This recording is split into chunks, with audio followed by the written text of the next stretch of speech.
kind. Considering we are only in the 4th round and 5th race, its duration is more easily imagined than expressed. Inc. And we keep on incarnating in new personalities all the time? Theo.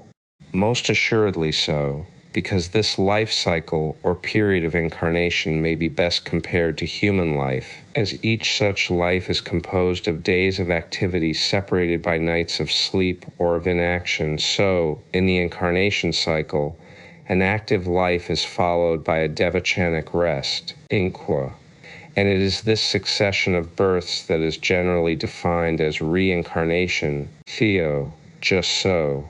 It is only through these births that the perpetual Theosophy, progress of the countless millions of egos toward final perfection and final rest, as long as was the period of activity, can be achieved. Inqua.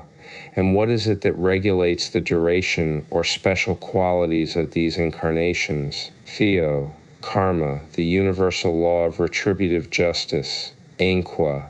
Is it an intelligent law? Theo, for the materialist, who calls the law of periodicity, which regulates the marshalling of the several bodies and all the other laws in nature, blind forces and mechanical laws, no doubt karma would be a law of chance and no more. For us, no adjective or qualification could describe that which is impersonal and no entity but a universal operative law. If you question me about the causative intelligence in it, I must answer you, I do not know. But if you ask me to define its effects and tell you what these are in our belief, I may say that the experience of thousands of ages has shown us that they are absolute and unerring equity, wisdom, and intelligence. For karma and its effects is an unfailing redresser of human injustice and of all the failures of nature, a stern adjuster of wrongs, a retributive law which rewards and punishes with equal impartiality. It is, in the strictest sense, no respecter of persons, though on the other hand it can neither be propitiated nor turned aside by prayer. This is a belief common to Hindus and Buddhists, who both believe in karma. Inc. In this Christian dogmas contradict both, and I doubt whether any Christian will accept the teaching. Theo. No. And Inman gave the reason for it many years ago. The key to Theosophy. As he puts it, while the Christians will accept any nonsense if promulgated by the Church as a matter of faith, the Buddhists hold that nothing which is contradicted by sound reason can be a true doctrine of Buddha. They do not believe in any pardon for their sins except after an adequate and just punishment for each evil deed or thought in a future incarnation, and a proportionate compensation to the parties injured. Inc. Where is it so stated? T.O. In most of their sacred works. In the Wheel of the Law, p. 57, you may find the following theosophical tenet. Buddhists believe that every act, word, or thought has its consequence, which will appear sooner or later in the present or in the future state. Evil acts will produce evil consequences. Good acts will produce good consequences, prosperity in this world, or birth in heaven, devachan, in the future state. Enk, Christians believe the same thing, don't they? Theo, oh no, they believe in the pardon and the remission of all sins. They are promised that if they only believe in the blood of Christ, an innocent victim, in the blood offered by him for the expiation of the sins of the whole of mankind, it will atone for every mortal sin, and we believe neither in vicarious atonement nor in the possibility of the remission of the smallest sin by any god, not even by a personal, absolute, or infinite, if such a thing could have any existence. What we believe in is strict and impartial justice. Our idea of the unknown universal deity represented by karma is that the key to Theosophy, it is a power which cannot fail and can therefore have neither wrath nor mercy, only absolute equity which leaves every cause, great or small, to work out its inevitable effects. The saying of Jesus, 44, with what measure you meet, it shall be measured to you again, Math 4:2, neither by expression nor implication points to any hope of future mercy or salvation by proxy. This is why, recognizing as we do in our philosophy the justice of this statement, we cannot recommend too strongly mercy, charity, and forgiveness of mutual offenses. Resist not evil, and render good for evil are Buddhist precepts, and were first preached in view of the implacability of karmic law. For man to take the law into his own hands is anyhow a sacrilegious presumption. Human law may use restrictive, not punitive measures, but a man who, believing in karma, still revenges himself and refuses to forgive every injury, thereby rendering good for evil, is a criminal and only hurts himself. As karma is sure to punish the man who wronged him by seeking to inflict an additional punishment on his enemy, he who, instead of leaving that punishment to the great law, adds to it his own might, only begets thereby a cause for the future reward of his own enemy and a future punishment for himself. The unfailing regulator affects in each incarnation the quality of its successor, and the sum of the merit or demerit in preceding ones determines it. Inc. Are we then to infer a man's past from his present? Theo. Only so far as to believe that his present life is what it justly should be, to atone for the sins of the past life. Of course, seers and great adepts excepted, we cannot, as the key to Theosophy, average mortals, know what those sins were. From our paucity of data, it is impossible for us even to determine what an old man's youth must have been. Neither can we, for like reasons, draw final conclusions merely from what we see in the life of some man, as to what his past life may have been. What is Kabma, Inc.? But what is karma, Theo? As I have said, we consider it as the ultimate law of the universe, the source, origin, and fount of all other laws which exist throughout nature. Karma is the unerring law which adjusts effect to cause on the physical, mental, and spiritual planes of being, as no cause remains without its due effect from greatest to least, from a cosmic disturbance down to the movement of your hand. And as like produces like, karma is that unseen and unknown law which adjusts wisely, intelligently, and equitably each effect to its cause, tracing the latter back to its producer. Though itself unknowable, its action is perceivable. Inc. Then it is the absolute, the unknowable again, and not of much value as an explanation of the problems of life. Theo. On the contrary, for, though we do not know what karma is per se, and in its essence we do know how it works, and we can define and describe its mode of action with accuracy. We only do not know its ultimate cause, just as modern philosophy universally admits that the ultimate cause of anything is unknowable. The key to Theosophy, Enque. And what has Theosophy to say in regard to the solution of the more practical needs of humanity? What is the explanation which it offers in reference to the awful suffering and dire necessity prevalent among the so-called lower classes? Theo. To be pointed, according to Onra teaching, all these great social evils, the distinction of classes in society and of the sexes in the affairs of life, the unequal distribution of capital and of labor, all are due to what we tersely but truly denominate karma, enque. But, surely, all these evils which seem to fall upon the masses somewhat indiscriminately are not actual merited and individual karma. Theo.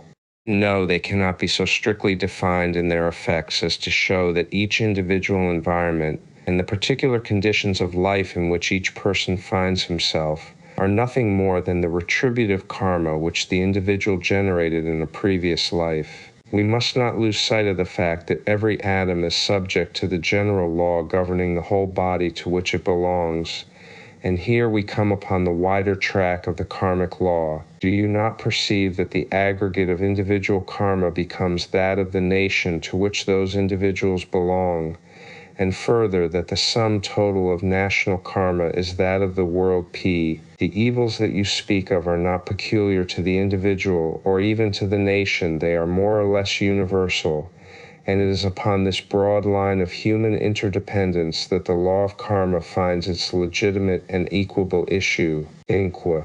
Do I then understand that the law of karma is not necessarily an individual law? The key to Theosophy. Theo, that is just what I mean.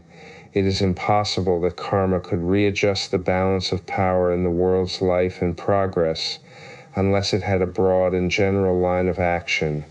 It is held as a truth among Theosophists that the interdependence of humanity is the cause of what is called distributive karma, and it is this law which affords the solution to the great question of collective suffering and its relief. It is an occult law, moreover, that no man can rise superior to his individual failings without lifting, be it ever so little, the whole body of which he is an integral part.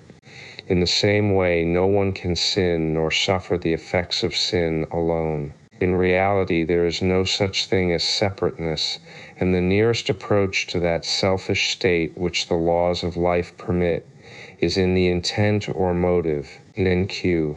And are there no means by which the distributive or national karma might be concentrated or collected, so to speak, and brought to its natural and legitimate fulfillment without all this protracted suffering? Theo. As a general rule, and within certain limits which define the age to which we belong, the law of karma cannot be hastened or in its fulfillment.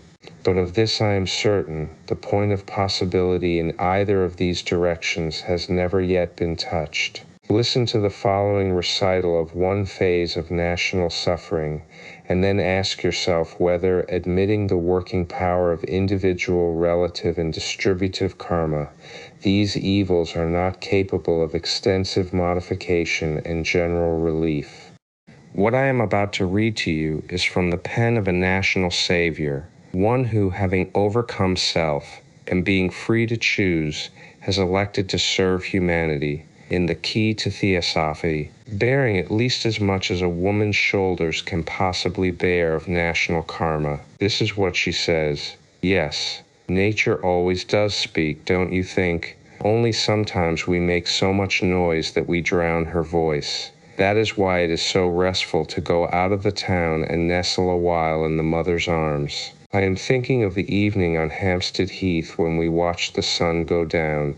But oh, upon what suffering and misery that sun had set.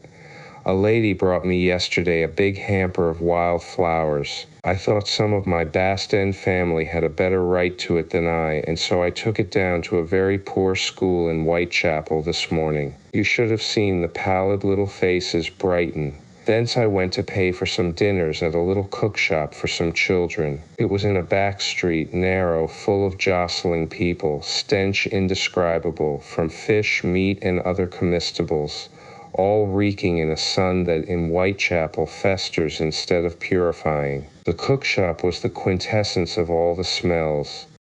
Indescribable meat pies at id, loathsome lumps of food and swarms of flies, a very altar of Beelzebub, all about, babies on the prowl for scraps, one, with the face of an angel, gathering up cherry stones as a light and nutritious form of diet. I came westward with every nerve shuddering and jarred, wondering whether anything can be done with some parts of London save swallowing them up in an earthquake and starting their inhabitants afresh, after a plunge into some purifying Lethe, out of which not a memory might emerge. And then I thought of Hampstead Heath, and pondered, if by any sacrifice one could win the power to save these people, the cost would not be worth counting. But you see, they must be changed, and how can that be wrought? In the condition they now are, they would not profit by any environment in which they might be placed, and yet in their present surroundings they must continue to putrefy. It breaks my heart, this endless, hopeless misery, and the brutish degradation that is at once its outgrowth and its root. It is like the banyan tree. Every branch roots itself and sends out new shoots. What a difference between these feelings and the peaceful scene at Hampstead. And yet we, the key to Theosophy, who are the brothers and sisters of these poor creatures, have only a right to use Hampstead Heaths to gain strength to save Whitechapels, signed by a name too respected and too well known to be given to scoffers. Inc. That is a sad but beautiful letter, and I think it presents with painful conspicuity the terrible workings of what you have called elative and distributive karma. But alas, there seems no immediate hope of any relief short of an earthquake or some such general engulfment. Theo, what right have we to think so while one half of humanity is in a position to effect an immediate relief of the privations which are suffered by their fellows? When every individual has contributed to the general good what he can of money, of labor, and of ennobling thought, then and only then will the balance of national karma be struck, and until then we have no right nor any reasons for saying that there is more life on the earth than nature can support. It is reserved for the heroic souls, the saviors of our Eastern nation, to find out the cause of this unequal pressure of retributive karma, and by a supreme effort to readjust the balance of power and save the people from a moral engulfment 1,000 times more disastrous and more permanently evil than the like physical catastrophe, in which you seem to see the only possible outlet for this accumulated misery. Enk. J. Well then, tell me generally how you describe this law of karma. Theo. We describe karma as that law of readjustment whichever tends to restore disturbed equilibrium in the physical and broken harmony in the moral world. We say that karma does not act in this or that particular way always, but that 206, the key to Theosophy, it always act, so as to restore harmony and preserve the balance of equilibrium, in virtue of which the universe exists. Inc. Give me an illustration. Theo. Later on I will give you a full illustration. Think now of a pond. A stone falls into the water and creates disturbing waves. These waves oscillate backwards and forwards till at last, owing to the operation of what physicists call the law of the dissipation of energy, they are brought to rest, and the water returns to its condition of calm tranquility. Similarly, all action on every plane produces disturbance in the balanced harmony of the universe, and the vibrations so produced will continue to roll backwards and forwards if its area is limited, till equilibrium is restored. But since each such disturbance starts from some particular point, it is clear that equilibrium and harmony can only be restored by the reconverging to that same point of all the forces which were set in motion from it. And here you have proof that the consequences of a man's deeds, thoughts, etc., must all react upon himself with the same force with which they were set in motion. But I see nothing of a moral character about this law. It looks to me like the simple physical law that action and reaction are equal and opposite. Theo, I am not surprised to hear you say that. Europeans have got so much into the ingrained habit of considering right and wrong, good and evil, as matters of an arbitrary code of law laid down either by men or imposed upon them by a personal God. We Theosophists, however, say that good and Theosophy, harmony, and evil and disharmony are synonymous. Further, we maintain that all pain and suffering are results of want of harmony, and that the one terrible and only cause of the disturbance of harmony is selfishness in some form or another. Hence, karma gives back to every man the actual consequences of his own actions, without any regard to their moral character. But since he receives his due for all, it is obvious that he will be made to atone for all sufferings which he has caused, just as he will reap in joy and gladness the fruits of all the happiness and harmony he had helped to produce. I can do no better than quote for your benefit certain passages from books and articles written by our Theosophists, those who have a correct idea of karma. Inc. I wish you would, as your literature seems to be very sparing on this subject. Theo.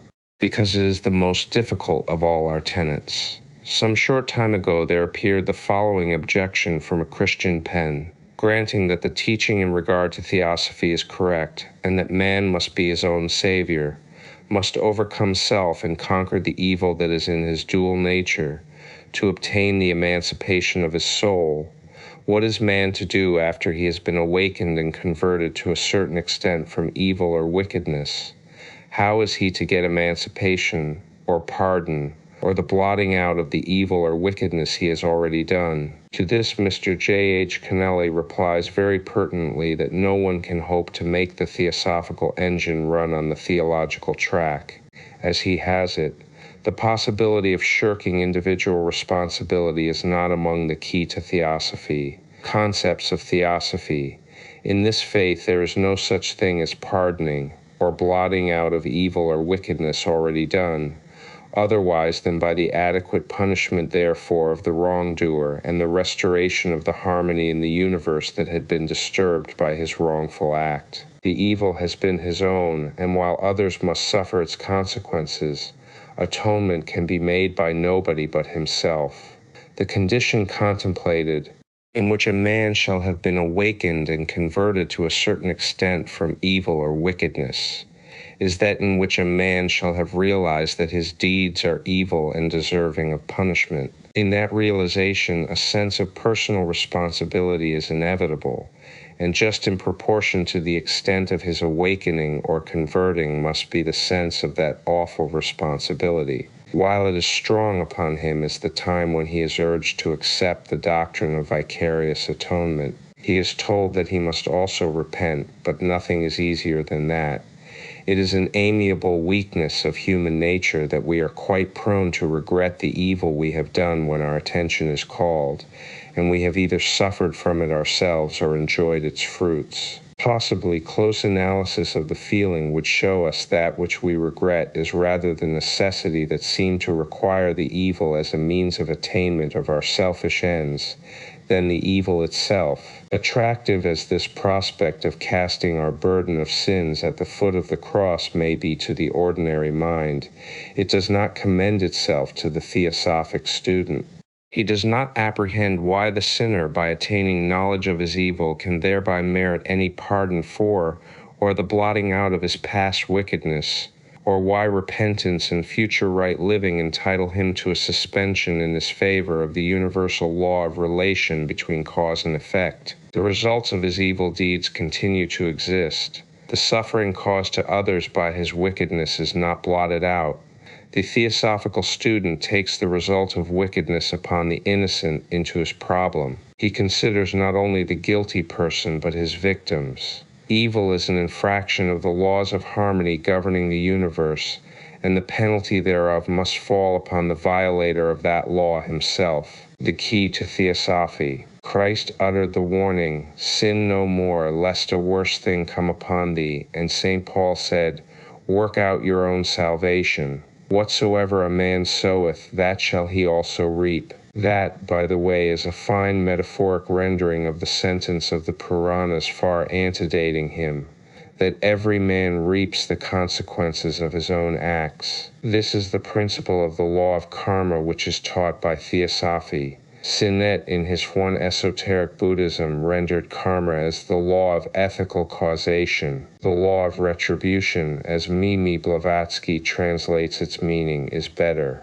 It is the power which, just though mysterious, leads us on unerring through ways unmarked from guilt to punishment. But it is more, it rewards merit as unerringly and amply as it punishes demerit. It is the outcome of every act, of thought, word, and deed, and by it men mold themselves, their lives and happenings. Eastern philosophy rejects the idea of a newly created soul for every baby born. It believes in a limited number of monads evolving and growing more and more perfect through their assimilation of many successive personalities. Those personalities are the product of karma, and it is by karma and reincarnation that the human monad in time returns to its source, absolute deity. E.D. Walker, in his Bee Incarnation, offers the following explanation. Briefly, the doctrine of karma is that we have made ourselves what we are by former actions, and are building our future eternity by present actions. There is no destiny but what we ourselves determine. There is no salvation or condemnation except what we ourselves bring about, because it offers no shelter for culpable actions and necessitates a sterling manliness. It is less welcome to weak natures than the easy religious tenets of vicarious atonement, intercession, forgiveness, and deathbed conversions. In the domain of eternal justice, the offense and the punishment are inseparably connected as the same event, because there is no real distinction between the action and its outcome. It is karma, or our old acts, that draws us back into the key to Theosophy. Earthly life, the spirit's abode, changes according to its karma, and this karma forbids any long continuance in one condition because it is always changing.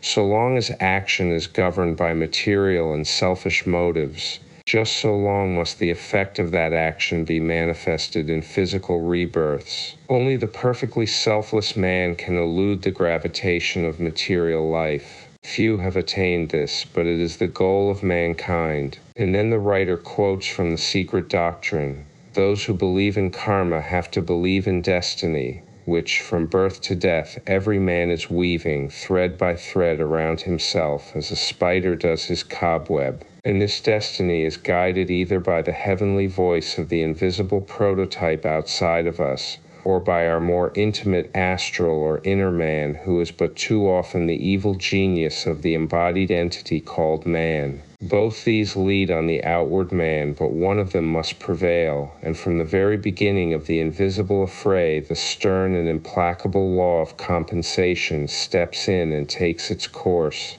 faithfully following the fluctuations. When the last strand is woven, and man is seemingly enwrapped in the network of his own doing, then he finds himself completely under the empire of this self-made destiny. An occultist or a philosopher will not speak of the goodness or cruelty of providence, but identifying it with karma nemesis, he will teach that nevertheless it guards the good and watches over them in this as in future lives, and that it punishes the evildoer, aye, even to his seventh rebirth, so long, in short, as the effect of his having thrown into perturbation even the smallest atom in the infinite world of harmony has not been finally readjusted. For the only decree of karma, an eternal and immutable decree, is absolute harmony in the world of matter as it is in the world of spirit. It is not, therefore, karma that rewards or punishes, but it is we who reward or punish ourselves according to whether we work with, through, and along with nature, abiding by the laws on which that harmony depends, or break them. Nor would the ways of karma be inscrutable were men to work in union and harmony instead of disunion and strife. For our ignorance, the key to Theosophy. 21 are those ways which one portion of mankind calls the ways of providence, dark and intricate, while another sees in them the action of blind fatalism, and a third simple chance, with neither gods nor devils to guide them, would surely disappear if we would but attribute all these to their correct cause. We stand bewildered before the mystery of our own making and the riddles of life that we will not solve, and then accuse the great Sphinx of devouring us. But verily there is not an accident of our lives, not a misshapen day or a misfortune, that could not be traced back to our own doings in this or in another life. The law of karma is inextricably interwoven with that of reincarnation. It is only this doctrine that can explain to us the mysterious problem of good and evil, and reconcile man to the terrible and apparent injustice of life. Nothing but such certainty can quiet our revolted sense of justice. For when one unacquainted with the noble doctrine looks around him and observes the inequalities of birth and fortune, of intellect and capacities, when one sees honor paid to fools and profligates, on whom fortune has heaped her favors by mere privilege of birth, and their nearest neighbor with all his intellect and noble virtues, far more deserving in every way, perishing for want and for lack of sympathy, when one sees all this and has to turn away helpless to relieve the undeserved suffering, one's ears ringing and heart aching with the cries of pain around him.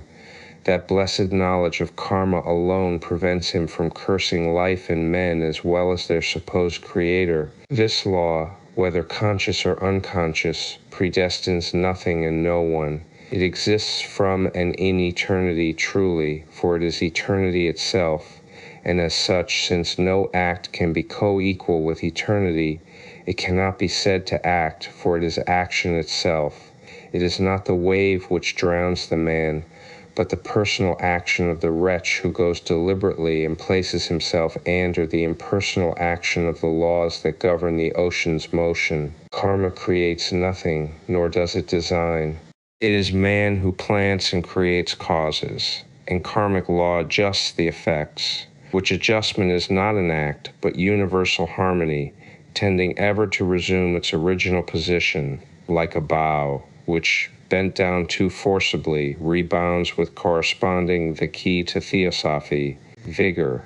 If it happened to dislocate the arm that tried to bend it out of its natural position, shall we say it is the bow which broke our arm, or that our own folly has brought us to grief? Karma has never sought to destroy intellectual and individual liberty like the God invented by the monotheists. It has not involved its decrees in darkness purposely to perplex man, nor shall it punish him who dares to scrutinize its mysteries. On the contrary, he who unveils through study and meditation its intricate paths, and throws light on those dark ways, in the windings of which so many men perish owing to their ignorance of the labyrinth of life, is working for the good of his fellow men. Karma is an absolute and eternal law in the world of manifestation, and as there can only be one absolute, as one eternal, ever-present cause, believers in karma cannot be regarded as atheists or materialists, still less as fatalists, for karma is one with the unknowable, of which it is an aspect in its effects in the phenomenal world. Another able theosophic writer says, Purpose of Theosophy by Mrs. P.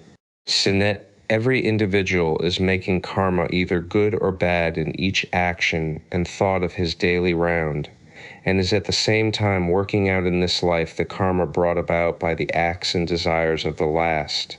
When we see people afflicted by congenital ailments, it may be safely assumed that these ailments are the inevitable results of causes started by themselves in a previous birth. It may be argued that as these afflictions are hereditary, they can have nothing to do with a past incarnation. But it must be remembered that the ego, the real man, the individuality, has no spiritual origin in the parentage by which it is re-embodied, but it is drawn by the affinities which its previous mode of life attracted round it into the current that carries it, when the time comes for rebirth, to the home best fitted for the development of those tendencies. This doctrine of karma, when properly understood, is well calculated to guide and assist those who realize its truth to a higher and better mode of life. For it must not be forgotten that not only our actions but our thoughts also are most assuredly the key to Theosophy, followed by a crowd of circumstances that will influence for good or for evil our own future, and, what is still more important, the future of many of our fellow creatures. If sins of omission and commission could in any case be only self-regarding, the fact on the sinner's karma would be a matter of minor consequence. The effect that every thought and act through life carries with it, for good or evil, a corresponding influence on other members of the human family, renders a strict sense of justice, morality, and unselfishness so necessary to future happiness or progress. A crime once committed, an evil thought sent out from the mind, are past recall. No amount of repentance can wipe out their results in the future. Repentance, if sincere, will deter a man from repeating errors. It cannot save him or others from the effects of those already produced, which will most unerringly overtake him either in this life or in the next rebirth. Mr. J. H. Kennelly proceeds, the believers in a religion based upon such doctrine are willing it should be compared with one in which man's destiny for eternity is determined by the accidents of a single brief earthly existence, during which he is cheered by the promise that, as the tree falls, so shall it lie, in which his brightest hope when he wakes up to a knowledge of his wickedness is the doctrine of vicarious atonement, and in which even that is handicapped, according to the Presbyterian Confession of Faith. By the decree of God, for the manifestation of his glory, some men and angels are predestinated unto everlasting life, and others foreordained to everlasting death. These angels and men thus predestinated and foreordained are particularly and unchangeably designed, and their number is so certain and definite that it cannot be either increased or diminished. As God hath appointed the elect unto glory, neither are any other redeemed by Christ effectually called, justified, adopted, sanctified, and saved, but the elect only. P. The key to Theosophy. Reg. Zero plans mankind God was pleased, according to the unsearchable counsel of his own will, whereby he extendeth or withholdeth mercy as he pleaseth, for the glory of his sovereign power over his creatures, to pass by and to ordain them to dishonor and wrath for their sin to the praise of his glorious justice.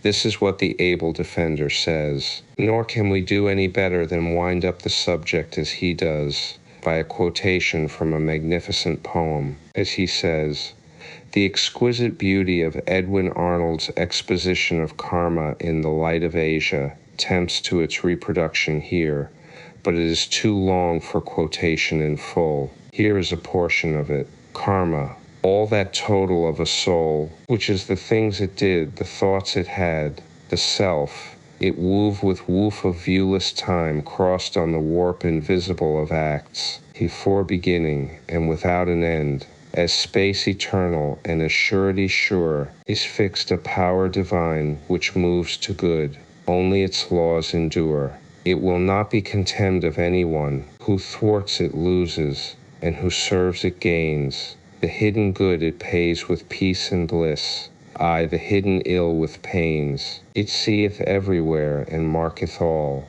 The equal retribution must be made, though Dharma tarry long. It knows not wrath nor pardon. Utter true, its measures meet, its faultless balance weighs. Times are as naught. Tomorrow it will judge, or after many days."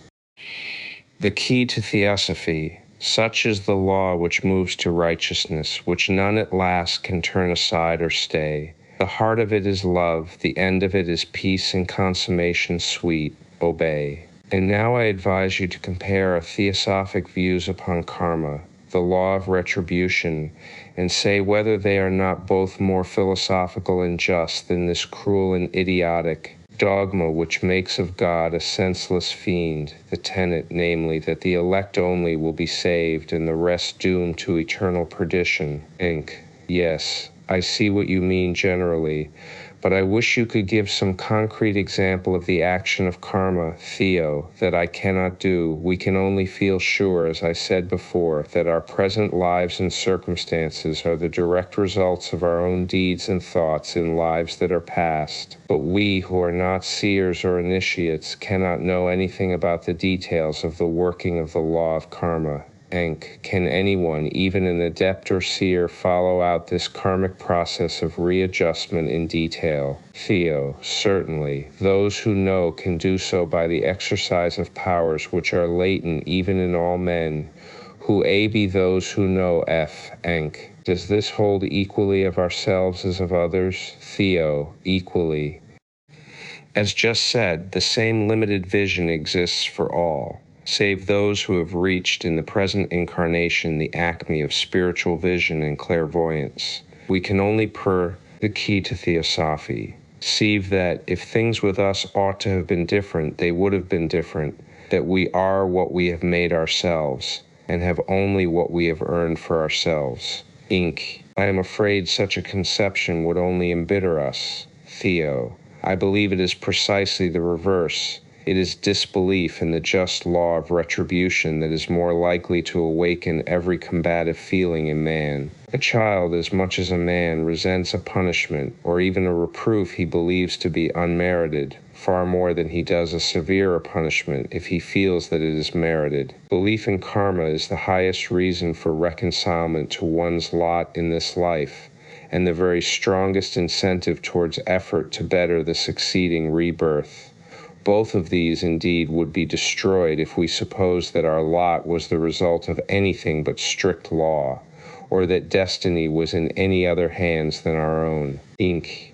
You have just asserted that this system of de-incarnation under karmic law commended itself to reason, justice, and the moral sense. But, if so, is it not at some sacrifice of the gentler qualities of sympathy and pity, and thus a hardening of the finer instincts of human nature?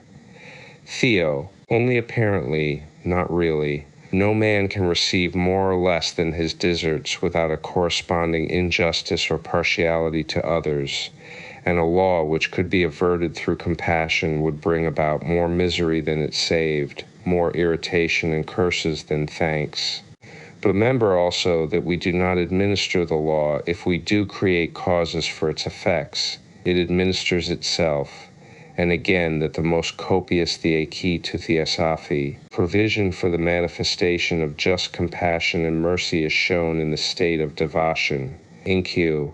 Yons speak of adepts as being an exception to the cell of our general ignorance. Do they really know more than we do of e-incarnation and after-states? Theo. They do indeed. By the training of faculties we all possess, but which they alone have developed to perfection, they have entered in spirit these various planes and states we have been discussing. For long ages, one generation of adepts after, another has studied the mysteries of being, of life, death, and rebirth, and all have taught in their turn some of the facts so learned. Inq. And is the production of adepts the aim of Theosophy? Theo. Theosophy considers humanity as an emanation from divinity on its return path thereto. At an advanced point upon the path, adeptship is reached by those who have devoted several incarnations to its achievement. For, remember well, no man has ever reached adeptship in the secret sciences in one life, but many incarnations are necessary for it after the formation of a conscious purpose and the beginning of the needful training. Many may be the men and women in the very midst of our society who have begun this uphill work toward illumination several incarnations ago, and who yet, owing to the personal illusions of the present life, are either ignorant of the fact or on the road to losing every chance in this existence of progressing any farther. They feel an irresistible attraction toward occultism and the higher life, and vet are too personal in self, too L8 the key to Theosophy, opinionated, too much in love with the deceptive allurements of mundane life and the world's ephemeral pleasures, to give them up, and so lose their chance in their present birth. But for ordinary men, for the practical duties of daily life, such a far-off result is inappropriate as an aim and quite ineffective as a motive. Inq. What then may be their object or distinct purpose in joining the Theosophical Society? Theo. Many are interested in our doctrines and feel instinctively that they are truer than those of any dogmatic religion. Others have formed a fixed resolve to attain the highest ideal of man's duty, the difference between faith and knowledge, or blind and reasoned faith. Inc. You say that they accept and believe in the doctrines of Theosophy, but as they do not belong to those adepts you have just mentioned, then they must accept your teachings on blind faith. In what does this differ from that of conventional religions? Theo. As it differs on almost all the other points, so it differs on this one. What you call faith, and that which is blind faith in reality, and with regard to the dogmas of the Christian and religions, becomes with us knowledge, the logical sequence of things we know about facts in nature. Your doctrines are based upon interpretation, therefore, upon the second-hand testimony of seers, ours upon the invariable and unvarying, the key to Theosophy, testimony of seers. The ordinary Christian theology, for instance, holds that man is a creature of God of three component parts, body, soul, and spirit, all essential to his integrity, and all, either in the gross form of physical earthly existence or in the etherealized form of post-resurrection experience, needed to so constitute him forever, each man having thus a permanent existence separate from other men and from the divine. Theosophy, on the other hand, holds that man, being an emanation from the unknown, yet ever-present and infinite divine essence, his body and everything else is impermanent, hence an illusion, spirit alone in him being the one enduring substance, and even that losing its separated individuality at the moment of its complete reunion with the universal spirit. Inc. If we lose even our individuality, then it becomes simply annihilation.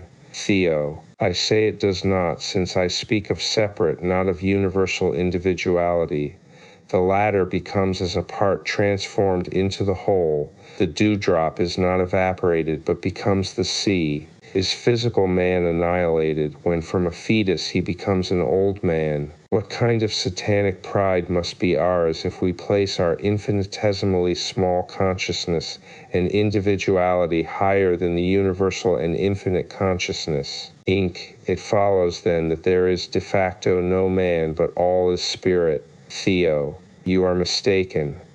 It thus follows that the union of spirit with matter is but temporary. Or, to put it more clearly, since spirit and matter are one, being the two opposite poles of the universal manifested substance, that spirit loses its right to the key to theosophy. The name, so long as the smallest particle and atom of its manifesting substance still clings to any form, the result of differentiation. To believe otherwise is blind faith. Enki. Thus it is on knowledge, not on faith, that you assert that the permanent principle, the spirit, simply makes a transit through matter. Theo. I would put it otherwise and say we assert that the appearance of the permanent and one principle, spirit, as matter is transient, and therefore no better than an illusion. Enki. Very well, and this given out on knowledge, not faith. Theo. Just so. But as I see very well what you are driving at, I may just as well tell you that we hold faith, such as you advocate, to be a mental disease, and real faith, i.e. the pistis of the Greeks, as belief based on knowledge, if whether supplied by the evidence of physical or spiritual senses. Enki. What do you mean, Theo?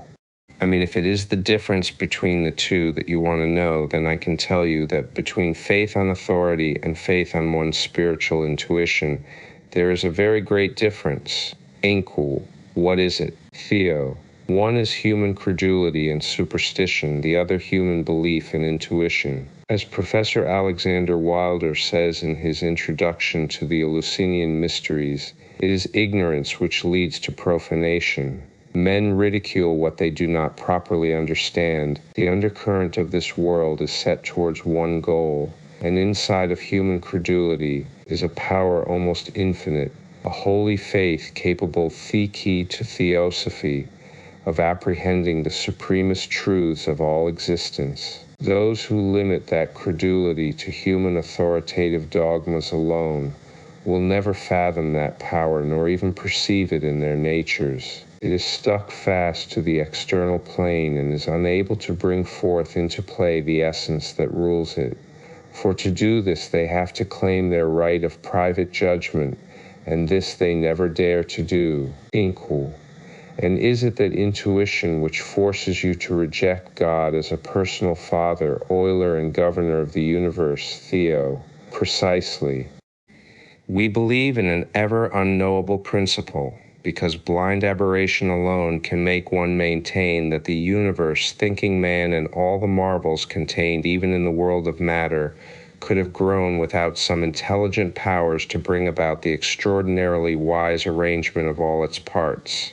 Nature may err, and often does, in its details and the external manifestations of its materials, never in its inner causes and results. Ancient pagans held on this question far more philosophical views than modern philosophers, whether agnostics, materialists, or Christians, and no pagan writer has ever yet advanced the proposition that cruelty and mercy are not finite feelings and can therefore be made the attributes of an infinite God. Their gods, therefore, were all finite. The Siamese author of The Wheel of the Law expresses the same idea about your personal God as we do. He says, p. 25, a Buddhist might believe in the existence of a God sublime above all human qualities and attributes, a perfect God above love and hatred and jealousy, calmly resting in a quietude that nothing could disturb, and of such a God he would speak no disparagement, not from a desire to please him or fear to offend him, but from natural veneration, but he, the key to Theosophy, cannot understand a God with the attributes and qualities of men, a God who loves and hates and shows anger, a deity who, whether described as by Christian missionaries or by Muslim or Brahmins or Jews, falls below his standard of even an ordinary good man. Inc. Faith for faith is not the faith of the Christian who believes, in his human helplessness and humility, that there is a merciful Father in heaven who will protect him from temptation, help him in life, and forgive him his transgressions, better than the cold and proud, almost fatalistic faith of the Buddhists, Vedantins, and Theosophists. Theo.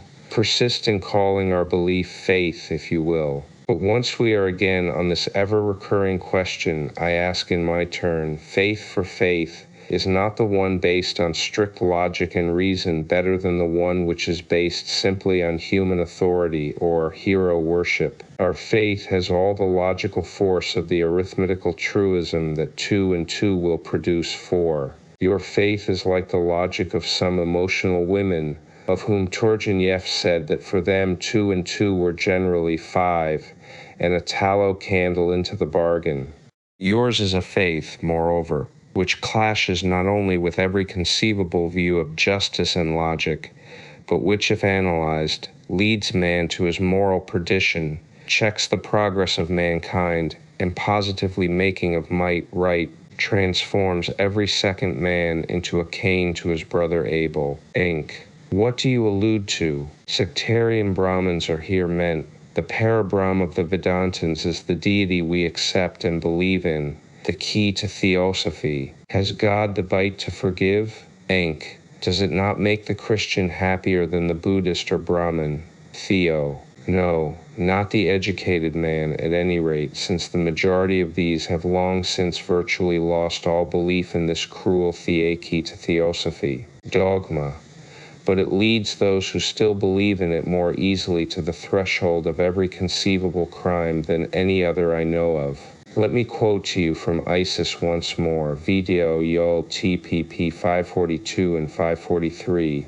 If we step outside the little circle of creed and consider the universe as a whole balanced by the exquisite adjustment of parts, how all sound logic, how the faintest glimmering sense of justice revolts against this vicarious atonement.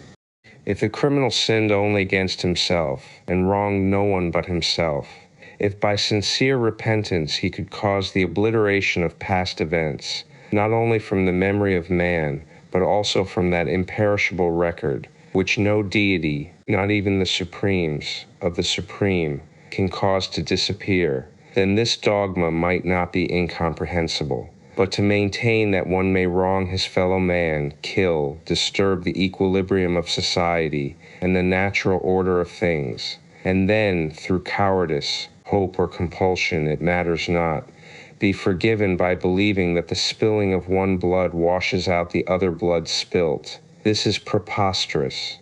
Can the results of a crime be obliterated even though the crime itself should be pardoned? The effects of a cause are never limited to the boundaries of the cause, nor can the results of crime be confined to the offender and his victim. Every good as well as evil action has its effects, as palpably as the stone flung into calm water. The simile is trite, but it is the best ever conceived, so let us use it. The eddying circles are greater and swifter as the disturbing object is greater or smaller, but the smallest pebble, nay, the tiniest speck, makes its ripples. And this disturbance is not alone visible and on the surface. Below, unseen in every direction, outward and downward, drop pushes drop until the sides and bottom are touched by the force. More, the air above the water is agitated, and this disturbance passes, as the physicists tell us, from stratum to stratum out into space forever and ever. An impulse has been given to matter, and that is never lost, can never be recalled. So with crime, and so with its opposite. The action may be instantaneous, the effects are eternal. When, after the stone is once flung into the key to Theosophy, the pond, we can recall it to the hand, roll back the ripples, obliterate the force expended, restore the etheric waves to their previous state of non-being, and wipe out every trace of the act of throwing the missile, so that time's record shall not show that it ever happened. Then we may patiently hear Christians argue for the efficacy of this atonement and cease to believe in karmic law. As it now stands, we call upon the whole world to decide which of our two doctrines is the most appreciative of deific justice, and which is more reasonable, even on simple human evidence and logic. Inc.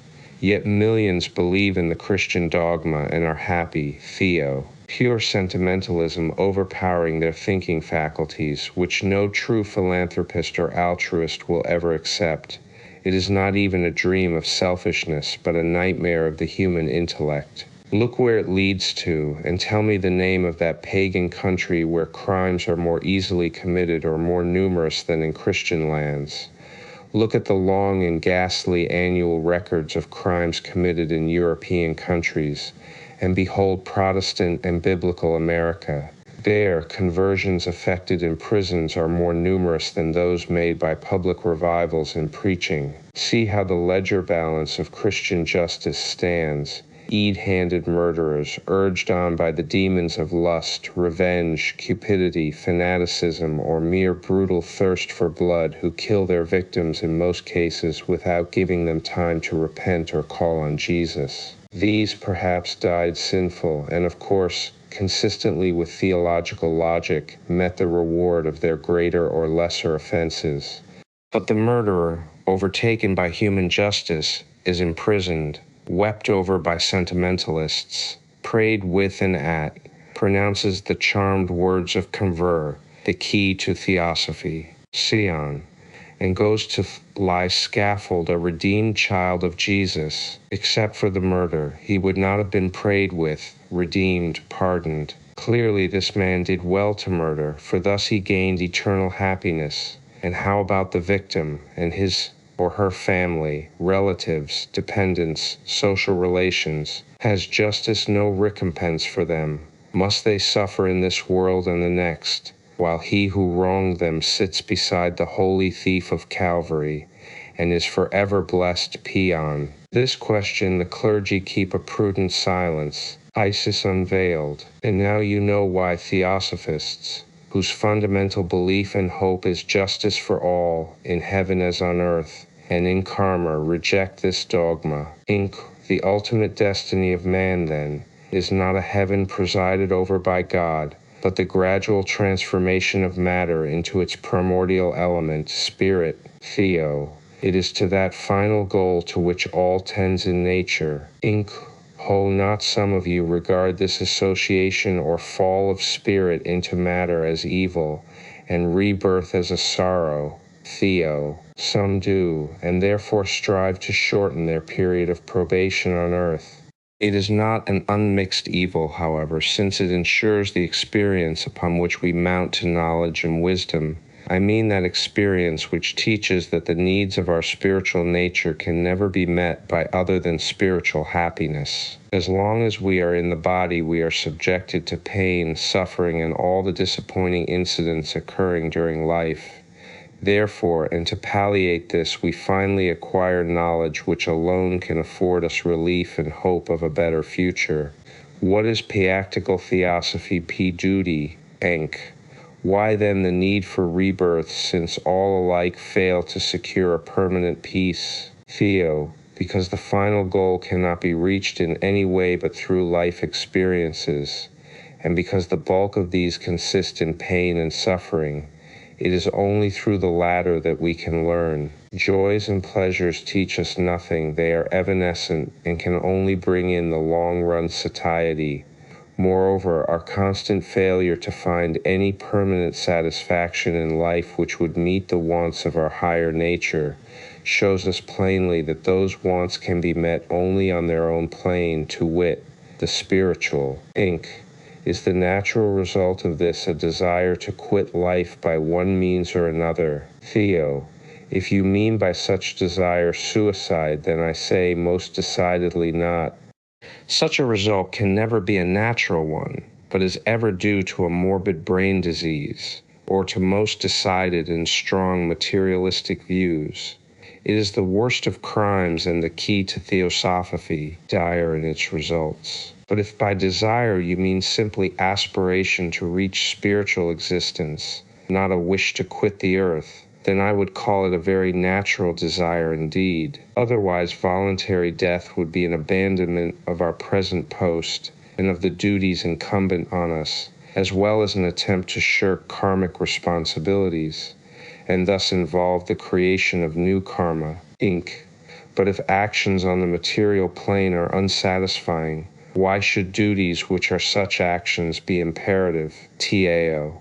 First of all, because our philosophy teaches us that the object of doing our duties to all men and to ourselves, the last, is not the attainment of personal happiness, but of the happiness of others, the fulfillment of right for the sake of right, not for what it may bring us. Happiness, or rather contentment, may indeed follow the performance of duty, but is not and must not be the motive for it. What do you understand precisely by duty in Theosophy? It cannot be the Christian duties preached by Jesus and his apostles, since you recognize neither? Theo, you are once more mistaken. What you call Christian duties were inculcated by every great moral and religious reformer ages before the Christian era. All that was great, generous, heroic, was in days of old not only talked about and preached from pulpits as in our own time, but acted upon sometimes by whole nations. The history of the Buddhist reform is full of the most noble and most heroically unselfish acts. Be ye all of one mind, having compassion one of another. Love as brethren, be pitiful, be courteous. Not rend the key to Theosophy, during evil for evil, or railing for railing, but contrariwise, blessing, was practically carried out by the followers of Buddha several centuries before Peter. The ethics of Christianity are grand, no doubt, but as undeniably they are not new and have originated as pagan duties. And how would you define these duties, or duty in general, as you understand the term? Theo, duty is that which is due to humanity, to our fellow men, neighbors, family, and especially that which we owe to all those who are poorer and more helpless than we are ourselves. This is a debt which, if left unpaid during life, leaves us spiritually insolvent and moral bankrupts in our next incarnation. Theosophy is the quintessence of duty. So is Christianity when rightly understood and carried out. Theo. No doubt it is. But then, were it not a lip religion in practice, Theosophy would have little to do amidst Christians. TTN. Fortunately, it is but such lip ethics. Those who practice their duty towards all, and for duty's own sake, are few, and fewer still are those who perform that duty, remaining content with the satisfaction of their own secret consciousness. It is the public voice of praise that honors virtue and rewards it, which is ever uppermost in the minds of the world-renowned philanthropists. Modern ethics are beautiful to read about and hear discussed. But what are words unless converted into actions? Finally. If you ask me how we understand theosophical duty practically and in view of karma, I may answer you that our duty is to drink without a murmur to the last Theosophy. Drop whatever contents the cup of life may have in store for us, to pluck the roses of life only for the fragrance they may shed on others, and to be ourselves content but with the thorns, if that fragrance cannot be enjoyed without depriving someone else of it. All this is very vague. What do you do more than Christians do, Theo? It is not what we members of the Theosophical Society do, though some of us try our best, but how much farther Theosophy leads to good than modern Christianity does. I say action, enforced action, instead of mere intention and talk. A man may be what he likes, the most worldly, selfish, and hard-hearted of men, even a deep-dyed rascal, and it will not prevent him from calling himself a Christian, or others from so regarding him. But no theosophist has the right to this name unless he is thoroughly imbued with the correctness of Carlyle's truism. The end of man is an action and not a thought, though it were the noblest, and unless he sets and models his daily life upon this truth. The profession of a truth is not yet the enactment of it, and the more beautiful and grand it sounds, the more loudly virtue or duty is talked about instead of being acted upon, the more forcibly it will always remind one of the Dead Sea fruit. Cant is the most loathsome of all vices, and cant is the most prominent feature of the greatest Protestant country of this century, England. What do you consider as due to humanity at large? Theo, Ewell recognition of equal rights and privileges for all, and without distinction of race, color, social position, or birth. The key to Theosophy. When would you consider such due not given? Theo, when there is the slightest invasion of another's right, be that other a man or a nation, when there is any failure to show him the same justice, kindness, consideration, or mercy which we desire for ourselves. The whole present system of politics is built on the oblivion of such rights, and the most fierce assertion of national selfishness. The French say, like master, like man. They ought to add, like national policy, like citizen. Do you take any part in politics? Theo, as a society, we carefully avoid them for the reasons given below. To seek to achieve political reforms before we have effected a reform in human nature is like putting new wine into old bottles. Make men feel and recognize in their innermost hearts what is their real, true duty to all men, and every old abuse of power, every iniquitous law in the national policy based on human, social, or political selfishness will disappear of itself. Foolish is the gardener who seeks to weed his flower bed of poisonous plants by cutting them off from the surface of the soil instead of tearing them out by the roots. No lasting political reform can be ever achieved with the same selfish men at the head of affairs as of old. The relations of the TS to political reforms, Inc. The Theosophical Society is not, then, a political organization. Theo, certainly not. It is international in the highest sense in that its members comprise men and women of all races, creeds, theoky to theosophy, and forms of thought, who work together for one object, the improvement of humanity. But as a society, it takes absolutely no part in any national or party politics. Inc. Why is this? Theo, just for the reasons I have mentioned. Moreover, political action must necessarily vary with the circumstances of the time and with the idiosyncrasies of individuals.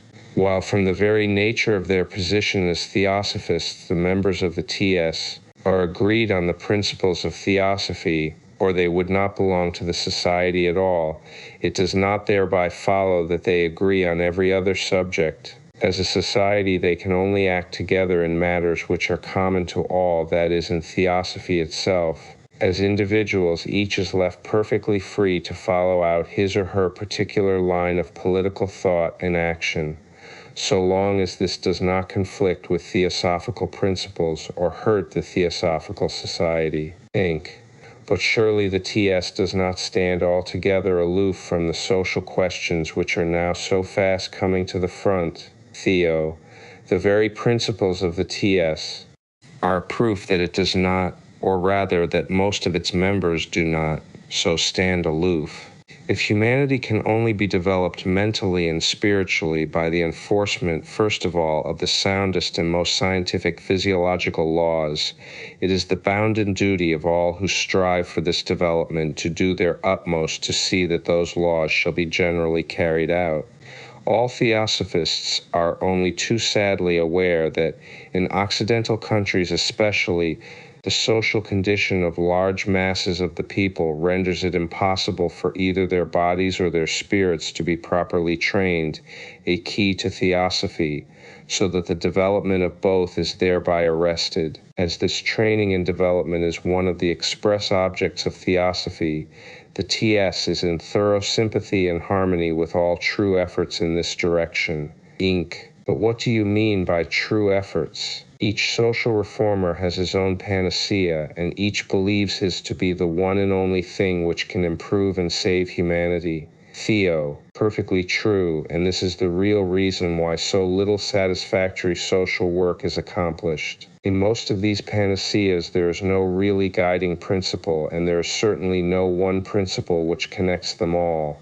Valuable time and energy are thus wasted. For men, instead of cooperating, strive one against the other. Often it is to be feared, for the sake of fame and reward rather than for the great cause which they profess to have at heart, and which should be supreme in their lives. Enk. How then should theosophical principles be applied so that social cooperation may be promoted and true efforts for social amelioration be carried on? Theo. Let me briefly remind you what these principles are: universal unity and causation, human solidarity, the law of karma, reincarnation. These are the 4 links of the golden chain which should bind humanity into one family, one universal brotherhood. Enk. How? Theo. In the present state of society, especially in so-called civilized countries, we are continually brought face to face with the fact that large numbers of people are suffering from misery, the key to Theosophy, poverty and disease. Their physical condition is wretched, and their mental and spiritual faculties are often almost dormant. On the other hand, many persons at the opposite end of the social scale are leading lives of careless indifference, material luxury, and selfish indulgence. Neither of these forms of existence is mere chance.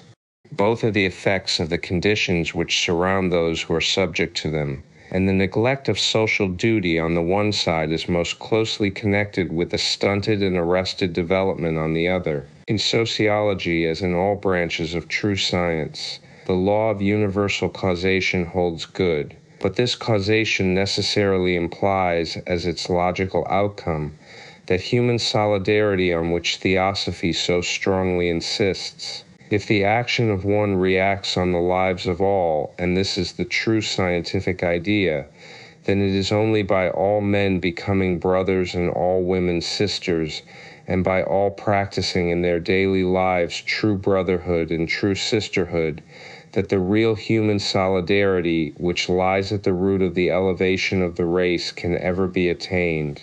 It is this action and interaction, this true brotherhood and sisterhood, in which each shall live for all and all for each, which is one of the fundamental theosophical principles that every theosophist should be bound, not only to teach, but to carry out in his or her individual life. Inc.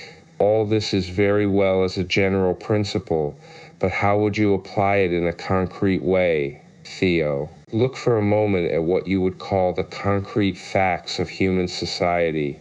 Contrast the lives not only of the masses of the people, but of many of those who are called the key to Theosophy, middle and upper classes, with what they might be under healthier and nobler conditions, where justice, kindness, and love were paramount, instead of the selfishness, indifference, and brutality which now too often seem to reign supreme. All good and evil things in humanity have their roots in human character, and this character is and has been conditioned by the endless chain of cause and effect.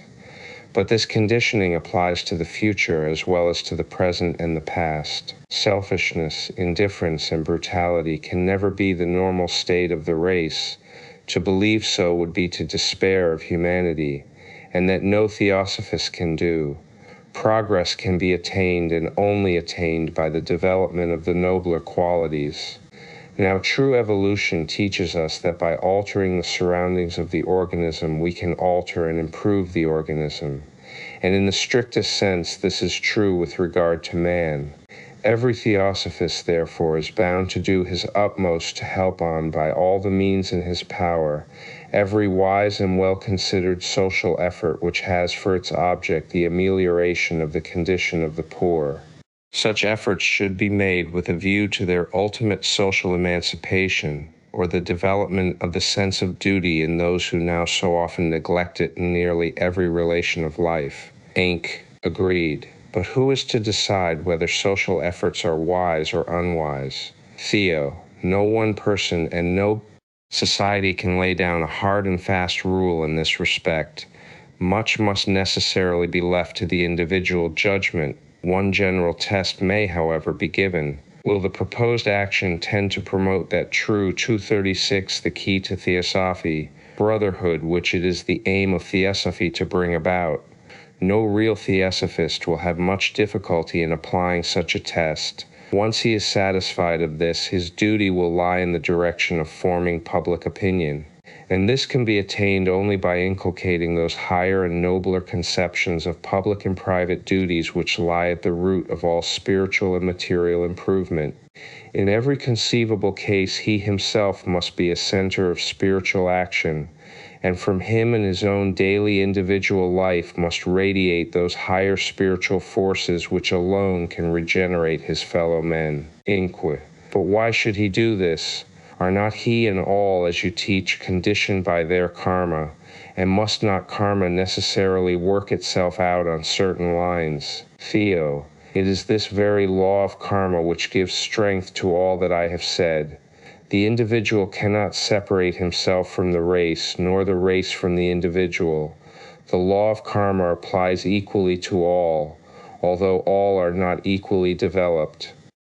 In helping on the development of others, the Theosophist believes that he is not only helping them to fulfill their karma, but that he is also, in the strictest sense, fulfilling his own. It is the development of humanity, of which both he and they are integral parts, that he is always in view, and he knows that any failure on his part to respond to the highest within him, not only himself, but all, in their progressive march, by his actions he can make it either more difficult or more easy for humanity to attain the next higher plane of being. Exeg.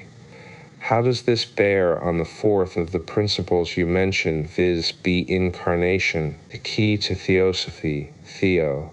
The connection is most intimate, if on present lives depend upon the development of certain principles which are a growth from the germs left by a previous existence. The law holds good as regards the future. Once grasp the idea that universal causation is not merely present, but past, present, and future, and every action on our present plane falls naturally and easily into its true place, and is seen in its true relation to ourselves and to others. Every mean and selfish action sends us backward and not forward, while every noble thought and every unselfish deed are stepping stones to the higher and more glorious planes of being. If this life were all, then in many respects it would indeed be poor and mean, but regarded as a preparation for the next sphere of existence, it may be used as the golden gate through which we may pass, not selfishly and alone, but in company with our fellows, to the palaces which lie beyond. On self-sacrifice, Inc.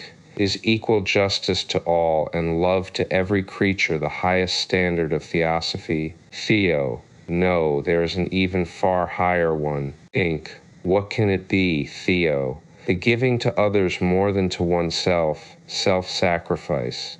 Such was the standard and abounding measure which marked so preeminently the greatest teachers and masters of humanity, e.g. Gautama Buddha in history, and Jesus of Nazareth as in the Gospels. This trait alone was enough to the key to Theosophy, secure to them the perpetual reverence and gratitude of the generations of men that come after them. We say, however, that self-sacrifice has to be performed with discrimination, and such a self-abandonment, if made without justice, or blindly, regardless of subsequent results, may often prove not only made in vain but harmful. One of the fundamental rules of Theosophy is justice to oneself, viewed as a unit of collective humanity, not as a personal self-justice, not more but not less than to others, unless indeed by the sacrifice of the one self we can benefit the many. Inc. Could you make your idea clearer by giving an instance? Theo. There are many instances to illustrate it in history. Self-sacrifice for practical good to save many, or several people, Theosophy holds as far higher than self-abnegation for a sectarian idea, such as that of saving the pagan from damnation, for instance. In our opinion, Father Damien, the young man of 30 who offered his whole life in sacrifice for the benefit and alleviation of the sufferings of the lepers at Molokai, and who went to live for 18 years alone with them, to finally catch the loathsome disease and die, has not died in vain. He has given relief and relative happiness to thousands of miserable wretches. He has brought to them consolation, mental and physical. He threw a streak of light into the black and dreary night of an existence, the hopelessness of which is unparalleled in the records of human suffering. He was a true theosophist, and In's memory will live forever in our annals. In our sight, this poor Belgian priest stands immeasurably higher than, for instance, all those sincere but theaky to theosophy. Vainglorious fools, the missionaries who have sacrificed their lives in the South Sea Islands or China. What good had they done? They went in one case to those who are not yet ripe for any truth, and in the other to a nation whose systems of religious philosophy are as grand as any, if only the men who have them would live up to the standard of Confucius and their other sages. And they died victims of irresponsible cannibals and native, and of popular fanaticism and hatred. Whereas by going to the slums of Whitechapel or some other such locality of those that stagnate right under the blazing sun of our civilization, full of Christian native and mental leprosy, they might have done real good and preserved their lives for a better and worthier cause. Inc. But the Christians do not think so, Theo. Of course not, because they act on an erroneous belief. They think that by baptizing the body of an irresponsible native, they save his soul from damnation. One church forgets her martyrs, the other beatifies and raises statues to such men as Labro, who sacrificed his body for 40 years only to benefit the vermin which it bred. Had we the means to do so, we would raise a statue to Father Damien, the true practical saint, and perpetuate his memory forever as a living exemplar of theosophical heroism and of Buddha and Christ-like mercy and self-sacrifice. Inc. Then you regard self-sacrifice as a duty, Theo. We do, and explain it by showing that altruism is an integral part of self-development. But we have to discriminate. A man has no right to starve himself to death at another theaky to theosophy. Man may have food, unless the life of that man is obviously more useful to the many than is his own life. But it is his duty to sacrifice his own comfort, and to work for others if they are unable to work for themselves. It is his duty to give all that which is wholly his own and can benefit no one but himself if he selfishly keeps it from others. Theosophy teaches self-abnegation, but does not teach rash and useless self-sacrifice, nor does it justify fanaticism. Inq. But how are we to reach such an elevated status? Theo. By the enlightened application of our precepts to practice, by the use of our higher reason, spiritual intuition, and moral sense, and by following the dictates of what we call the still small voice of our conscience, which is that of our ego, and which speaks louder in us than the earthquakes and the thunders of Jehovah, wherein the Lord is not. Inq. If such are our duties to humanity at large, what do you understand by our duties to our immediate surroundings? Theo. Just the same, plus those that arise from special obligations with regard to family ties. Inc. Then it is not true, as it is said, that no sooner does a man enter into the Theosophical Society than he begins to be gradually severed from his wife, children, and family duties. Theo. It is a groundless calumny, like so many others. The first of the theosophical duties is to do one's duty by all men, and especially by those to whom one's specific responsibilities are due, because one has either voluntarily undertaken them, such as marriage ties, or because one's destiny has allied one to them, I mean those we owe to parents or next of kin. The key to Theosophy, Enk, and what may be the duty of a theosophist to himself, Theo, to control and conquer through the higher, the lower self, to purify himself inwardly and morally, to fear no one and naught save the tribunal of his own conscience, never to do a thing by halves, i.e., if he thinks it the right thing to do, let him do it openly and boldly, and if wrong, never touch it at all. It is the duty of a theosophist to lighten his burden by thinking of the wise aphorism of Epictetus, who says, "Be not diverted from your duty by any idle reflection the silly world may make upon you, for their censures are not in your power, and consequently should not be any part of your concern." But suppose a member of your society should plead inability to practice altruism by other people, on the ground that charity begins at home, urging that he is too busy or too poor to benefit mankind or even any of its units. What are your rules in such a case? Theo, no man has a right to say that he can do nothing for others on any pretext whatever. By doing the proper duty in the proper place, a man may make the world his debtor, says an English writer. A cup of cold water given in time to a thirsty wayfarer is a nobler duty and more worth than a dozen of dinners given away out of season to men who can afford to pay for them. No man who has not got it in him will ever become a theosophist, but he may remain a member of our society all the same. We have no rules by which we could force any man to become a practical theosophist if he does not desire to be one. Inc. Then why does he enter the society at all? Theo. That is best known to him who does so.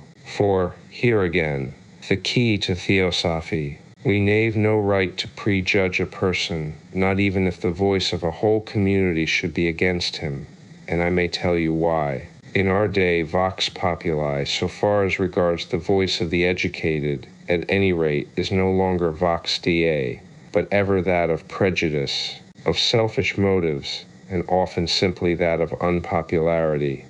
Our duty is to sow seeds broadcast for the future, and see they are good, not to stop to inquire why we should do so, and how and wherefore we are obliged to lose our time, since those who will reap the harvest in days to come will never be ourselves. On Charity, Inc. How do you Theosophists regard the Christian duty of charity? Theo. What charity do you mean? Charity of mind or practical charity in the physical plane? Inc. I mean practical charity, as your idea of universal brotherhood would include, of course, charity of mind. Theo. Then you have in your mind the practical carrying out of the commandments given by Jesus in the Sermon on the Mount P. Inc. Precisely so, Theo. Then why call them Christian?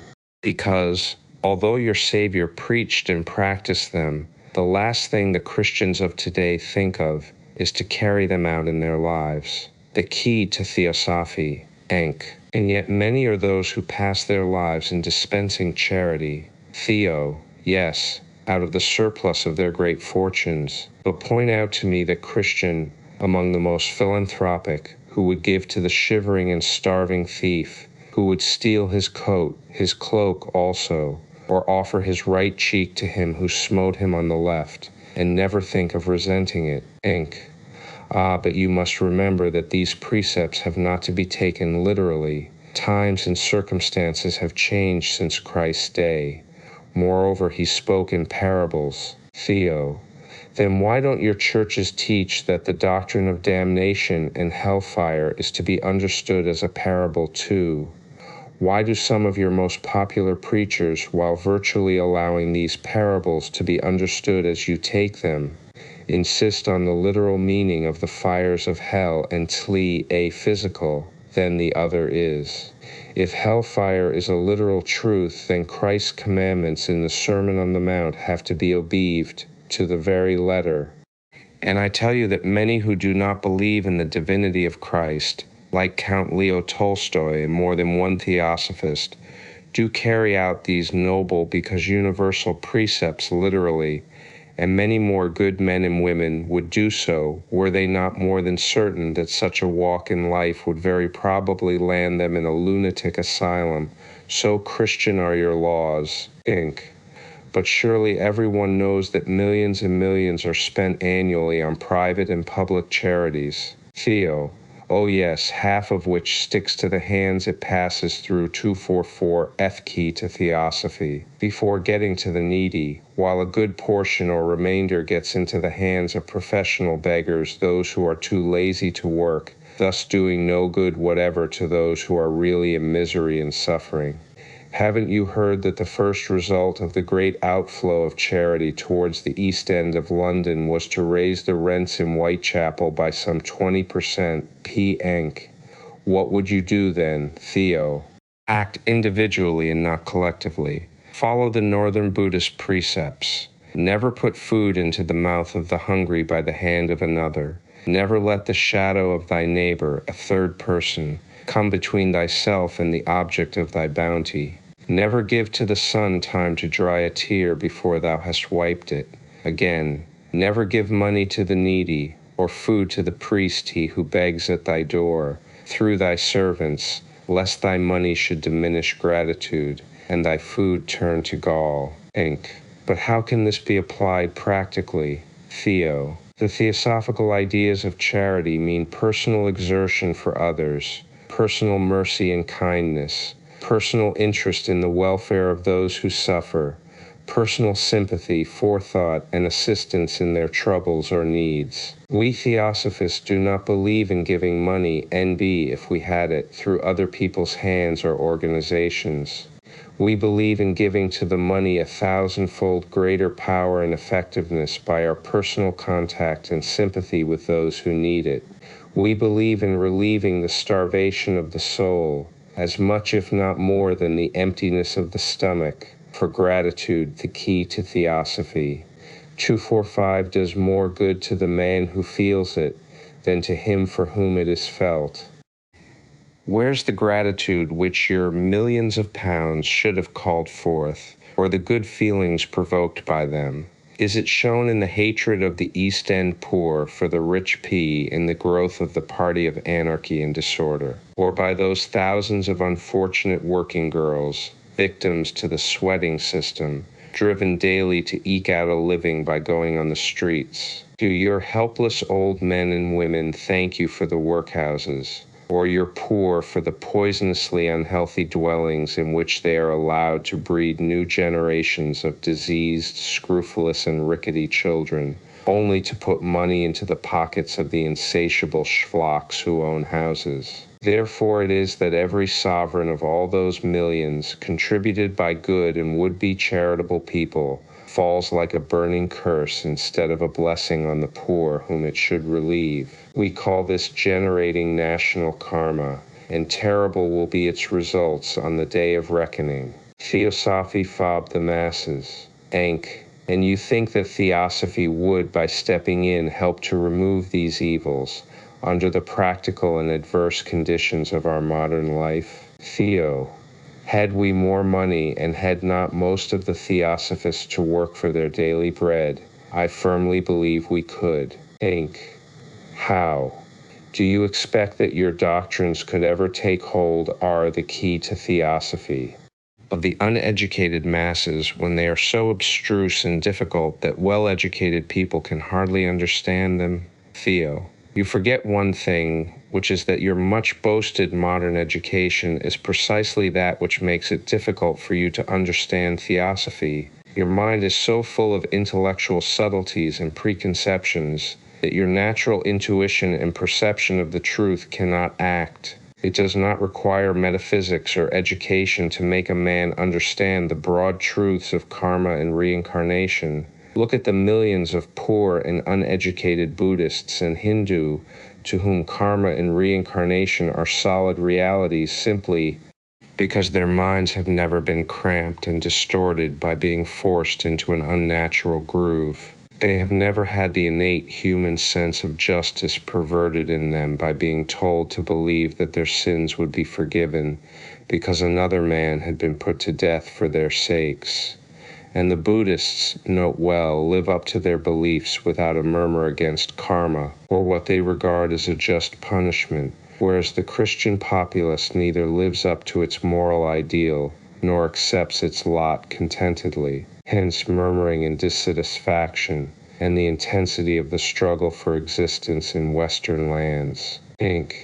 But this contentedness, which you praise so much, would do away with all motive for exertion and bring progress to a standstill. Theo, and we Theosophists say that your vaunted progress and civilization are no better than a host of will-o'-the-wisps flickering over a marsh which exhales a poisonous and deadly miasma. This, because we see selfishness, crime, immorality, the key to Theosophy, and all the evils imaginable pouncing upon unfortunate mankind from this Pandora's box which you call an age of progress, and increasing pari passu with the growth of your material civilization. At such a price, better the inertia and inactivity of Buddhist countries, which have arisen only as a consequence of ages of political slavery. Inc. Then is all this metaphysics and mysticism with which you occupy yourself so much of no importance. Theo, to the masses, who need only practical guidance and support, they are not of much consequence. But for the educated, the natural leaders of the masses, those whose modes of thought and action will sooner or later be adopted by those masses, they are of the greatest importance. It is only by means of the philosophy that an intelligent and educated man can avoid the intellectual suicide of believing on blind faith, and it is only by assimilating the strict continuity and logical coherence of the Eastern, if not esoteric, doctrines that he can realize their truth. Conviction breeds enthusiasm, and enthusiasm, says Bulwer Lytton, is the genius of sincerity, and truth accomplishes no victories without it. While Emerson most truly remarks that every great and commanding movement in the annals of the world is the triumph of enthusiasm, and what is more calculated to produce such a feeling than a philosophy so grand, so consistent, so logical, and so all-embracing as our Eastern doctrines? In quo. And yet its enemies are very numerous, and every day Theosophy acquires new opponents. Theo. And this is precisely that which proves its intrinsic the key to Theosophy, length and value. People hate only the things they fear, and no one goes out of his way to overthrow that which neither threatens nor rises beyond mediocrity. Inc. Do you hope to impart this enthusiasm one day to the masses? Theo. Why not?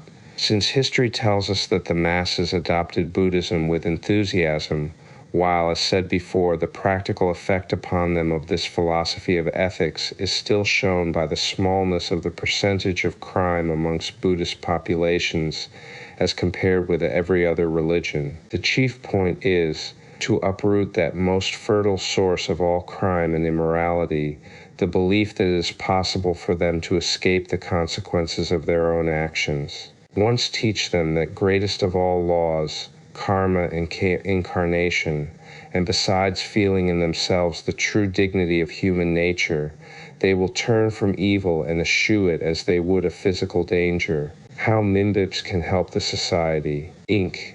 How do you expect the fellows of your society to help in the work? Theo. First, by studying and comprehending the theosophical doctrines, so that they may teach others, especially the young people. Secondly, by taking every opportunity of talking to others and explaining to them what Theosophy is and what it is not, by removing misconceptions and spreading an interest in the subject. Thirdly, by assisting in circulating our literature, by buying books when they have the means, by the key to Theosophy, lending and giving them, and by inducing their friends to do so. Fourthly, by defending the society from the unjust aspersions cast upon it by every legitimate device in their power. Fifth, and most important of all, by the example of their own lives. Inc. But all this literature, to the spread of which you attach so much importance, does not seem to me of much practical use in helping mankind. This is not practical charity, Theo. We think otherwise. We hold that a good book which gives people food for thought, which strengthens and clears their minds, and enables them to grasp truths which they have dimly felt but could not formulate, we hold that such a book does a real substantial good. As to what you call practical deeds of charity, to benefit the bodies of our fellow men, we do what little we can. But, as I have already told you, most of us are poor, whilst the society itself has not even the money to pay a staff of workers. All of us who toil for it give our labor gratis, and in most cases money as well. The few who have the means of doing what are usually called charitable actions follow the Buddhist precepts and do their work themselves, not by proxy or by subscribing publicly to charitable funds. What the Theosophist has to do above all is to forget his personality, what a Theosophist ought not to do. Inc. Have you any prohibitory laws or clauses for Theosophists in your society? The key to Theosophy, Theo. Many, but alas, none of them are enforced. They express the ideal of our organization, but the practical application of such things we are compelled to leave to the discretion of the fellows themselves. Unfortunately, the state of men's minds in the present century is such that, unless we allow these clauses to remain, so to speak, obsolete, no man or woman would dare to risk joining the Theosophical Society. This is precisely why I feel forced to lay such a stress on the difference between true Theosophy and its hard-struggling and well-intentioned, but still unworthy vehicle, the Theosophical Society, Inc. May I be told what are these perilous reefs in the open sea of Theosophy, Theo? Well may you call them reefs, as more than one otherwise sincere and well-meaning FTS has had his theosophical canoe shattered into splinters on them. And yet to avoid certain things seems the easiest thing in the world to do. For instance, here is a series of such negatives, screening positive theosophical duties. No Theosophist should be silent when he hears evil reports or slanders spread about the society, or innocent persons, whether they be his colleagues or outsiders. Think. But suppose what one hears is the truth, or may be true without one knowing it. Theo, then you must demand good proofs of the assertion, and hear both sides impartially before you permit the accusation to go uncontradicted. You have no right to believe in evil, the key to Theosophy, until you get undeniable proof of lie correctness of the statement. Inc. And what should you do then, Theo? Pity and forbearance, charity and long-suffering ought to be always there to prompt us to excuse our sinning brethren, and to pass the gentlest sentence possible upon those who err. A Theosophist ought never to forget what is due to the shortcomings and infirmities of human nature. Inc. Ought he to forgive entirely in such cases? Theo. In every case, especially he who is sinned against. Theo. His duty, that which his conscience and higher nature suggest to him, but only after mature deliberation. Justice consists in doing no injury to any living being, but justice commands us also never to allow injury to be done to the many or even to one innocent person, by allowing the guilty one to go unchecked. Inc. Theo. What are the other negative clauses? Theo. A Theosophist ought to be contented with an idle or frivolous life, doing no real good to himself, and still less to others. He should work for the benefit of the few who need his help if he is unable to toil for humanity, and thus work for the advancement of the theosophical cause. Inc. This demands an exceptional nature, and would come rather hard upon some persons. Theo. Then they had better remain outside the TS, instead of TAT key to Theosophy, sailing under false colors. No one is asked to give more than he can afford, whether in devotion, time, work, or money. Inc.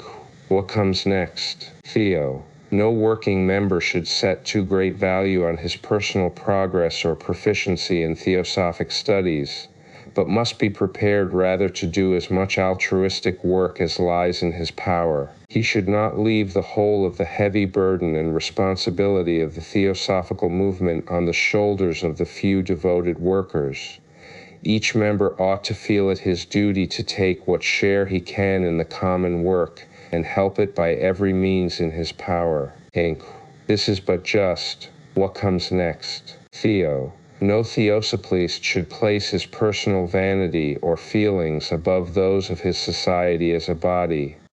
He who sacrifices the latter, or other people's reputations on the altar of his personal vanity, worldly benefit, or pride, ought not to be allowed to remain a member. One cancerous limb diseases the whole body. Inc. Is it the duty of every member to teach others and preach Theosophy? Theo. It is indeed. No fellow has a right to remain idle, on the excuse that he knows too little to teach, for he may always be sure that he will find others who know still less than himself.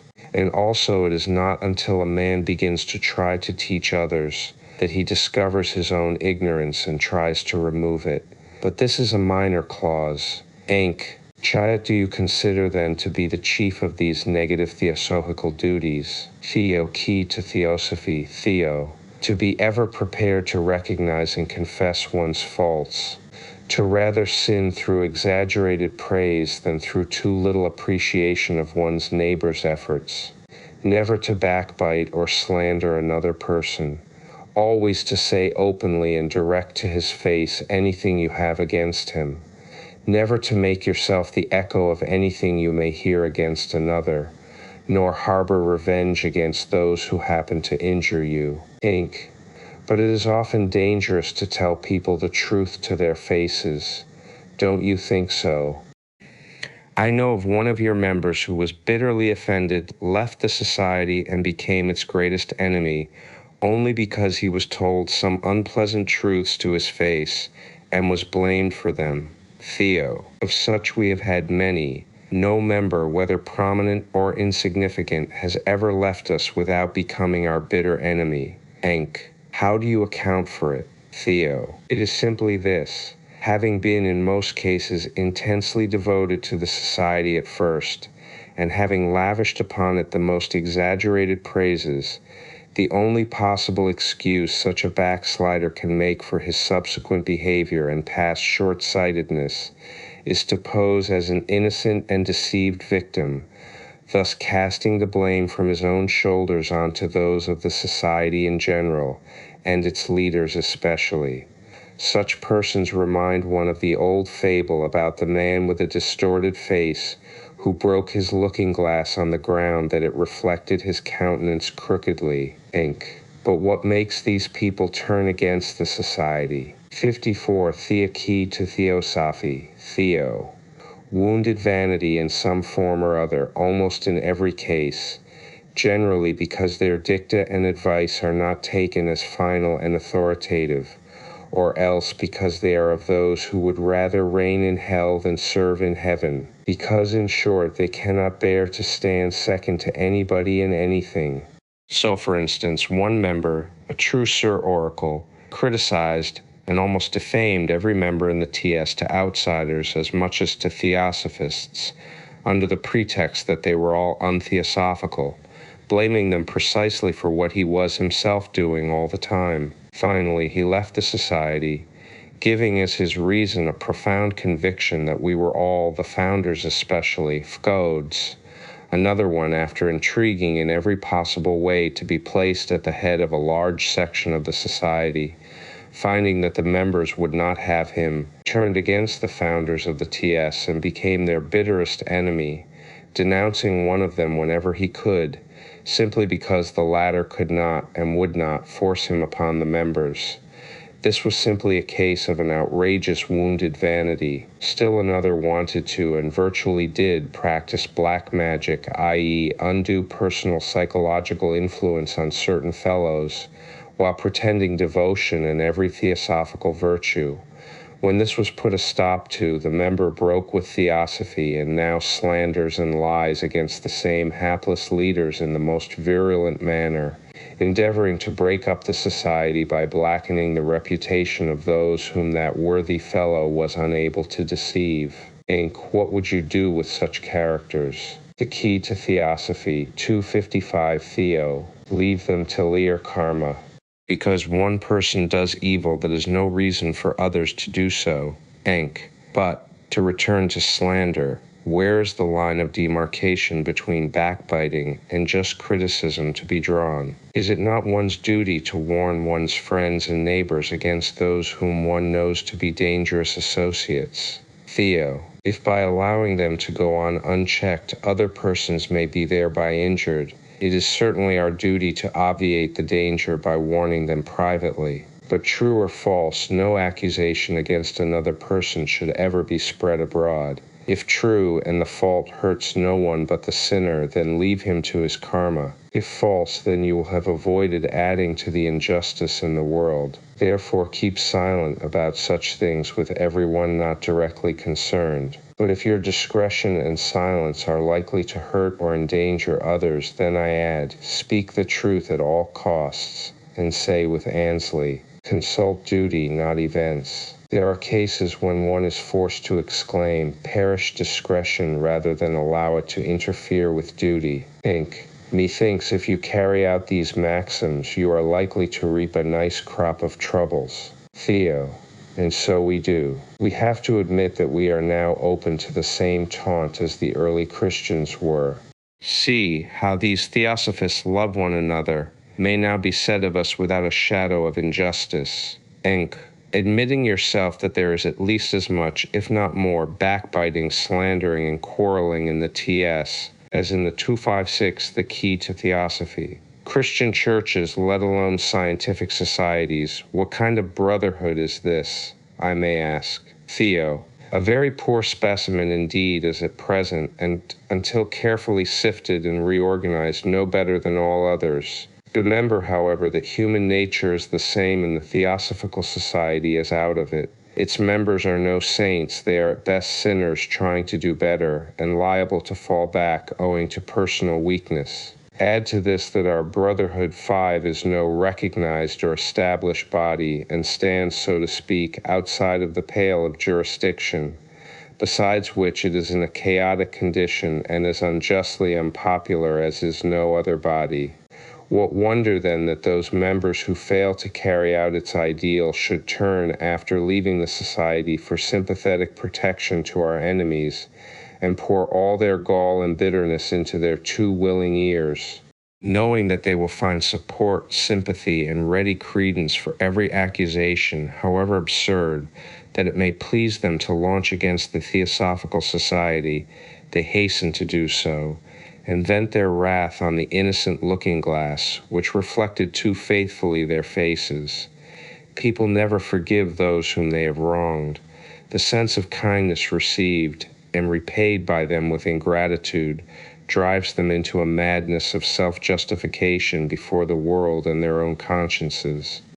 The former is but too ready to believe in anything said against a society it hates. The latter, but I will say no more, fearing I have already said too much. Inc. Your position does not seem to me a very enviable one, Theo. It is not. But don't you think that there must be a key to Theosophy? Something very noble, very exalted, very true behind the society and its philosophy, when the leaders and the founders of the movement still continue to work for it with all their strength. They sacrifice to it all comfort, all worldly prosperity and success, even to their good name and reputation, aye, even to their honor, to receive in return incessant and ceaseless obloquy, relentless persecution, untiring slander, constant ingratitude and misunderstanding of their best efforts, blows and buffets from all sides, when by simply dropping their work they would find themselves immediately released from every responsibility, shielded from every further attack. Inc. I confess such a perseverance seems to me very astounding, and I wondered why you did all this. Theo, believe me, for no self-gratification, only in the hope of training a few individuals to carry on our work for humanity by its original program when the founders are dead and gone. They have already found a few such noble and devoted souls to replace them. The coming generations, thanks to these few, will find the path to peace a little less thorny and the way a little widened, and thus all this suffering will have produced good results, and their self-sacrifice will not have been in vain. At present, the main fundamental object of the society is to sow germs in the hearts of men, which may in time sprout, and under more propitious circumstances lead to a healthy reform, conducive of more happiness to the masses than they have hitherto enjoyed. On the misconceptions about the Theosophical Society, Theosophy and Asceticism, Enk. I have heard people say that your rules require all members to be vegetarians, celibates, and rigid ascetics, but you have not told me anything of the sort yet. Can you tell me the truth once for all about this? Theo. The truth is that our rules require nothing of the kind. The Theosophical Society does not even expect, far less require of any of its members that they should be ascetics in any way, except, if you call that asceticism, that they should try and benefit other people and be unselfish in their own lives. Inc. But still many of your members are strict vegetarians and openly avow their intention of remaining unmarried. This, too, is most often the case with those who take a prominent part in connection with the work of your society. Theo. That is only natural, because most of our really earnest workers are members of the inner section of the society, which I told you about before. The key to Theosophy, Inc. Oh, then you do require ascetic practices in that intersection. Theo. No, we do not require or enjoin them even there, but I see that I had better give you an explanation of our views on the subject of asceticism in general, and then you will understand about vegetarianism and so on. Inc. Please proceed. Theo. As I have already told you, most people who become really earnest students of Theosophy and active workers in our society wish to do more than study theoretically the truths we teach. They wish to know the truth by their own direct personal experience, and to study occultism with the object of acquiring the wisdom and power which they feel that they need in order to help others, effectually and judiciously, instead of blindly and at haphazard. Therefore, sooner or later they join the intersection. Inc. But you said that ascetic practices are not obligatory event in that intersection. Theo.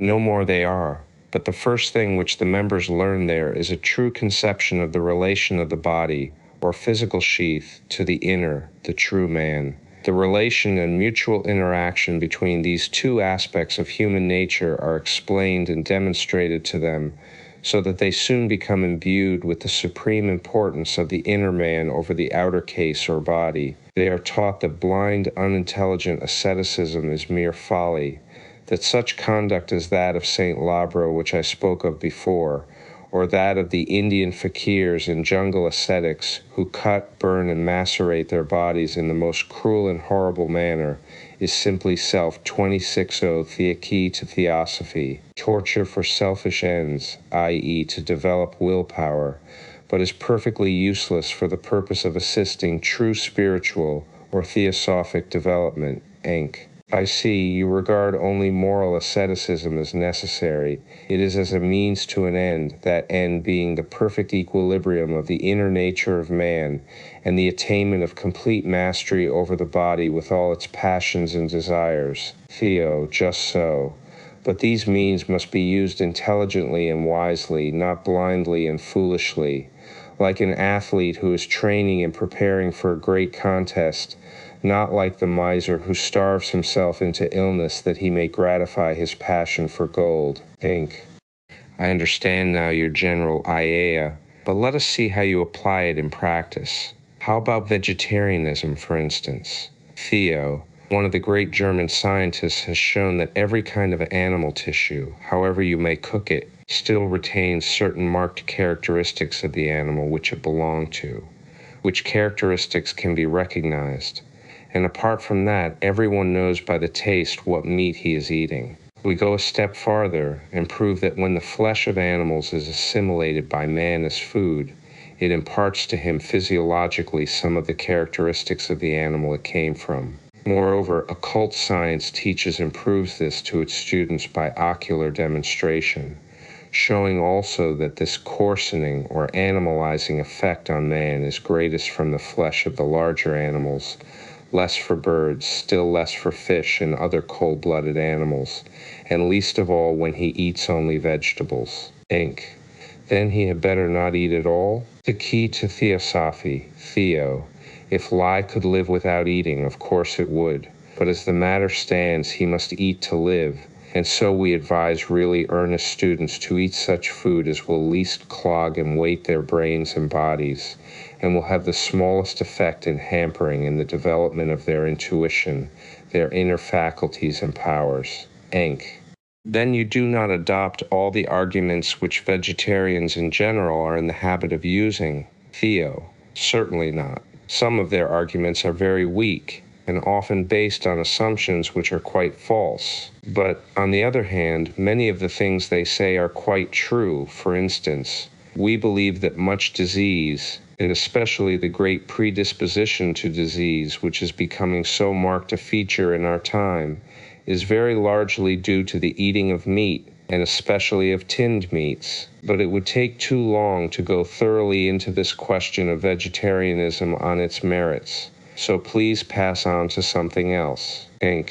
One question more. What are your members of the intersection to do with regard to their food when they are ill? Theo. Follow the best practical advice they can get, of course. Don't you grasp yet that we never impose any hard and fast obligations in this respect? Remember once for all that in all such questions we take a rational and never a fanatical view of things. If from illness or long habit a man cannot go without meat, why by all means let him eat it. It is no crime. It will only his progress a little, for after all is said and done, the purely bodily actions and functions are of far less importance than what a man thinks and feels. What's the key to Theosophy? Desires lie encourages in Lee's mind and allows to take root and grow there. Enc. Then with regard to the use of wine and spirits, I suppose you do not advise people to drink them. Theo. They are worse for his moral and spiritual growth than meat, for alcohol in all its forms has a direct, marked, and very deleterious influence on man's psychic condition. Wine and spirit drinking is only less destructive to the development of the inner powers than the habitual use of hashish, opium, and similar drugs. Theosophy and marriage. Inc. Now to another question. Must a man marry or remain a celibate? Theo. It depends on the kind of man you mean. If you refer to one who intends to live in the world, one who, even though a good earnest Theosophist and an ardent worker for our cause, still has ties and wishes which bind him to the world, who, in short, does not feel that he has done forever with what men call life, and that he desires one thing and one thing only, to know the truth and to be able to help others, then for such a one I say there is no reason why he should not marry if he likes to take the risks of that lottery where there are so many more blanks than prizes. Surely you cannot believe us so absurd and fanatical as to preach against marriage altogether? On the contrary, save in a few exceptional cases of practical occultism, marriage is the only remedy against immorality, the key to Theosophy. 263 Enc. But why cannot one acquire this knowledge and power when living a married life? T.A.O. My dear sir, I cannot go into physiological questions with you, but I can give you an obvious and I think a sufficient answer which will explain to you the moral reasons we give for it. Can a man serve two masters? P. No, then it is equally impossible for him to divide his attention between the pursuit of occultism and a wife. If he tries to, he will assuredly fail in doing either properly. And let me remind you, practical occultism is far too serious and dangerous a study for a man to take up, unless he is in the most deadly earnest and ready to sacrifice all, himself first of all, to gain his end. But this does not apply to the members of our intersection. I am only referring to those who are determined to tread that path of discipleship which leads to the highest goal. Most, if not all, of those who join our intersection are only beginners preparing themselves in this life to enter in reality upon that path in lives to come. Theosophy and Education, Inc. One of your strongest arguments for the inadequacy of the existing forms of religion in the West, as also to some extent the materialistic philosophy which is now so popular, but which you seem to consider as an abomination of desolation, is the large amount of misery and wretchedness which undeniably exists, especially in our great cities. But surely you must recognize how much has been and is being done to remedy this state of things by the spread of education and the diffusion of intelligence. 264 Theosophy, Theo. The future generations will hardly thank you for such a diffusion of intelligence, nor will your present education do much good to the poor starving masses. Enk. But you must give us time. It is only a few years since we began to educate the people. Tapio. And what, pray, has your Christian religion been doing ever since the 15th century, once you acknowledge that the education of the masses has not been attempted till now? The very work, if ever there could be one, which a Christian, i.e. a Christ-following church and people, ought to form Enk. Well, you may be right, but now, Tapio. Just let us consider this question of education from a broad standpoint, and I will prove to you that you are doing harm, not good, with many of your boasted improvements. The schools for the poorer children, though far less useful than they ought to be, are good in contrast with the vile surroundings to which they are doomed by your modern society. The infusion of a little practical theosophy would help 100 times more in life the poor suffering masses than all this infusion of useless intelligence. Inc. But really, Tapio, let me finish, please. You have opened a subject on which we Theosophists feel deeply, and I must have my say. I quite agree that there is a great advantage to a small child bred in the slums, having the gutter for playground, and living amid continued coarseness of gesture and word, in being placed daily in a bright, clean schoolroom hung with pictures, and often gay with flowers. There it is taught to be clean, gentle, the key to Theosophy, orderly. There it learns to sing and to play, has toys that awaken its intelligence, learns to see its fingers deftly, is spoken to with a smile instead of a frown, is gently rebuked or coaxed instead of cursed. All this humanizes the children, arouses their brains, and renders them susceptible to intellectual and moral influences. The schools are not all they might be and ought to be, but compared with the homes, they are paradises, and they slowly are reacting on the homes. But while this is true of many of the board schools, your system deserves the worst one can say of it. And cool. So be it. Go on, Theo. What is the real object of modern education?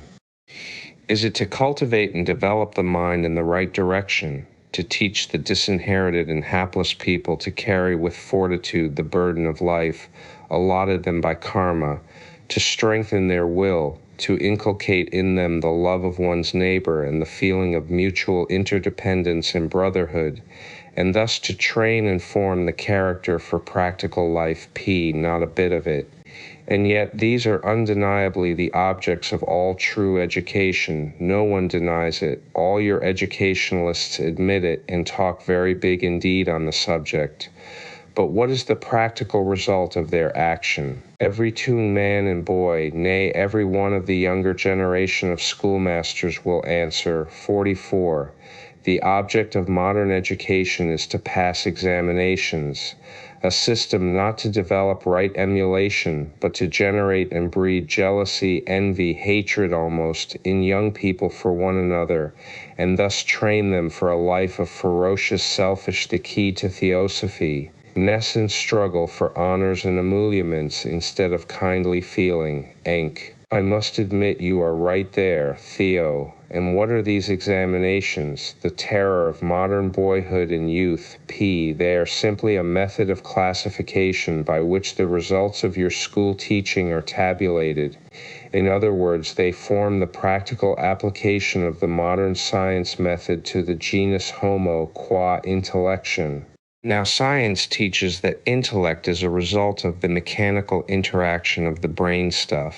Therefore, it is only logical that modern education should be almost entirely mechanical, a sort of automatic machine for the fabrication of intellect by the ton. Very little experience of examinations is enough to show that the education they produce is simply a training of the physical memory, and sooner or later all your schools will sink to this level. As to any real sound cultivation of the thinking and reasoning power, it is simply impossible, while everything has to be judged by the results as tested by competitive examinations. Again, school training is of the very greatest importance in forming character, especially in its moral bearing. Now, from first to last, your modern system is based on the so-called scientific revelations, 64, the struggle for existence, and the 44, survival of the fittest. All through his early life, every man has these driven into him by practical example and experience, as well as by direct teaching, till it is impossible to eradicate from his mind the idea that 44 self, the lower, personal, animal self, is the end-all and be-all of life. Here you get the great source of all the after, the key to Theosophy. Misery, crime, and heartless selfishness, which you admit as much as I do. Selfishness, as said over and over again, is the curse of humanity, and the prolific parent of all the evils and crimes in this life, and it is your schools which are the hotbeds of such selfishness. Inc. It is all very fine as generalities, but I should like a few facts, and to learn also how this can be remedied. Theo. Very well, I will try and satisfy you. There are three great divisions of scholastic establishments: board, middle class, and public schools, running up the scale from the most grossly commercial to the idealistic classical, with many permutations and combinations. The practical commercial begets the modern side, and the ancient and orthodox classical reflects its heavy respectability even as far as the school board pupil teachers' establishments. Here we plainly see the scientific and material commercial supplanting the effete orthodox and classical. Neither is the reason very far to seek. The objects of this branch of education are then pounds, shillings, and pence, the summum bonum of the 6th century. Thus, the energies generated by the brain molecules of its adherents are all concentrated on one point, and are therefore to some extent an organized army of educated and speculative intellects of the minority of men, trained against the hosts of the ignorant, simple-minded masses doomed to be vampirized, lived and sat upon by their intellectually stronger brethren. Such training is not only untheosopical, it is simply unchristian. Result: the direct outcome of this branch of education is an overflooding of the market with money. 268, the key to Theosophy. Making machines with heartless, selfish men, animals, who have been most carefully trained to prey on their fellows and take advantage of the ignorance of their weaker brethren. Enk. Well, Hut, you cannot assert that of our great public schools at any rate. Tedio. Hot exactly, it is true. But though the form is different, the animating spirit is the same, untheosophical and unchristian, whether Eton and Harrow turn out scientists or divines and theologians. Enk.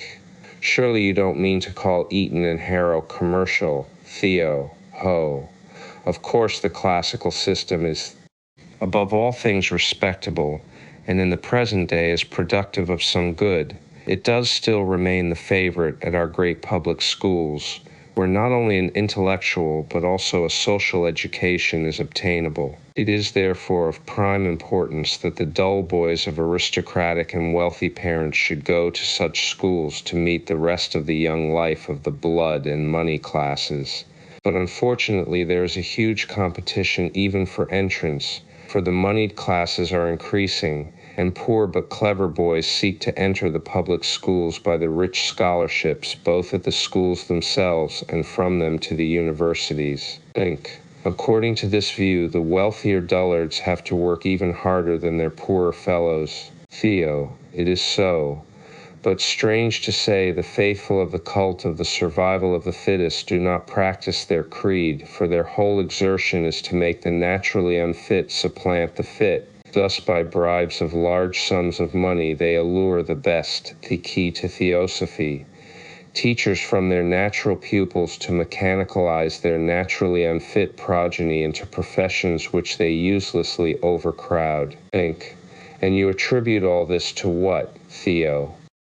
All this is owing to the perniciousness of a system which turns out goods to order, irrespective of the natural proclivities and talents of the youth. The poor little candidate for this progressive paradise of learning comes almost straight from the nursery to the treadmill of a preparatory school for sons of gentlemen. Here he is immediately seized upon by the workmen of the material-intellectual factory, and crammed with Latin, French, and Greek accidents, hates and tables, so that if he have any natural genius, it is rapidly squeezed out of him by the rollers of what Carlyle has so well called dead vocables. But surely he is taught something besides dead vocables, and much of that which may lead him direct to Theosophy, if not entirely into the Theosophical Society. Theo, not much. For of history he will attain only sufficient knowledge of his own particular nation to fit him with a steel armor of prejudice against all other peoples, and be steeped in the foul cesspools of chronicled national hate and bloodthirstiness. And surely you would not call that Theosophy. What are your further objections? Theo, added to this is a smattering of selected so-called biblical facts, from the study of which all intellect is eliminated. It is simply a memory lesson, the why of the teacher being a why of circumstances and not of reason. The key to Theosophy. Yes, but I have heard you congratulate yourself at the ever-increasing number of the agnostics and atheists in our day, so that it appears that even people trained in the system you abuse so heartily do learn to think and reason for themselves. Theo, yes, but it is rather owing to a healthy reaction from that system than due to it. We prefer immeasurably more in our society agnostics and even rank atheists to bigots of whatever religion. An agnostic's mind is ever open to the truth, whereas the latter blinds the bigot like the sun does an owl. The best, i.e. the most truth-loving, philanthropic, and honest of our fellows were and are agnostics and atheists, disbelievers in a personal God. But there are no rethinking boys and girls, and generally early training will leave its mark behind in the shape of a cramped and distorted mind. A proper and sane system of education should produce the most vigorous and liberal mind, strictly trained in logical and accurate thought and not in blind faith. How can you ever expect good results while you pervert the reasoning faculty of your children by bidding them believe in the miracles of the Bible on Sunday, while for the 6 other days of the week you teach them that such things are scientifically impossible? What would you have then, Theo? If we had money, we would found schools which would turn out something else than reading and writing candidates for starvation. Children should above all be taught self-reliance, love for all men, altruism, mutual charity, and more than anything else, to think and reason for themselves. We would reduce the key to Theosophy, the purely mechanical work of the memory, to an absolute minimum, and devote the time to the development and training of the inner senses, faculties, and latent capacities. We would endeavor to deal with each child as a unit and to educate it so as to produce the most harmonious and equal unfoldment of its powers, in order that its special aptitudes should find their full natural development. We should aim at creating free men and women, free intellectually, free morally, unprejudiced in all respects, and above all things, unselfish. And we believe that much, if not all of this, could be obtained by proper and truly theosophical education. Why then is Thebe so much prejudice against the TS? Inc. If Theosophy is even half of what you say, why should there exist such a terrible ill feeling against it? This is even more of a problem than anything else. Theo, it is, but you must bear in mind how many powerful adversaries we have aroused ever since the formation of our society. As I just said, if the Theosophical movement were one of those numerous modern crazes, as harmless at the end as they are evanescent, it would be simply laughed at, as it is now, by those who still do not understand its real purport, and left severely alone. But it is nothing of the kind. Intrinsically, Theosophy is the most serious movement of this age, and one, moreover, which threatens the very life of most of the time-honored humbugs, prejudices, and social evils of the day, those evils which fatten and make happy the upper TE key to Theosophy, 10 and their imitators and sycophants, the wealthy dozens of the middle classes, while they positively crush and starve out of existence the millions of the poor. Think of this, and you will easily understand the reason of such a relentless persecution by those others who, more observant and perspicacious, do see the true nature of Theosophy, and therefore dread it. Inc. Do you mean to tell me that it is because a few have understood what Theosophy leads to, that they try to crush the movement? But if Theosophy leads only to good, surely you cannot be prepared to utter such a terrible accusation of perfidious heartlessness and treachery even against those few. Theo, I am so prepared, on the contrary. I do not call the enemies we have had to battle with during the first 9 or 10 years of the Society's existence either powerful or dangerous, but only those who have arisen against us in the last 3 or 4 years. And these neither speak, write, nor preach against Theosophy, but work in silence and behind the backs of the foolish puppets who act as their visible marionettes. Yet if invisible to most of the members of our society, they are well known to the true founders and the protectors of our society. But they must remain for certain reasons unnamed at present. Inc. And are they known to many of you or to yourself alone? Theo, I never said I knew them. I may or may not know them, but I know of them, and this is sufficient, and I defy them to do their worst. They may achieve great mischief and throw confusion into our ranks, especially among the faint-hearted, TA key to Theosophy, and those who can judge only by appearances. They will not crush the society, do what they may. Apart from these truly dangerous enemies, dangerous, however, only to those Theosophists who are unworthy of the name, and whose place is rather outside than within the TS. The number of our opponents is more than considerable. Inc. Can you name these, at least, if you will not speak of the others? Theo, of course I can. We have to contend against 1. The hatred of the spiritualists, American, English, and French. 2. The constant opposition of the clergy of all denominations. 3. Especially the relentless hatred and persecution of the missionaries in India. 4. This led to the famous and infamous attack on our Theosophical Society by the Society for Psychical Research, an attack which was stirred up by a regular conspiracy organized by the missionaries in India. Lastly, we must count the defection of various prominent members for reasons I have already explained, all of whom have contributed their utmost to increase the prejudice against us. Inc. Cannot you give me more details about these, so that I may know what to answer when asked? A brief history of the society, in short, and why the world believes all this. Theo, the reason is simple. Most outsiders knew absolutely nothing of the society itself, its motives, objects, or beliefs.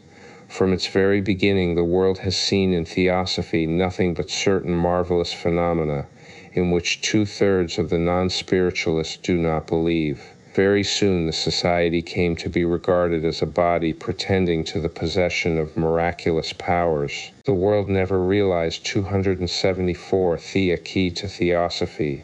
Tliat society taught absolute disbelief in miracle, or even the possibility of such, that in the society there were only a few people who possessed such psychic powers, and but few who cared for them. Nor did it understand that the phenomena were never produced publicly but only privately for friends, and merely given as an accessory to prove by direct demonstration that such things could be produced without dark rooms, spirits, mediums, or any of the usual paraphernalia. Unfortunately, this misconception was greatly strengthened and exaggerated by the first book on the subject, which excited much attention in Europe, Mr. Sinnett's 44 Occult World. If this work did much to bring the society into prominence, it attracted still more obloquy, derision, and misrepresentation upon the hapless heroes and heroine thereof. Of this the author was more than warned in the occult world, but did not pay attention to the prophecy, for such it was, though half-veiled. Inc. For what and since when do the spiritualists hate you? T.O. From the first day of the society's existence. No sooner the fact became known that, as a body, the TS did not believe in communications with the spirits of the dead, but regarded the so-called 64 spirits as, for the most part, astral reflections of disembodied personalities, shells, etc., then the spiritualists conceived a violent hatred to us, and especially to the founders. This hatred found expression in every kind of slander, uncharitable personal remarks, and absurd misrepresentations of the theosophical teachings in all the American spiritualistic organs. For years we were persecuted, denounced, and keyed to Theosophy, abused. This began in 1875 and continues to fly present day. In 1879, the headquarters of the TS were transferred from New York to Bombay, India, and then permanently to Madras. When the first branch of our society, the British TS, was founded in London, the English spiritualists, J, came out in arms against us, as the Americans had done, and the Orange spiritists followed suit, in qua. But why should the clergy be hostile to you when, after all, the main tendency of the theosophical doctrines is opposed to materialism, the great enemy of all forms of religion in our day? Theo. The clergy opposed us on the general principle that 66 he who is not with me is against me. Since Theosophy does not agree with any one sect or creed, it is considered the enemy of all alike, because it teaches that they are all more or less mistaken. The missionaries in India hated and tried to crush us because they saw the flower of the educated Indian youth and the Brahmins, who are almost inaccessible to them, joining the society in large numbers. And yet, apart from this general class hatred, the TS counts in its ranks many clergymen, and even one or two bishops. Enki. And what led the SPR to take the field against you? You were both pursuing the same line of study in some respects, and several of the psychic researchers belonged to your society. Theo. First of all, we were very good friends with the leaders of the SPR, but when the attack on the phenomena appeared in the Christian College magazine, supported by the pretended revelations of a menial, the SPR found that they had compromised themselves by publishing in their proceedings too the key to Theosophy, many of tri-phenomena which had occurred in connection with the TS. Their ambition is to pose as an authoritative and strictly scientific body, so that they had to choose between retaining that position by throwing overboard the TS, and even trying to destroy it, and seeing themselves merged, in the opinion of the Sadducees of the Grand Monde, with the credulous Theosophists and spiritualists. There was no way for them out of it, no two choices, and they chose to throw us overboard. It was a matter of dire necessity for them. But so hard-pressed were they to find any apparently reasonable motive for the life of devotion and ceaseless labor led by the two founders, and for the complete absence of any pecuniary profit or other advantage to them, that our enemies were obliged to resort to the thrice absurd, eminently ridiculous, and now famous Russian spy theory to explain this devotion. But the old saying, "The blood of the martyrs is the seed of the church," proved once more correct. After the first shock of this attack, the TS doubled and tripled its numbers, but the bad impression produced still remains. A French author was right in saying, calomnies toujours et encore, il en restera toujours quelque chose. Therefore it is that unjust prejudices are current, and that everything connected with the TS, and especially with its founders, is so falsely distorted because based on malicious hearsay alone. Thank you. Yet in the 14 years during which the society has existed, you must have had ample time and opportunity to show yourselves and your work in their true light. Theo, how or when have we been given such an opportunity? The key to Theosophy. 277 our most prominent members had an aversion to anything that looked like publicly justifying themselves. Their policy has ever been, we must live it down. What does it matter what the newspapers say or people think? The society was too poor to send out public lecturers, and therefore the expositions of our views and doctrines were confined to a few theosophical works that met with success, but which people often misunderstood or only knew of through hearsay. Our journals were, and still are, boycotted, our literary works ignored, and to this day no one seems even to feel quite certain whether Theosophists are a kind of serpent and devil worshippers or simply esoteric Buddhists, whatever that may mean. It was useless for us to go on denying day after day and year after year every kind of inconceivable cock-and-bull stories about us, for no sooner was one disposed of than another, a still more absurd and malicious one, was born out of the ashes of the first. Unfortunately, human nature is so constituted that any good said of a person is immediately forgotten and never repeated, but one has only to utter a calumny or to start a story, no matter how absurd, false, or incredible it may be, if only it is connected with some unpopular character, for it to be successful and forthwith accepted as a historical fact. Like Don Basilio's calumnia, the rumor springs up at first as a soft, gentle breeze hardly stirring the grass under your feet, and arising no one knows whence. Then, in the shortest space of time, it is transformed into a strong wind begins to blow a gale, and forthwith becomes a roaring storm. The key to Theosophy. Calumny among news is what an octopus is among fishes. It sucks into one's mind, fastens upon our memory, which feeds upon it, leaving indelible marks even after the calumny has been bodily destroyed. A calumnious lie is the only master key that will open any and every brain. It is sure to receive welcome and hospitality in every human mind, the highest as the lowest, if only a little prejudiced, and no matter from however base a quarter and motive it has started. Don't you think your assertion altogether too sweeping? The Englishman has never been over ready to believe in anything said, and our nation is proverbially known for its love of fair play. A lie has no legs to stand upon for long, and Theo, the Englishman, is as ready to believe evil as a man of any other nation, for it is human nature and not a national feature.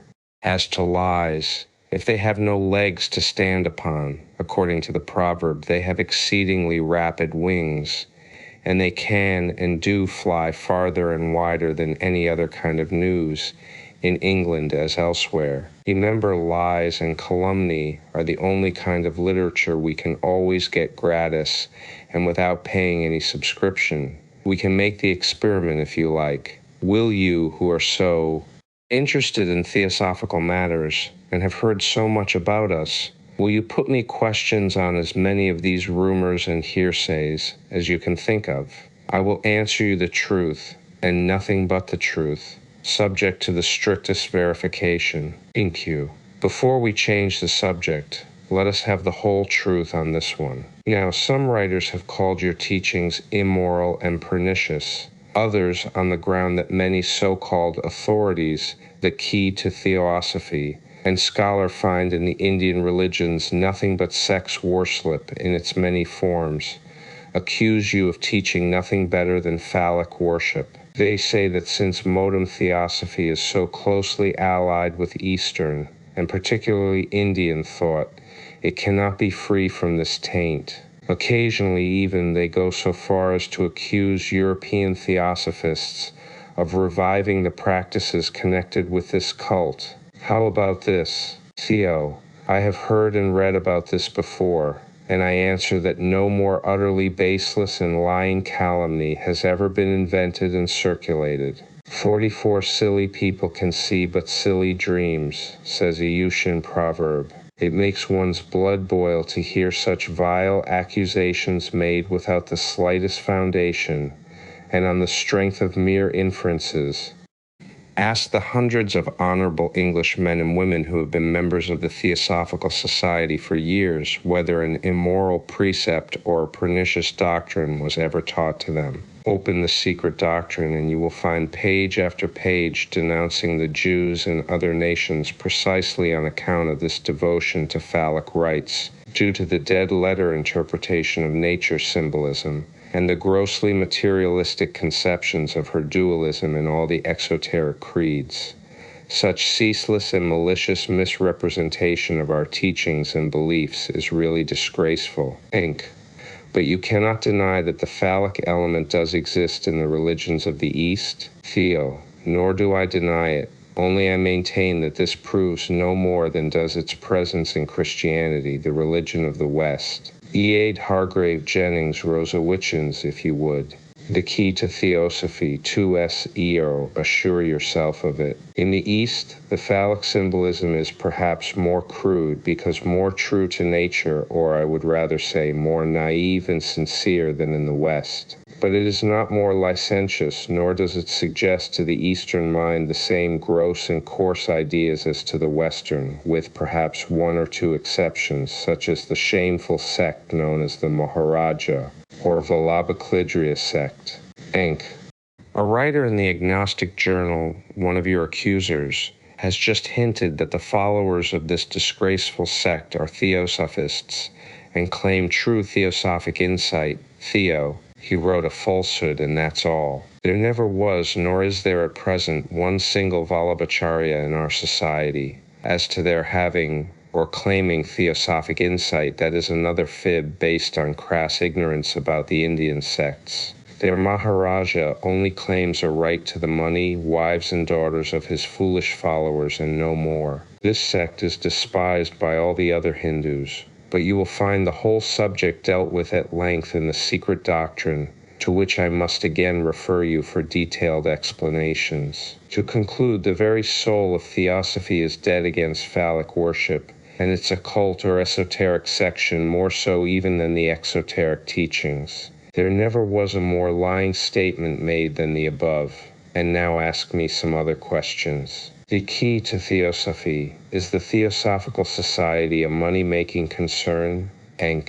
Agreed. Well, have either of the founders, Colonel H.S. Olcott or H.P. Blavatsky, ever made any money, profit, or derived any worldly benefit from the TS, as some papers say? Theo, not one penny, the papers lie. On the contrary, they have both given all they had and literally beggared themselves.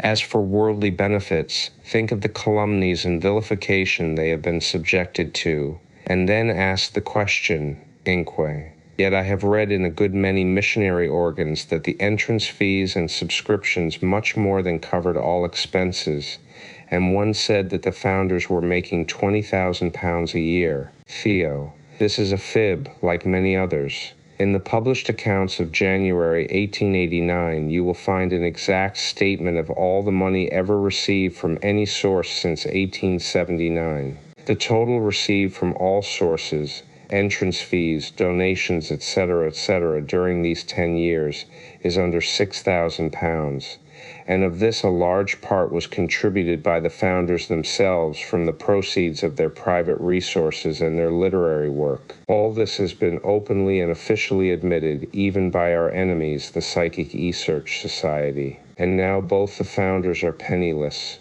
one too old and ill to work as she did before, unable to spare time for outside literary work to help the society, and money can only write for the theosophical cause. The other keeps laboring for it as before, and receives as little thanks for it. The key to Theosophy, Inque. But surely they need money to live. Theo, not at all. So long as they have food and lodging, even though they owe it to the devotion of a few friends, they need little more. Enk. But could not Madame Blavatsky especially make more than enough to live upon by her writings? Theo. When in India, she received on the average some 1,000 rupees a year for articles contributed to Russian and other papers, but gave it all away to the society. Enk. Political articles. Theo. Never. Everything she has written throughout the 7 years of her stay in India is all there in print. It deals only with the religions, ethnology, and customs of India, and with theosophy, never with politics, of which she knows nothing and cares less. Again, 2 years ago, she refused several contracts amounting together to about 1,200 rubles in gold per month, for she could not accept them without abandoning her work for the society, which needed all her time and strength. She has documents to prove it, Enk. But why could not both she and Colonel Olcott do as others, notably many theosophists, do, follow out their respective professions and devote the surplus of their time to the work of the society? Theo. Because by serving two masters, either the professional or the philanthropic work would have had to suffer. Every true theosophist is morally bound to sacrifice the personal to the impersonal, his own present good to the future benefit of other people. If the bounders do not set the example, who will? The key to Theosophy. Inc. And are there many who follow it? Theo. I am bound to answer you the truth. In Europe, about 6 in all, out of more than that number of branches. Inc. Then it is not true that the Theosophical Society has a large capital or endowment of its own? Theo. It is false, for it has none at all.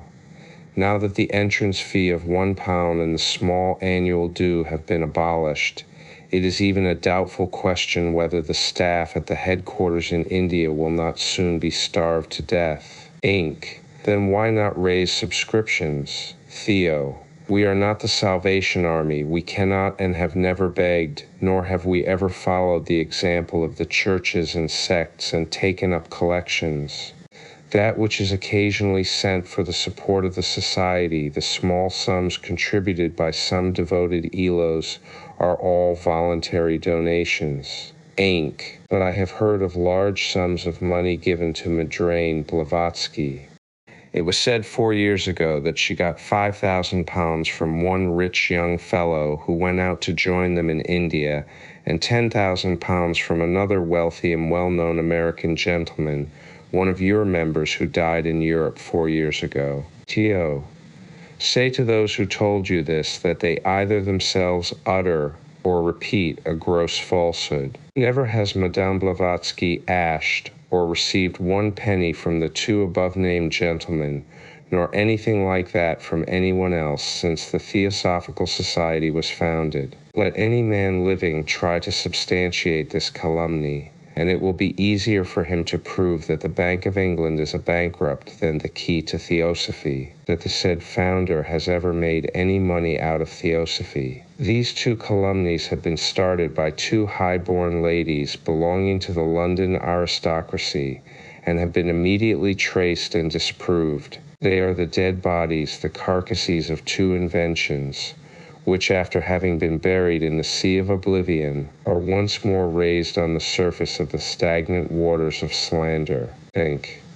Then I have been told of several large legacies left to the T.S. 1. Some £8,000 was left to it by some eccentric Englishman who did not even belong to the society. The other, £3,000 Rio 1 4,000 were testated by an Australian FTS.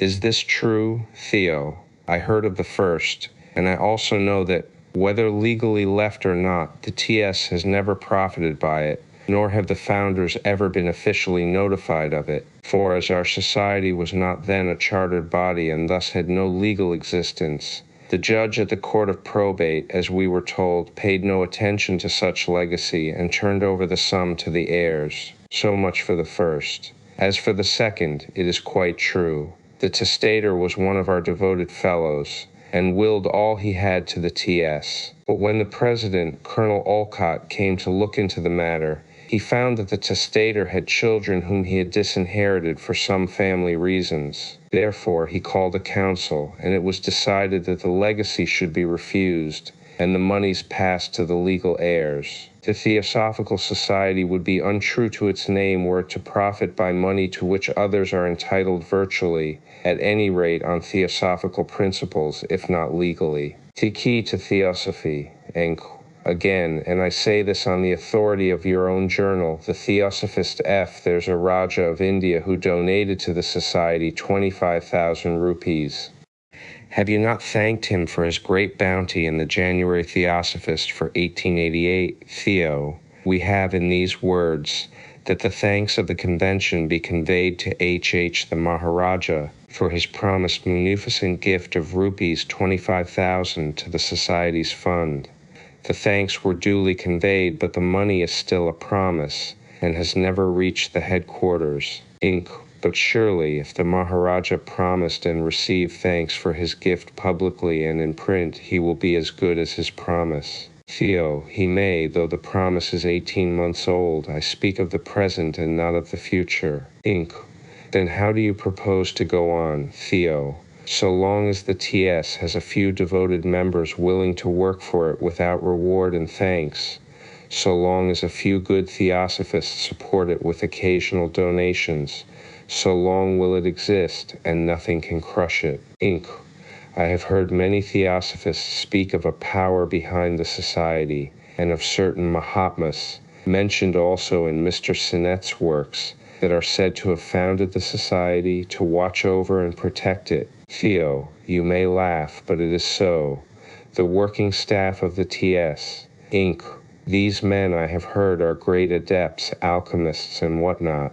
If, then, they can change lead into gold and make as much the key to Theosophy, money as they like, besides doing all kinds of miracles at will, as related in Mr. Sinnett's Occult World, why do not they find you money and support the founders and the society in comfort? Theo, because they did not found a 64 Miracle Club, because the society is intended to help men to develop the powers latent in them through their own exertions and merit, because whatever they may or may not produce in the way of phenomena, they are not false coiners, nor would they throw an additional and very strong temptation on the path of members and candidates. Theosophy is not to be bought. Hitherto, for the past 14 years, not a single working member has ever received pay or salary from either the masters or the society. Then are none of your workers paid at all, Theo, till now not one. But as every one has to eat, drink, and clothe himself, all those who are without any means of their own and devote their whole time to the work of the society are provided with the necessaries of life at the headquarters at Madras, India, though these 44 necessaries are humble enough in truth. See buoys at the end. But now that the society's work has increased so greatly and still goes on increasing, NB, owing to slanders, in Europe, we need more working hands. We hope to have a few members who will henceforth be remunerated, if the word can be used in the cases in question. For every one of these fellows who are preparing to give all their time to the society, are quitting good official situations with excellent prospects, to work for us at less than half their former salary, And who will provide the funds for this? The key to Theosophy, Theo. Some of our fellows, Willie, are just and little richer than the rest. The man who would speculate or make money on Theosophy would be unworthy to remain in our ranks, But you must surely make money by your books, magazines, and other publications? Theo. The Theosophist of Madras, alone among the magazines, pays a profit, and this has regularly been turned over to the society year by year, as the published accounts show. Lucifer is slowly but steadily engulfing money, never yet having paid its expenses, thanks to its being boycotted by the pious booksellers and railway stalls. The Lotus, in France, started on the private and not very large means of a theosophist, who has devoted to it his whole time and labor, has ceased to exist, owing to the same causes, alas. Nor does the New York Path pay its way, while the Revue Theosophique of Paris has only just been started, also from the private means of a lady member. Moreover, whenever any of the works issued by the Theosophical Publishing Company in London do pay, the proceeds will be devoted to the service of the society. Inc. And now please tell me all you can about the Mahatmas. So many absurd and contradictory things are said about them that one does not know what to believe, and all sorts of ridiculous stories become current. Theo. Well may you call them ridiculous. The Theosophical Mahatmas. A be they spites of light, O be goblins damned, Inc. Who are they finally, those whom you call your masters? Some say they are spirits, or some other kind of supernatural beings, while others call them myths. Theo. They are neither. I once heard one outsider say to another that they were a sort of male mermaids, whatever such a creature may be. But if you listen to what people say, you will never have a true conception of them. In the first place, they are living men, born as we are born, and doomed to die like every other mortal. Enk. Yes, but it is rumored that some of them are 1,000 years old. Is this true, Theo? As true as the miraculous growth of hair on the head of Meredith's Shagpat. Truly, like the identical, no theosophical shaving has hitherto been able to crop it. The more we deny them, the more we try to set people right, the more absurd do the inventions become. I have heard of Methuselah being 969 years old, but, not being forced to believe in it, the key to Theosophy, 289 have laughed at the statement, for which I was forthwith regarded by many as a blasphemous heretic. Enk.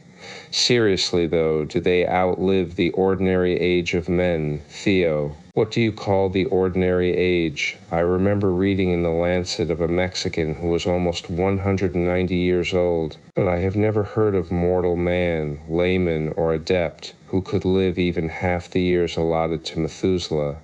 Some adepts do exceed by a good deal what you would call the ordinary age, yet there is nothing miraculous in it, and very few of them care to live very long. Enk. But what does the word Mahatma really mean, Theo?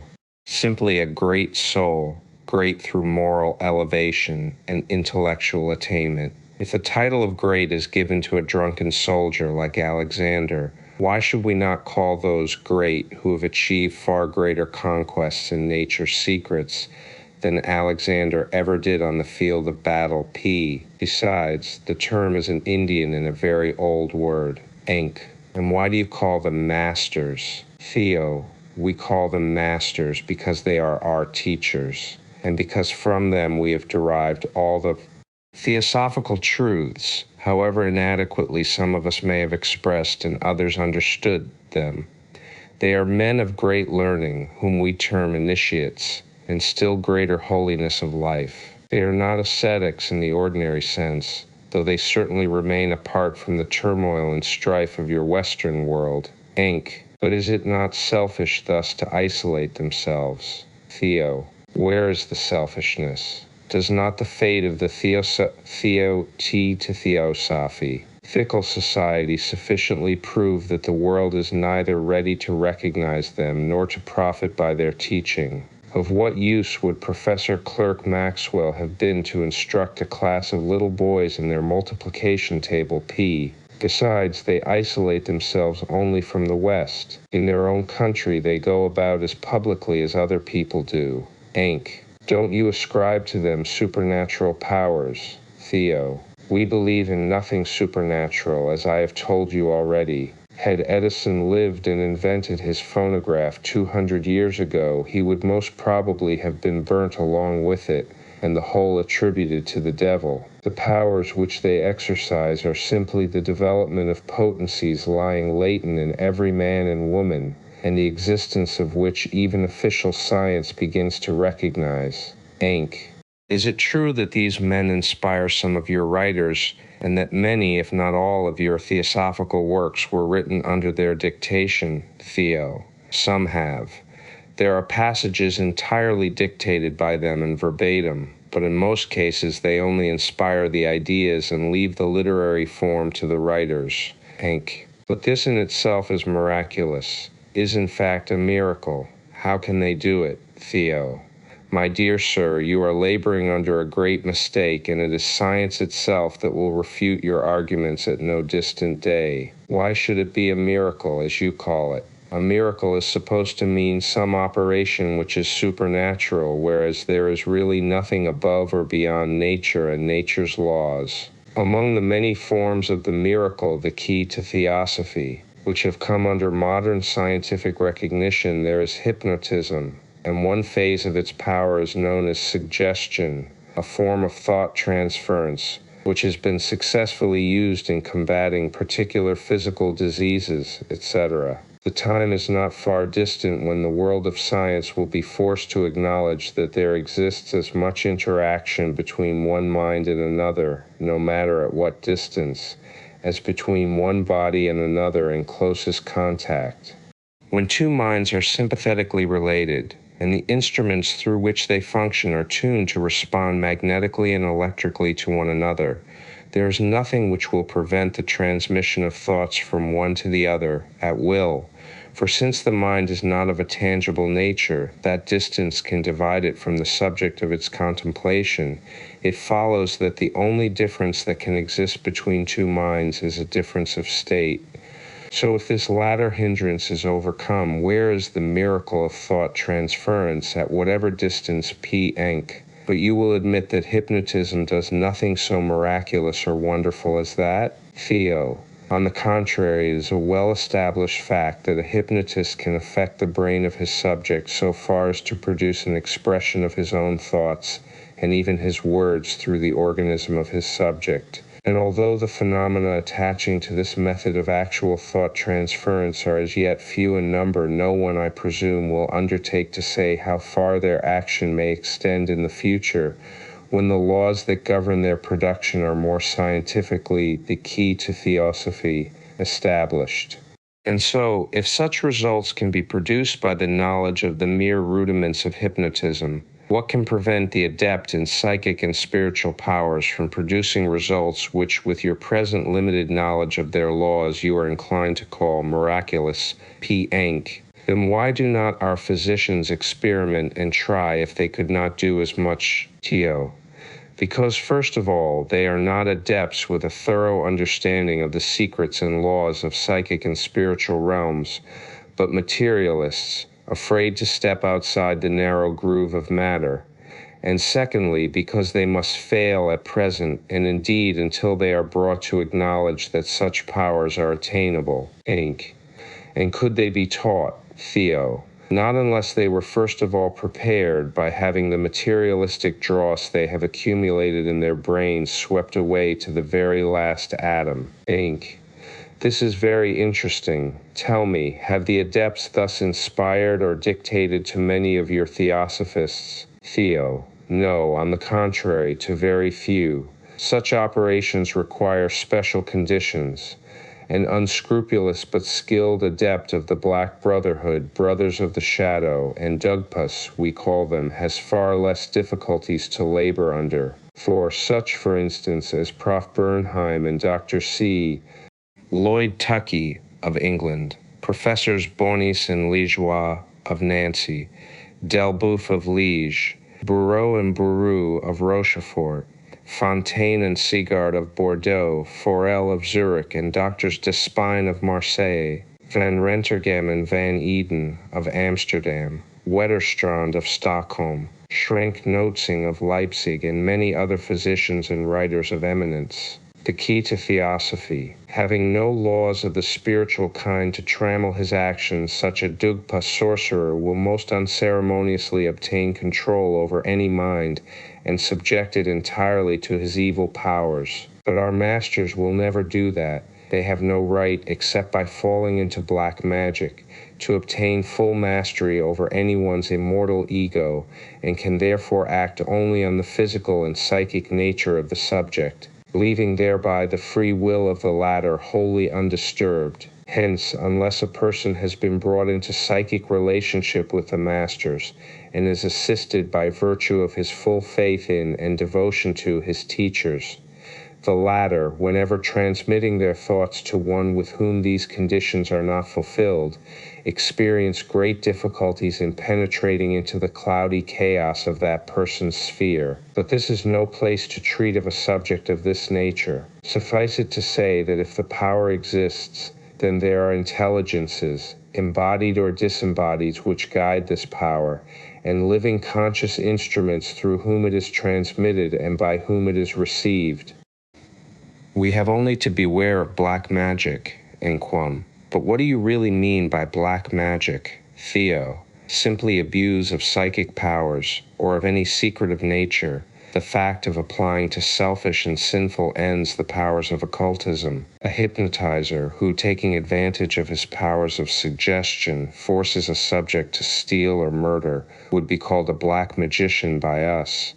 The famous rejuvenating system of Dr. Brown Sequard of Paris, through a loathsome animal injection into human blood, a discovery all the medical papers of Europe are now discussing, if true, is unconscious black magic. The key to Theosophy, Inquam.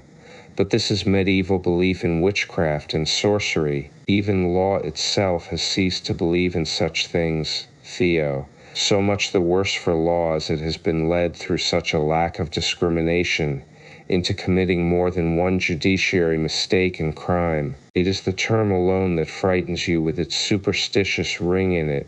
Would not law punish an abuse of hypnotic powers as I just mentioned? Nay, it has so punished it already in France and Germany, yet it would indignantly deny that it applied punishment to a crime of evident sorcery. You cannot believe in the efficacy and reality of the powers of suggestion by physicians and mesmerizers or hypnotizers, and then refuse to believe in the same powers when used for evil motives. And if you do, then you believe in sorcery. You cannot believe in good and disbelieve in evil, accept genuine money and refuse to credit such a thing as false coin. Nothing can exist without its contrast. And no day, no light, no good could have any representation as such in your consciousness, were there no night, darkness, nor evil to offset and contrast them. Think. Indeed, I have known men who, while thoroughly believing in that which you call great psychic or magic powers, laughed at the very mention of witchcraft and sorcery. Theo, what does it prove? Simply that they are illogical. So much the worse for them again. And we, knowing as we do of the existence of good and holy adepts, believe as thoroughly in the existence of bad and unholy adepts, or Dugpas. But the masters exist. Why don't they come out before all men, the key to Theosophy, and refute once for all the many charges which are made against many at Blavatsky and the Society? Theo, what charges? That they do not exist, and that she has invented them, that they are men of straw, Mahatmas of muslin and bladders. Does not all this injure her reputation? In what way can such an accusation injure her in reality? Did she ever make money on their presumed existence, or derive benefit or fame therefrom? I answer that she has gained only insults, abuse, and calumnies, which would have been very painful had she not learned long ago to remain perfectly indifferent to such false charges. For what does it amount to, after all? Why, to an implied compliment, which, if the fools, her accusers, were not carried away by their blind hatred, they would have thought twice before uttering. To say that she has invented the masters comes to this: She must have invented every bit of philosophy that has ever been given out in theosophical literature. She must be the author of the letters from which esoteric Buddhism was written, the sole inventor of every tenet found in the secret doctrine, one which, if the world were just, would be recognized as supplying many of the missing links of science, as will be discovered 100 years hence. By saying what they do, they are also giving her the credit of being far cleverer than the hundreds of men, many very clever and not a few scientific men, who believe in what she says, inasmuch as she must have fooled them all. If they speak the truth, then she must be several Mahatmas rolled into one like a nest of Chinese boxes, the key to Theosophy, since among the so-called Mahatma letters are many in totally different and distinct styles, all of which her accusers declare that she has written. Ink, it is just what they say. But is it not very painful to her to be publicly denounced as the most accomplished impostor of the age, whose name deserves to pass to posterity, as is done in the report of the Society for Psychical Research? Theo, it might be baneful if it were true, or came from people less rabidly materialistic and prejudiced. As it is, personally, she treats the whole matter with contempt, while the Mahatmas simply laugh at it. In truth, it is the greatest compliment that could be paid to her. I say so again, ink. But her enemies claim to have proved their case. Theo, aye, it is easy enough to make such a claim when you have constituted yourself judge, jury, and prosecuting counsel at once as they did. But who, except their direct followers and our enemies, believe in it? Ink. But they sent a representative to India to investigate the matter, didn't they? Theo. They did, and their final conclusion rests entirely on the unchecked statements and unverified assertions of this young gentleman. A lawyer who read through his report told a friend of mine that in all his experience he had never seen such a ridiculous and self-condemnatory document. It was found to be full of suppositions and working hypotheses which mutually destroyed each other. Is this a serious charge, P.N.K.? Yet it has done the society great harm. Why then did she not vindicate her own character at least before a court of law? The key to Theosophy. Theo. Firstly, because as a Theosophist it is her duty to leave unheeded all personal insults. Secondly, because neither the Society nor Mimi Blavatsky had any money to waste over such a lawsuit. And lastly, because it would have been ridiculous for both to be untrue to their principles because of an attack made on them by a flock of stupid old British wethers who had been led to butt at them by an over-frolicsome lambkin from Australia. Ink. This is complimentary. But do you not think that it would have done real good to the cause of Theosophy if she had authoritatively disproved the whole thing once for all? Theo, perhaps. But do you believe that any English jury or judge would have ever admitted the reality of psychic phenomena, even if entirely unprejudiced beforehand, P? And when you remember that they would have been set against us already by the Russian spy scare, the charge of atheism and infidelity, and all the other calumnies that have been circulated against us, you cannot fail to see that such an attempt to obtain justice in a court of law would have been worse than fruitless. All this the psychic researchers knew well, and they took a base and mean advantage of their position to raise themselves above our heads and save themselves at our expense. Ink. The SPR now denies completely the existence of the Mahatmas. They say that from beginning to end they were a romance which Madame Blavatsky has woven from her own brain. Theo. Well, she might have done many things less clever than this. At any rate, we have not the slightest objection to this theory. As she always says now, she almost prefers that 29 Cephs the key to Theosophy. People should not believe in the masters. She declares openly that she would rather people should seriously think that the only Maliatmaland is the gray matter of her brain, and that, in short, she has evolved them out of the depths of her own inner consciousness, than that their names and grand ideals should be so infamously desecrated as they are at present. At first she used to protest indignantly against any doubts as to their existence. Now she never goes out of her way to prove or disprove it, Let people think what they like, Inc.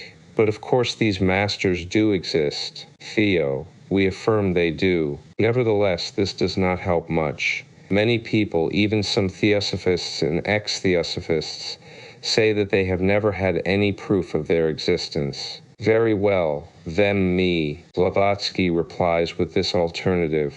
If she has invented them, then she has also invented their philosophy and the practical knowledge which some few have acquired. And if so, what does it matter whether they do exist or not, since she herself is here and her own existence at any rate can hardly be denied? If the knowledge supposed to have been imparted by them is good intrinsically, and it is accepted as such by many persons of more than average intelligence, why should there be such a hullabaloo made over that question? The fact of her being an impostor has never been proved, and will always remain sub judice, whereas it is a certain and undeniable fact that by whomsoever invented, the philosophy preached by the 44 masters is one of the grandest and most beneficent philosophies once it is properly understood. Thus the slanderers, while moved by the lowest theoky to Theosophy and meanest feelings, those of hatred, revenge, malice, wounded vanity, or disappointed ambition, seem quite unaware that they are paying the greatest tribute to her intellectual powers. So be it, if the poor fools will have it so. Beely, MD.Me. Blavatsky has not the slightest objection to being represented by her enemies as a triple adept, and a Mahatma to boot. It is only her unwillingness to pose in her own sight as a crow parading in peacock's feathers that compels her to this day to insist upon the truth. Inc. But if you have such wise and good men to guide the society, how is it that so many mistakes have been made? Theo, the masters do not guide the society, not even the founders, and no one has ever asserted that they did. They only watch over and protect it. This is amply proved by the fact that no mistakes have been able to cripple it, and no scandals from within, nor the most damaging attacks from without have been able to overthrow it. The masters look at the future, AOT at the present, and every mistake is so much more accumulated wisdom for days to come. That other master who sent the man with the 5 talents did not tell him how to double them, nor did he prevent the foolish servant from burying his 1 talent in the earth. Each must acquire wisdom by his own experience and merits. The Christian churches, who claim a far higher H4 master, the very Holy Ghost itself, have ever been and are still guilty not only of 66 mistakes, but of a series of bloody crimes throughout the ages. Yet no Christian would deny for that. His belief in that master, suppose P, although his existence is far more the key to Theosophy, hypothetical than that of the Mahatmas, as no one has ever seen the Holy Ghost, and his guidance of the Church. Moreover, their own ecclesiastical history distinctly contradicts. Errare humanum est. Let us return to our subject, the abuse of sack bed names and teams. Inc. Then what I have heard, namely, that many or theosophical writers claim to have been inspired by these masters, or to have seen and conversed with them, is not true.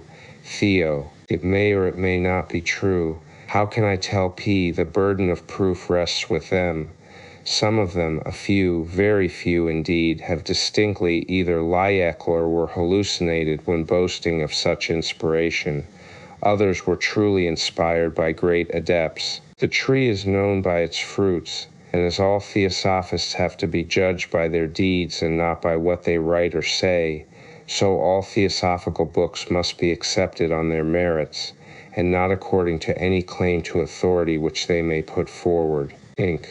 But would Mme. Blavatsky apply this to her own works, the secret doctrine, for instance? Theo. Certainly. She says expressly in the preface that she gives out the doctrines that she has learned from the masters, but claims no inspiration whatever for what she has lately written.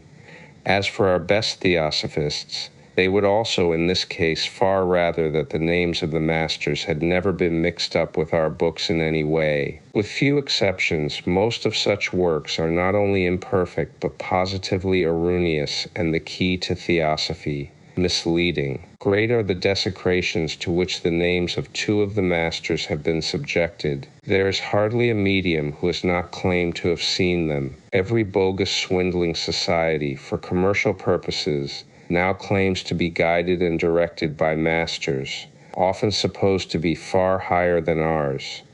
Many and heavy are the sins of those who advance these claims, prompted either by desire for lucre, vanity, or irresponsible mediumship. Many persons have been plundered of their money by such societies which offer to sell the secrets of power, knowledge, and spiritual truth for worthless gold. Worst of all, the sacred names of occultism and the holy keepers thereof have been dragged in this filthy mire, polluted by being associated with sordid motives and immoral practices, while thousands of men have been held back from the path of truth and light through the discredit and evil report which such shams, swindles, and frauds have brought upon the whole subject. I say again, every earnest theosophist regrets today from the bottom of his heart that these sacred names and things have ever been mentioned before the public, and fervently wishes that they had been kept secret within a small circle of trusted and devoted friends. Inc.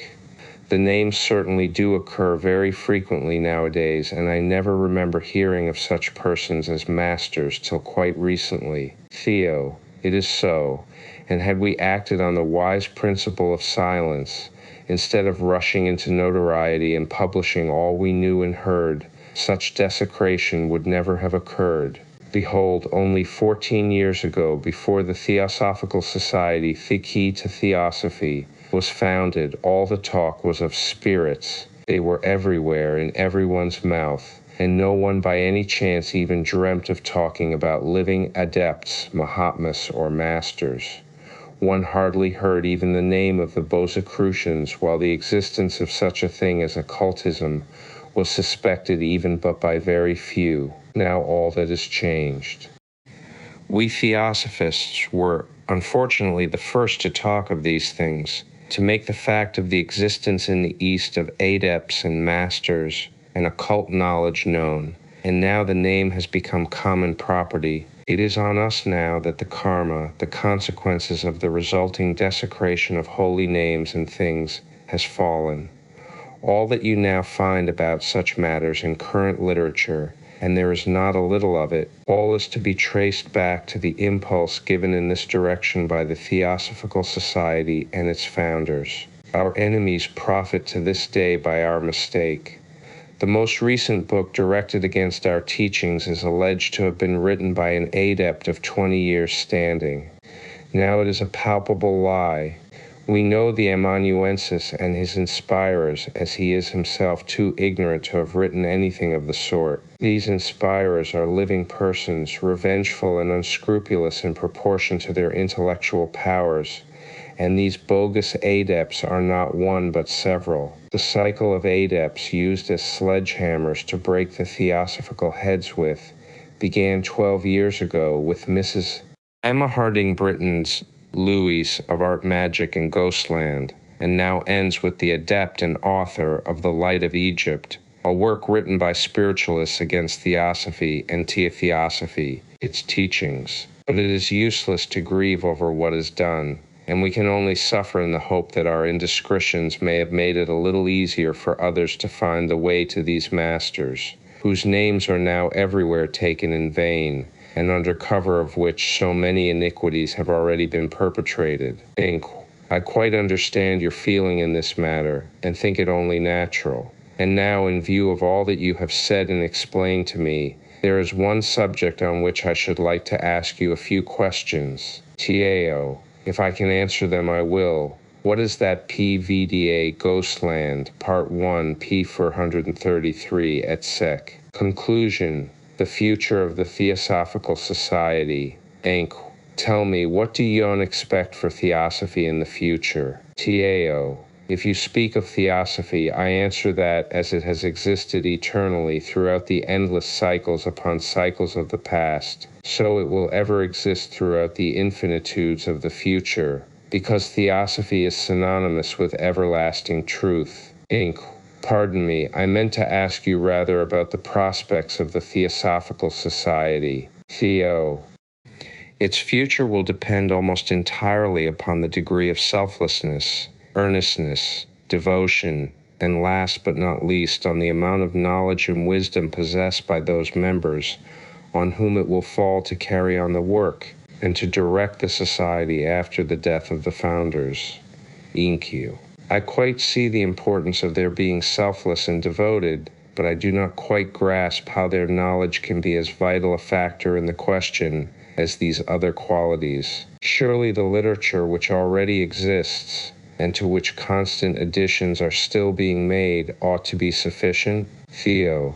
I do not refer to technical knowledge of the esoteric doctrine, though that is most important. I spoke rather of the great key to Theosophy. 305 need which our successors in the guidance of the society will have of unbiased and clear judgment. Every such attempt as the Theosophical Society has hitherto ended in failure because, sooner or later, it has degenerated into a sect, set up hard and fast dogmas of its own, and so lost by imperceptible degrees that vitality which living truth alone can impart. You must remember that all our members have been bred and born in some creed or religion, that all are more or less of their generation both physically and mentally, and consequently that their judgment is but too likely to be warped and unconsciously biased by some or all of these influences.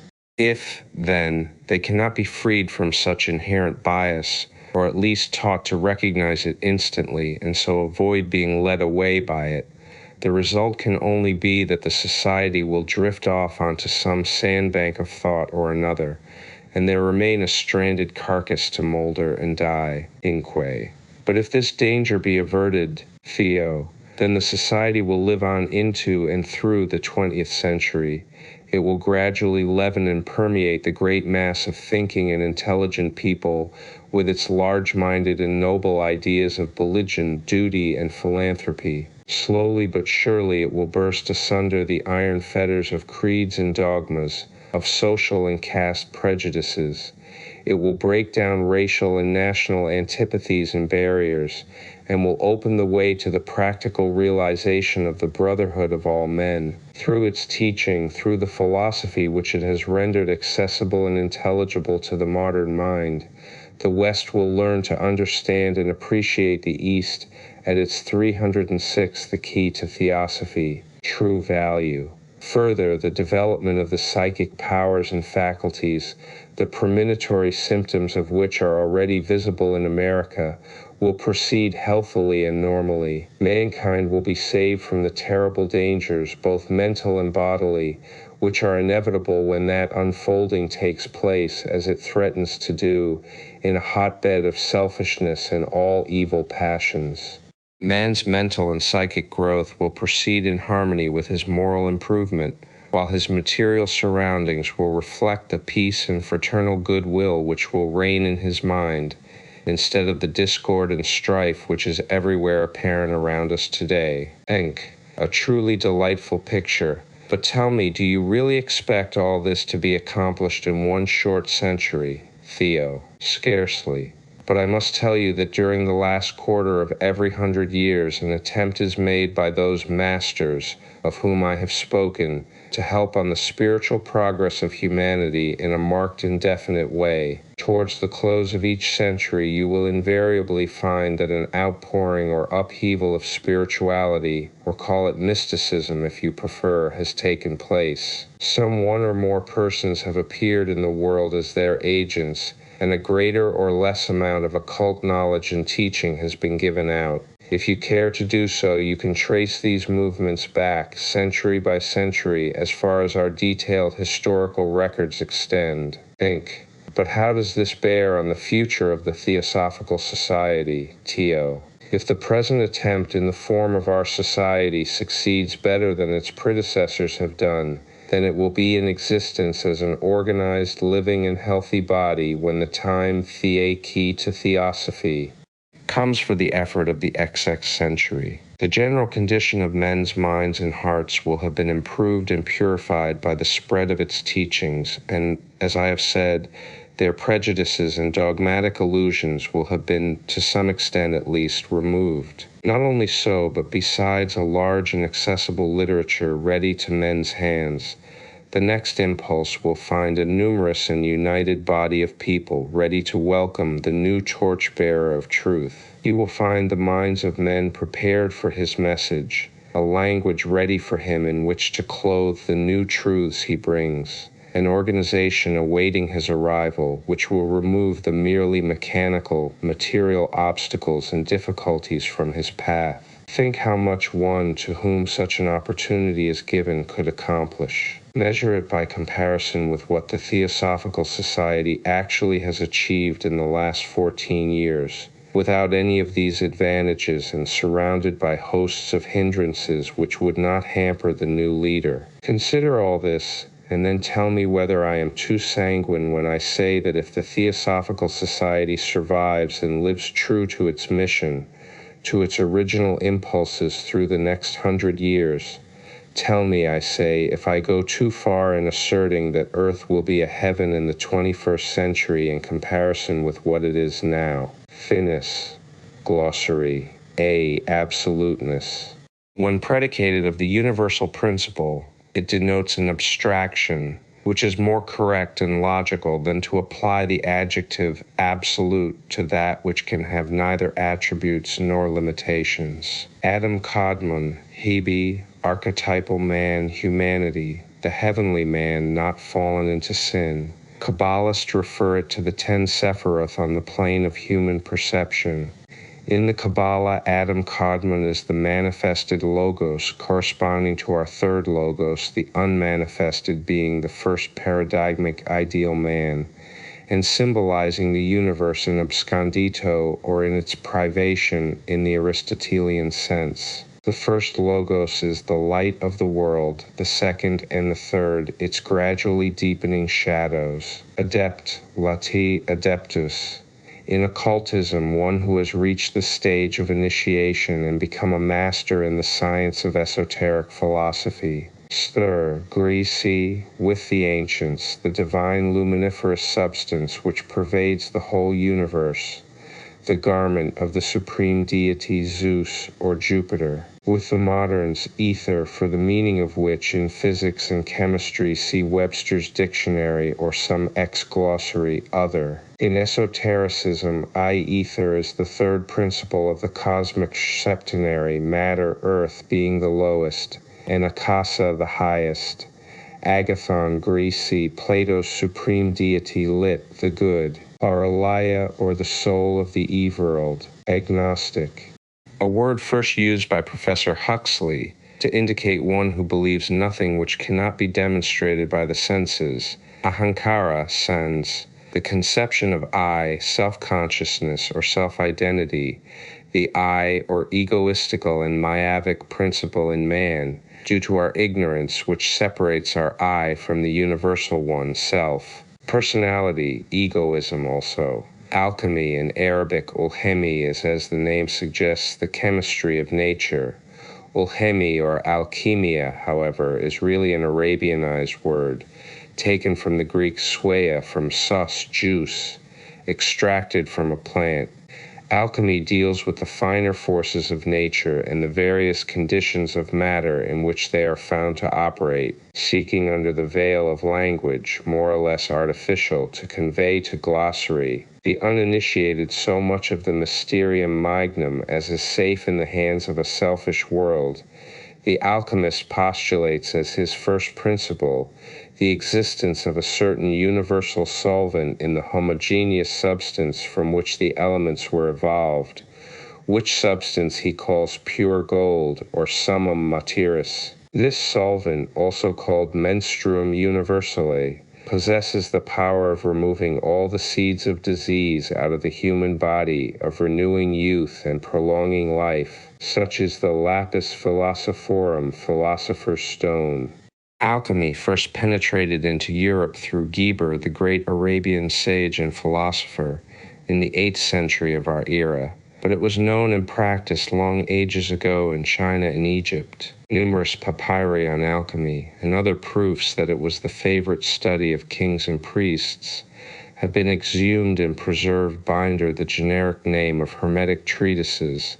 See Tabula Smaragdina. Alchemy is studied under 3 distinct aspects, which admit of many different interpretations, viz., the cosmic, the human, and the terrestrial. These 3 methods were typified under the 3 alchemical properties: sulfur, mercury, and salt. Different writers have stated that these are 3, 7, 10, and 12 processes respectively, but they are all agreed there is but one object in alchemy, which is to transmute gross metals into pure gold. But what that gold really is, very few people understand correctly. No doubt there is such a thing in nature as transmutation of the baser metal into the nobler, but this is only one aspect of alchemy, the terrestrial or purely material, for we see logically the same process taking place in the bowels of the earth. Yet besides and beyond this interpretation, there is in alchemy a symbolical meaning purely psychic and spiritual. While the Kabbalist alchemist seeks for the realization of the former, the occultist alchemist, spurning the gold of the earth, gives all his attention to and directs his efforts only towards the transmutation of the baser quaternary into the divine upper trinity of man, which when finally blended is one.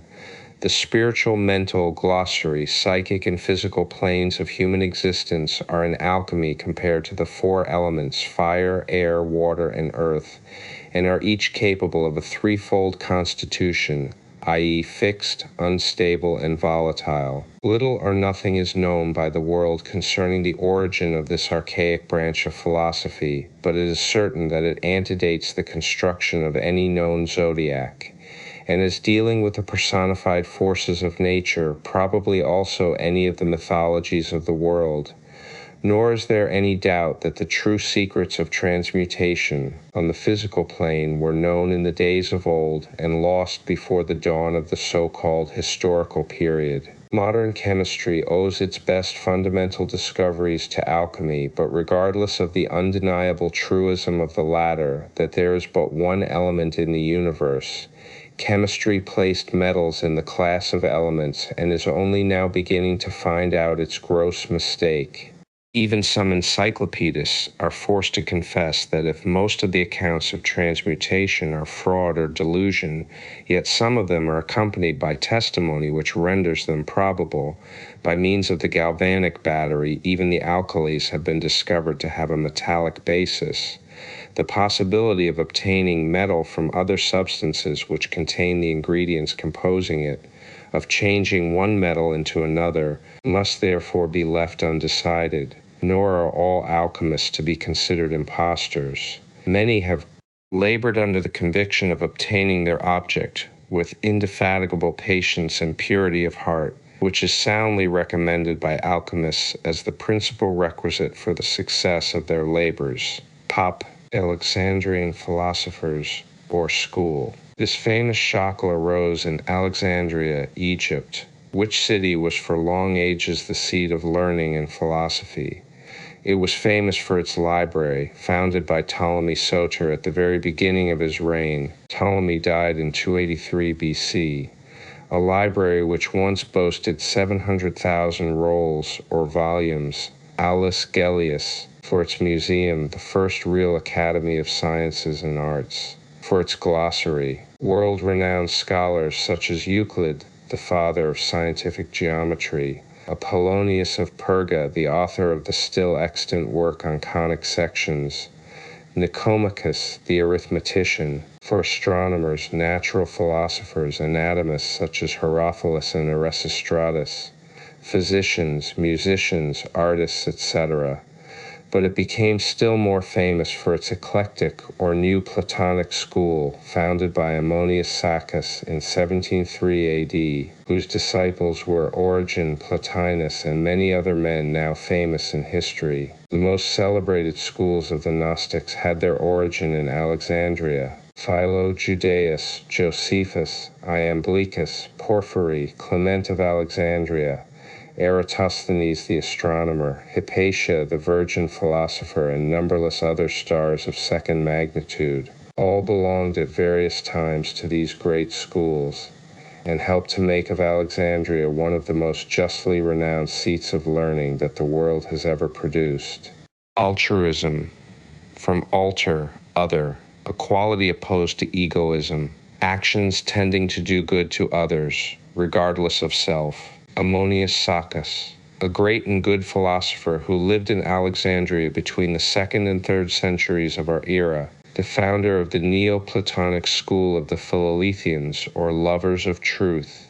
He was of poor birth and born of Christian parents, but endowed with such prominent, almost divine goodness as to be called Theodidactos, the God-taught. He honored that which was good in Christianity, but broke with it, and the churches at an early age, being unable to find in Christianity any superiority over the old religions. Analogetists, the disciples of Ammonius Saccas, vidi supra, so called because of their practice of interpreting all sacred legends, myths, and mysteries by a principle of analogy and correspondence, which rule is now found in the Kabbalistic system, and preeminently so in the schools of esoteric philosophy in the East. Vidi Thakkus, The 12 Signs of the Zodiac, by T. Suba Rowe, in 5 Years of Theosophy. Glossary. Ananda sans bliss, joy, felicity, happiness. A name of a favorite disciple of Gautama, the Lord Buddha. Anima Mune, Lat, the soul of the world, the same as Alaya of the northern Buddhists. The divine essence which pervades, permeates, animates, and informs all things, from the smallest atom of matter to man and God.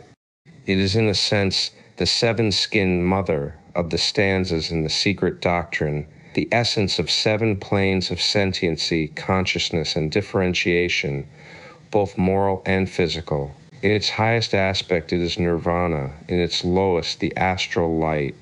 Glossary. 3.1a was feminine with the Gnostics. The early Christians and the Nazarenes, bisexual with other sects, who considered it only in its 4 lower planes of igneous and ethereal nature, in the objective world of forms, and divine and spiritual in its 3 higher planes. When it is said that every human soul was born by detaching itself from the anima mundi, it is meant esoterically that our higher egos are of an essence identical with it, and Malayat is a radiation of the ever-unknown universal absolute. Anoia gur is want of understanding, folly, and is the name applied by Plato and others to the lower manas when too closely allied with kama, which is characterized by irrationality, agnoia. The Greek agnoia is evidently a derivative of the Sanskrit ajnana, phonetically ajnana, or ignorance, irrationality, and absence of knowledge. Anthropomorphism, from the Greek anthropos, man, the act of endowing God or the gods with a human form and human attributes or qualities. Amskita, sans, one of the Upanishads, a very occult treatise. Apollo Belvedere. Of all the ancient statues of Apollo, the son of Jupiter and Latona, called Phoebus, Helios, the radiant, and the sun, the best and most perfect is the one of this name, which is in the Belvedere Gallery in the Vatican at Iommi. It is called the Pythian Apollo, as the god is represented in the moment of his victory over the serpent Python. The statue was found in the ruins of Antium in 1503. Apollonius of Tyana, a wonderful philosopher bomb in Cappadocia about the beginning of the 1st century, an ardent Pythagorean who studied the Phoenician sciences under Euthydemus, and Pythagorean philosophy and other subjects under Eusenis of Ilyraclea. According to the tenets of the Pythagorean school, he remained a vegetarian the whole of his long life, ate only fruit and herbs, drank no wine, tore vestments made only of plant fibers, walked barefooted, and let his hair glossary grow to the full length as all the initiates have done before and after him. He was initiated by the priests of the temple of the Asclepios at Ixi, and learnt many of the miracles for healing the sick wrought by the god of medicine. Having prepared himself for a higher initiation by a silence of 5 years, and by travel, visiting Antioch, Ephesus, and Pamphylia and other parts, he repaired via Babylon to India, alone, all his disciples having abandoned him as they feared to go to the land of enchantments. A casual disciple, Damas, whom he met on his way, accompanied him, however, on his travels. At Babylon, he got initiated by the Chaldees and Magi, according to Damas, whose narrative was copied by one named Philostratus 100 years later. After his return from India, he showed himself a true initiate in that the pestilence, earthquakes, deaths of kings, and other events, which he prophesied, duly happened. At Lesbos, the priests of Orpheus got jealous of him, and refused to initiate him into their peculiar mysteries, though they did so several years later. He preached to the people of Athens and other states the purest and noblest ethics,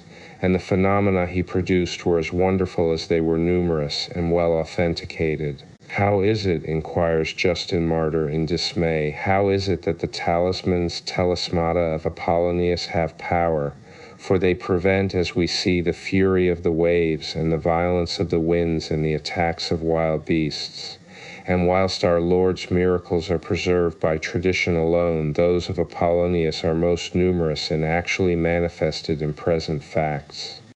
But an answer is easily found to this in the fact that after crossing the Hindu Kush, Apollonius had been directed by a king to the abode of the sages, whose abode it may be to this day, and who taught him their unsurpassed knowledge. His dialogues with the Corinthian Menippus give to us truly the esoteric catechism and disclose, when understood, many an important mystery of nature. Apollonius was the friend, correspondent, and guest of kings and queens, and no wonderful glossary or magic powers are better attested than his. Towards the close of his long and wonderful life, he opened an esoteric school at Ephesus and died at the ripe old age of 100 years. Archangel, highest supreme angel. From the two Greek words arch, first, and angelos, messenger. Arhat, sans, also pronounced and written arhat, arhan, rahat, etc. The worthy one. A perfected Arya, one exempt from reincarnation, deserving divine honors. This was the name first given to the Jain and subsequently to the Buddhist holy men initiated into the esoteric mysteries.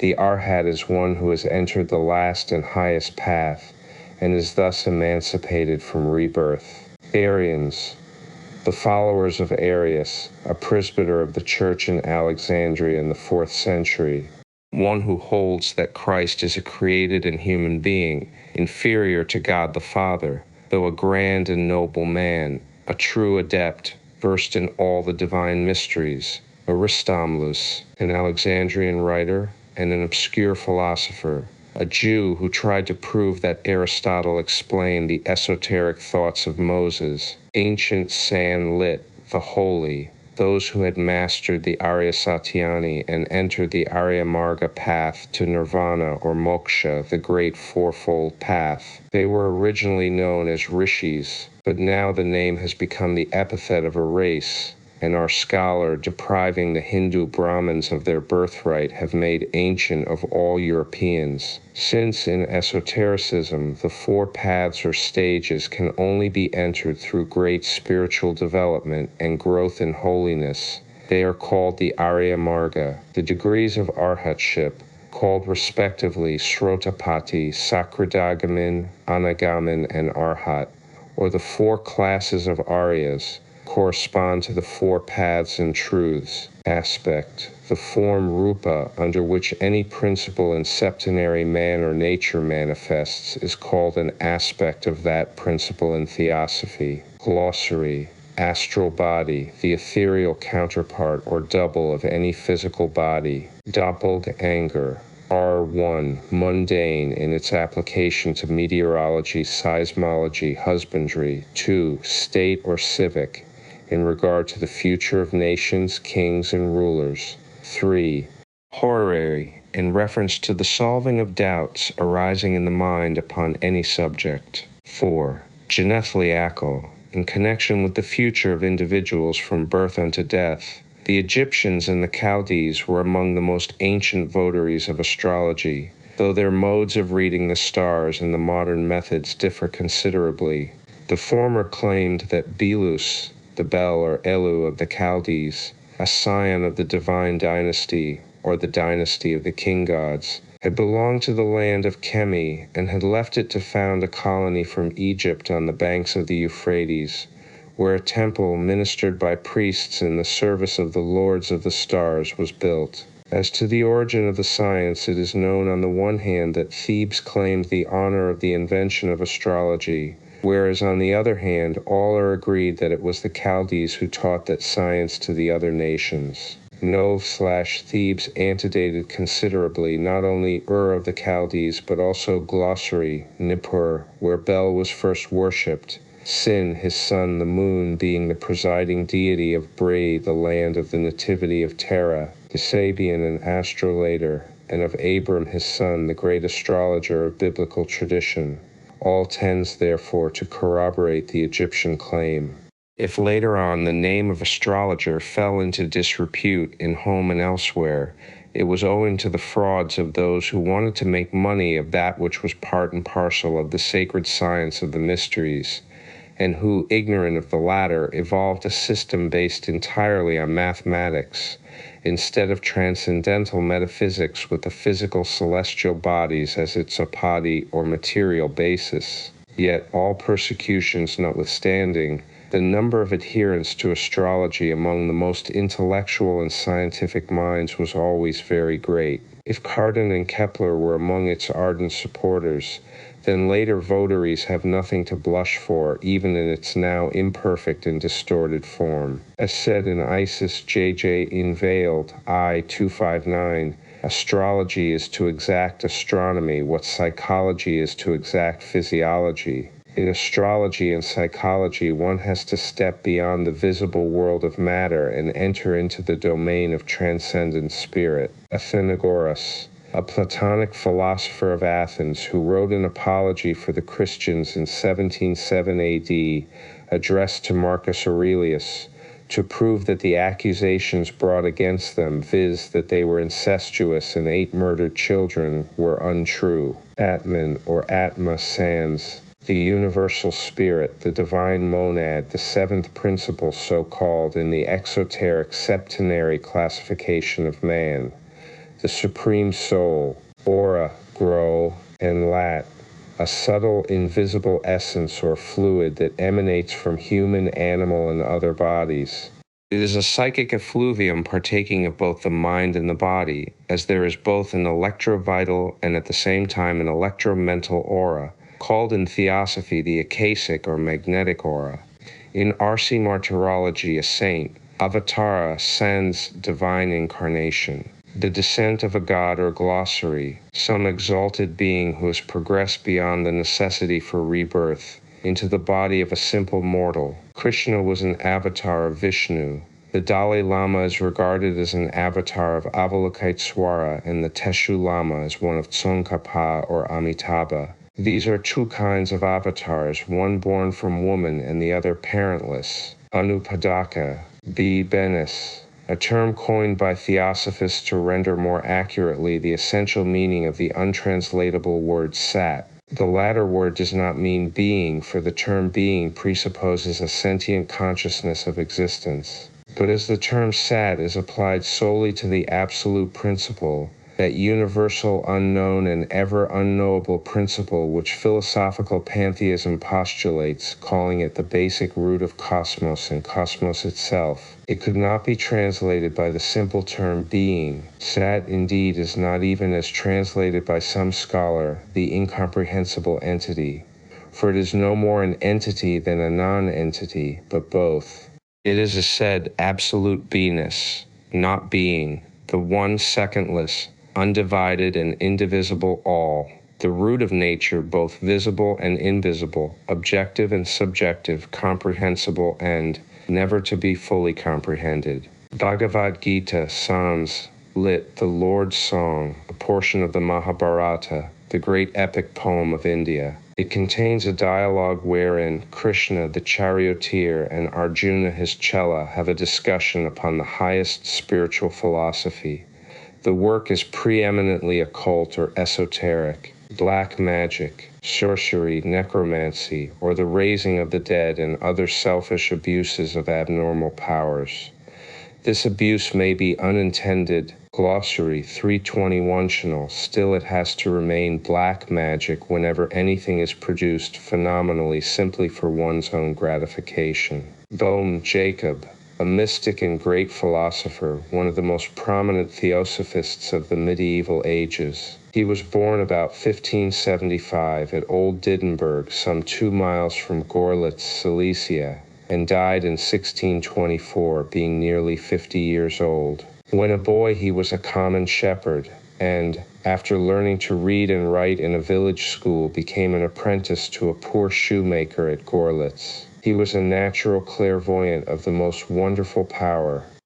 With no education or acquaintance with science, he wrote works which are now proved to be full of scientific truths. But these, as he himself says of what he wrote, he saw as in a great deep in the eternal. He had a thorough view of the universe, as in chaos, which yet opened itself in him from time to time, as in a young planet, he says. He was a thorough-born mystic, and evidently of a constitution which is most rare, one of those fine natures whose material envelope impedes in no way the direct, even if only occasional, intercommunication between the intellectual and spiritual ego. It is this ego which Jacob Bohm, as so many other untrained mystics, mistook for God. Man must acknowledge, he writes, that his knowledge is not his own, but from God, who manifests the ideas of wisdom to the soul of man in what measure he pleases. Had this great theosophist been horned 300 years later, he might have expressed it otherwise. He would have known that the God who spoke through his poor, uncultured, and untrained brain was his own divine ego, the omniscient deity within himself, and that what that deity gave out was not what measure he pleased, but in the measure of the capacities of the mortal and temporary dwelling it informed. Book of the Keys, an ancient Kabbalistic work. The original is no longer extant, though there may be spurious and disfigured copies and forgeries of it. Brahms Sans. The student must distinguish between the neuter glossy, Brahma, and the male creator of the Indian pantheon, Brahma. The former Brahma, or Brahman, is the impersonal, supreme, and uncognizable soul of the universe, from the essence of which all emanates, and into which all returns, which is incorporeal, immaterial, unborn, eternal, beginningless, and endless. It is all-pervading, animating the highest God as well as the smallest mineral atom. Brahma, on the other hand, the male and the alleged creator, exists in his manifestation periodically only, and passes into pralaya, i.e. disappears and is annihilated as periodically. Vijay Infra, Brahma's Bay, a period of 2,160,000 years, during which Brahma, having emerged out of his golden egg, Hiranyagarbha, creates and fashions the material world, for he is simply the fertilizing and creative force in nature. After this period, the worlds being destroyed in turn by fire and water, he vanishes with objective nature. And then comes Brahma's night, a period of equal duration in which Brahma is said to be asleep. Upon awakening, he recommences the process, and this goes on for an age of Brahma composed of alternate days and nights, and lasting for 100 years of 2,160,000 each.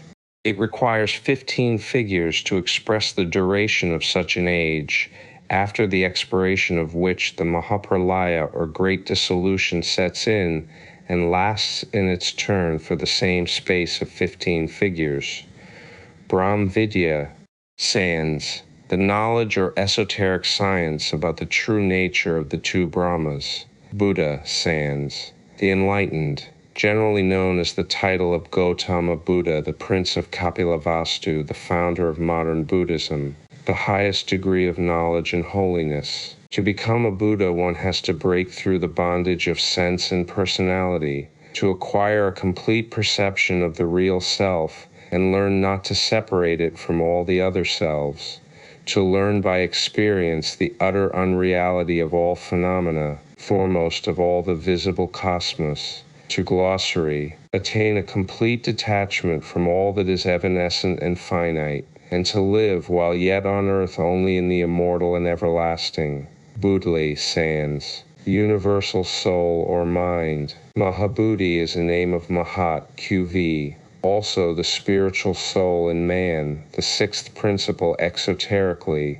the vehicle of Atma, the seventh according to the exoteric enumeration. Buddhism is the religious philosophy taught by Gautama Buddha. It is now split into two distinct churches, the southern and northern. The former is said to be the purer, as having preserved more religiously the original teachings of the Lord Buddha. The northern Buddhism is confined to Tibet, China, and Nepal, but this distinction is incorrect.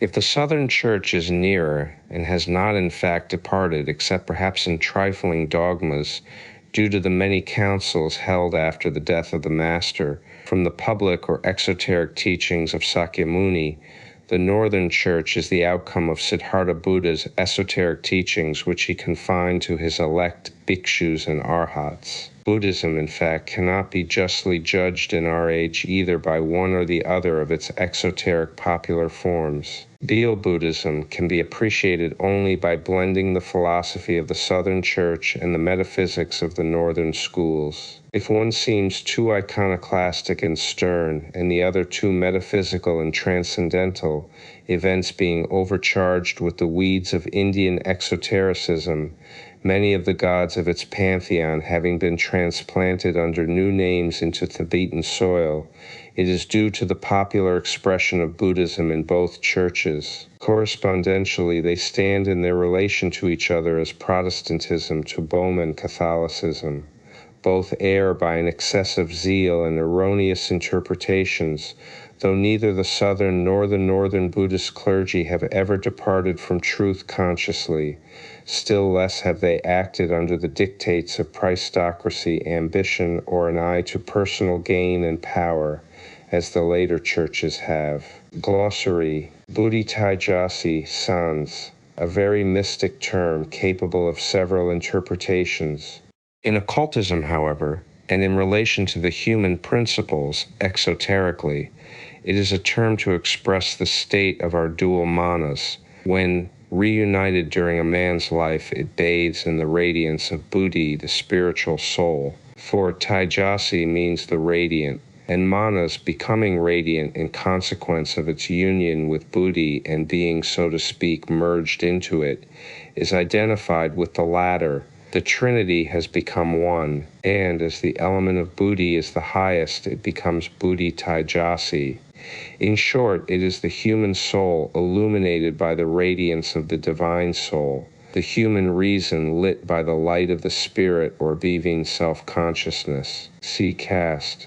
Originally the system of the four hereditary classes into which Indian population was divided, Brahmin, Kshatriya, Yaisya, and Shudra, A. Descendants of Brahma, bull warrior, C. mercantile, and D. the lowest or agricultural Shudra class. From these four, hundreds of divisions and minor castes have sprung. Causal body. This body, which is in reality no body at all, either objective or subjective, but Buddhi, the spiritual soul, is so called because it is the direct cause of the Sushupti state leading to the Turiya state, the highest state of Samadhi. is called Karanopati, the basis of the cause, by the Tar-Hakakaj yogis, and in the Vedanta system corresponds to both the Vijnanamaya and Anandamaya Kasha, the latter coming next to Atma, and therefore being the vehicle of the universal spirit. Buddhi alone could not be called a causal body, but becomes one in conjunction with Manas, the incarnating entity or ego. Chela says, a disciple, the pupil of a guru or sage, the follower of some adept or school of philosophy. Glossary, within yourselves. But the profane, who knew only that Christos was in some way connected with priest and prophet, and knew nothing about the hidden meaning of Christos, insisted, as did Lactantius and Justin Glossary, martyr, on being called Clearistians instead of Christians. Every good individual, therefore, may find Christ in his inner man, as Paul expresses it, Ephesians 16:17. Whether he be Jew, Mussulman, Hindu, or Christian. Christ, see Christos, Christian Scientist, a newly coined term for denoting the practitioners of a healing art by will. The name is a misnomer, since Buddhist or Jew, Hindu, or materialist can practice this new form of Western yoga with like success if he can only guide and control his will with sufficient firmness. Mental scientists is another rival school. These work by a universal denial of every disease and evil imaginable, and claim syllogistically that since universal spirit cannot be subject to the ailings of flesh, and since every atom is spirit and in spirit, and since finally they, the healers and the healed, are all absorbed in this spirit or deity, there is not, nor can there be, such a thing as disease. This prevents in no wise both Christian and mental scientists from succumbing to disease and nursing chronic diseases for years in their own bodies, just like other ordinary mortals. Clairaudience, the faculty, whether innate or acquired by occult training, to hear things at whatever distance. Clairvoyance, a faculty of seeing with the inner eye or spiritual sight. As now used, it is a loose and flippant term, embracing under its meaning both a happy guess due to natural shrewdness or intuition, and also that faculty which was so remarkably exercised by Jacob Boehme in Swedenborg. Yet even these two great seers, since they could never rise superior to the general spirit of the Jewish Bible and sectarian teachings, have sadly confused what they saw and fallen far short of true clairvoyance. Clemens Alexandrinus, a church father and voluminous writer who had been a Neoplatonist and a disciple of Ammonius Saccas. He was one of the few Christian philosophers between the 2nd and 3rd centuries of our era at Alexandria. Glossary, College of Rabbis.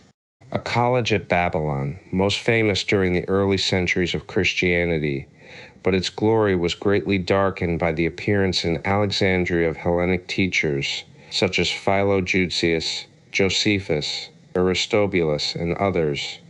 The former avenged themselves on their successful rivals by speaking of the Alexandrians as theurgists and unclean prophets. But the Alexandrian believers in theonatarchy were not regarded as sinners and impostors when Orthodox Jews were at the head of such schools of Hazim. There were colleges for teaching prophecy and occult sciences. Samuel was the chief of such a college at Ramah, Elisha at Jericho.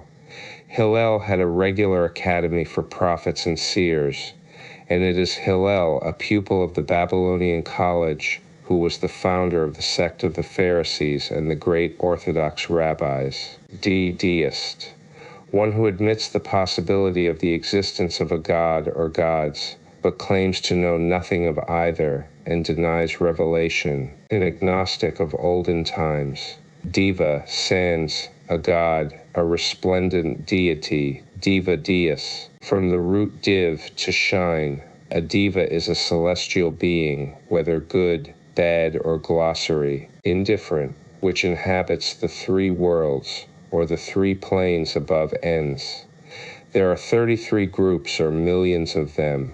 Devakan, San, the dwelling of the gods, a state intermediate between two earth lives, and into which the ego, Atma Buddhi Manas, or the Trinity made one, enters after its separation from Kamarupa, and the disintegration of the lower principles, after the death of the body on earth. Dhammapada-san, a work containing various aphorisms from the Buddhist scriptures. Dhyana-san, one of the 6 paramitas of perfection, a state of abstraction which carries the ascetic practicing it far above the region of sensuous perception and out of the world of matter, lit contemplation. The 6 stages of Dhyan differ only in the degrees of abstraction of the personal ego from sensuous life. Dhyan Chohan-san, lit the Lords of Light, the highest gods answering to the Roman Catholic archangels, the divine intelligences charged with the supervision of cosmos, double,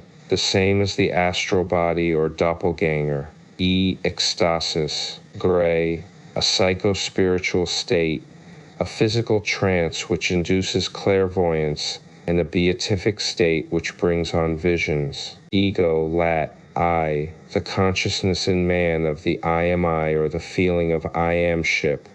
Esoteric philosophy teaches the existence of 2 egos in man, the mortal or personal, and the higher, the divine or impersonal, calling the former personality and the latter individuality. Egoity, from the word ego. Egoity means individuality. Glossary. 329, never personality, as it is the opposite of egoism or selfishness, the characteristic par excellence of the latter. Idalan ha, the same as that which we term the human phantom, the astral form. Elementals, or spirits of the elements. The creatures evolved in the 4 kingdoms, or elements, earth, air, eerie, and water. They are called by the Kabbalists gnomes of the earth, sylphs of the air, salamanders of the eerie, and undines of the water, except a few of the higher kinds and their rulers. They are rather the forces of nature than ethereal men and women. These forces, as the servile agents of the occultist, may produce various effects, but if employed by elementaries, Kamarupas, in which case they enslave the mediums, they will deceive. All the lower invisible beings generated on the 5th, 6th, and 7th planes of our terrestrial atmosphere are called elementals. Paris, devs, jinns, sylvans, satyrs, fauns, elves, dwarfs, trolls, norns, kobolds, brownies, nixies, goblins, pinkies, banshees, moss people, white ladies, merit, etc., etc. Eleusenia, the Eleusinian mysteries were the most famous and the most ancient of all the Greek mysteries save the Samothracian, and were performed near the hamlet of Eleusis, not far from Athens.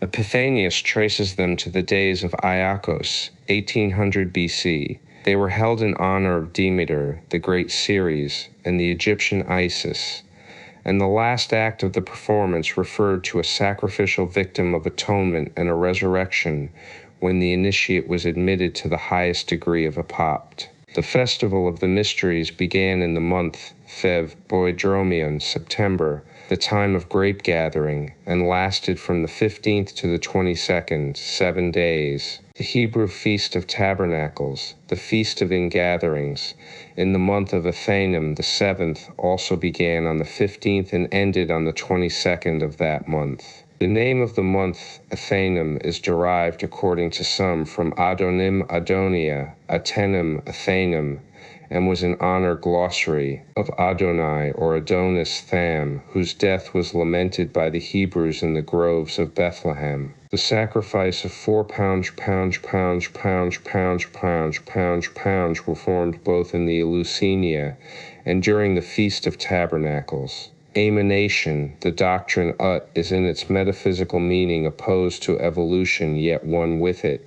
Science teaches that, physiologically, evolution is a mode of generation in which the germ that develops the fetus pre-exists already in the parent, the development and final form and characteristics of that germ being accomplished by nature, and that, as in its cosmology, the process takes place blindly through the correlation of the elements and their various compounds. Occultism teaches that this is only the apparent mode, the real process being emanation, guided by intelligent forces under an immutable law.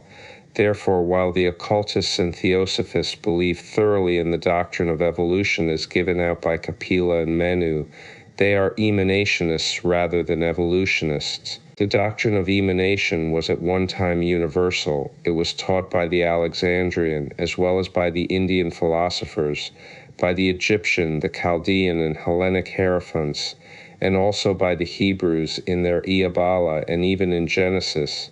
For it is only owing to deliberate mistranslation that the Hebrew word astet was translated angels from the Septuagint, while it means emanations, geons, just as with the Gnostics.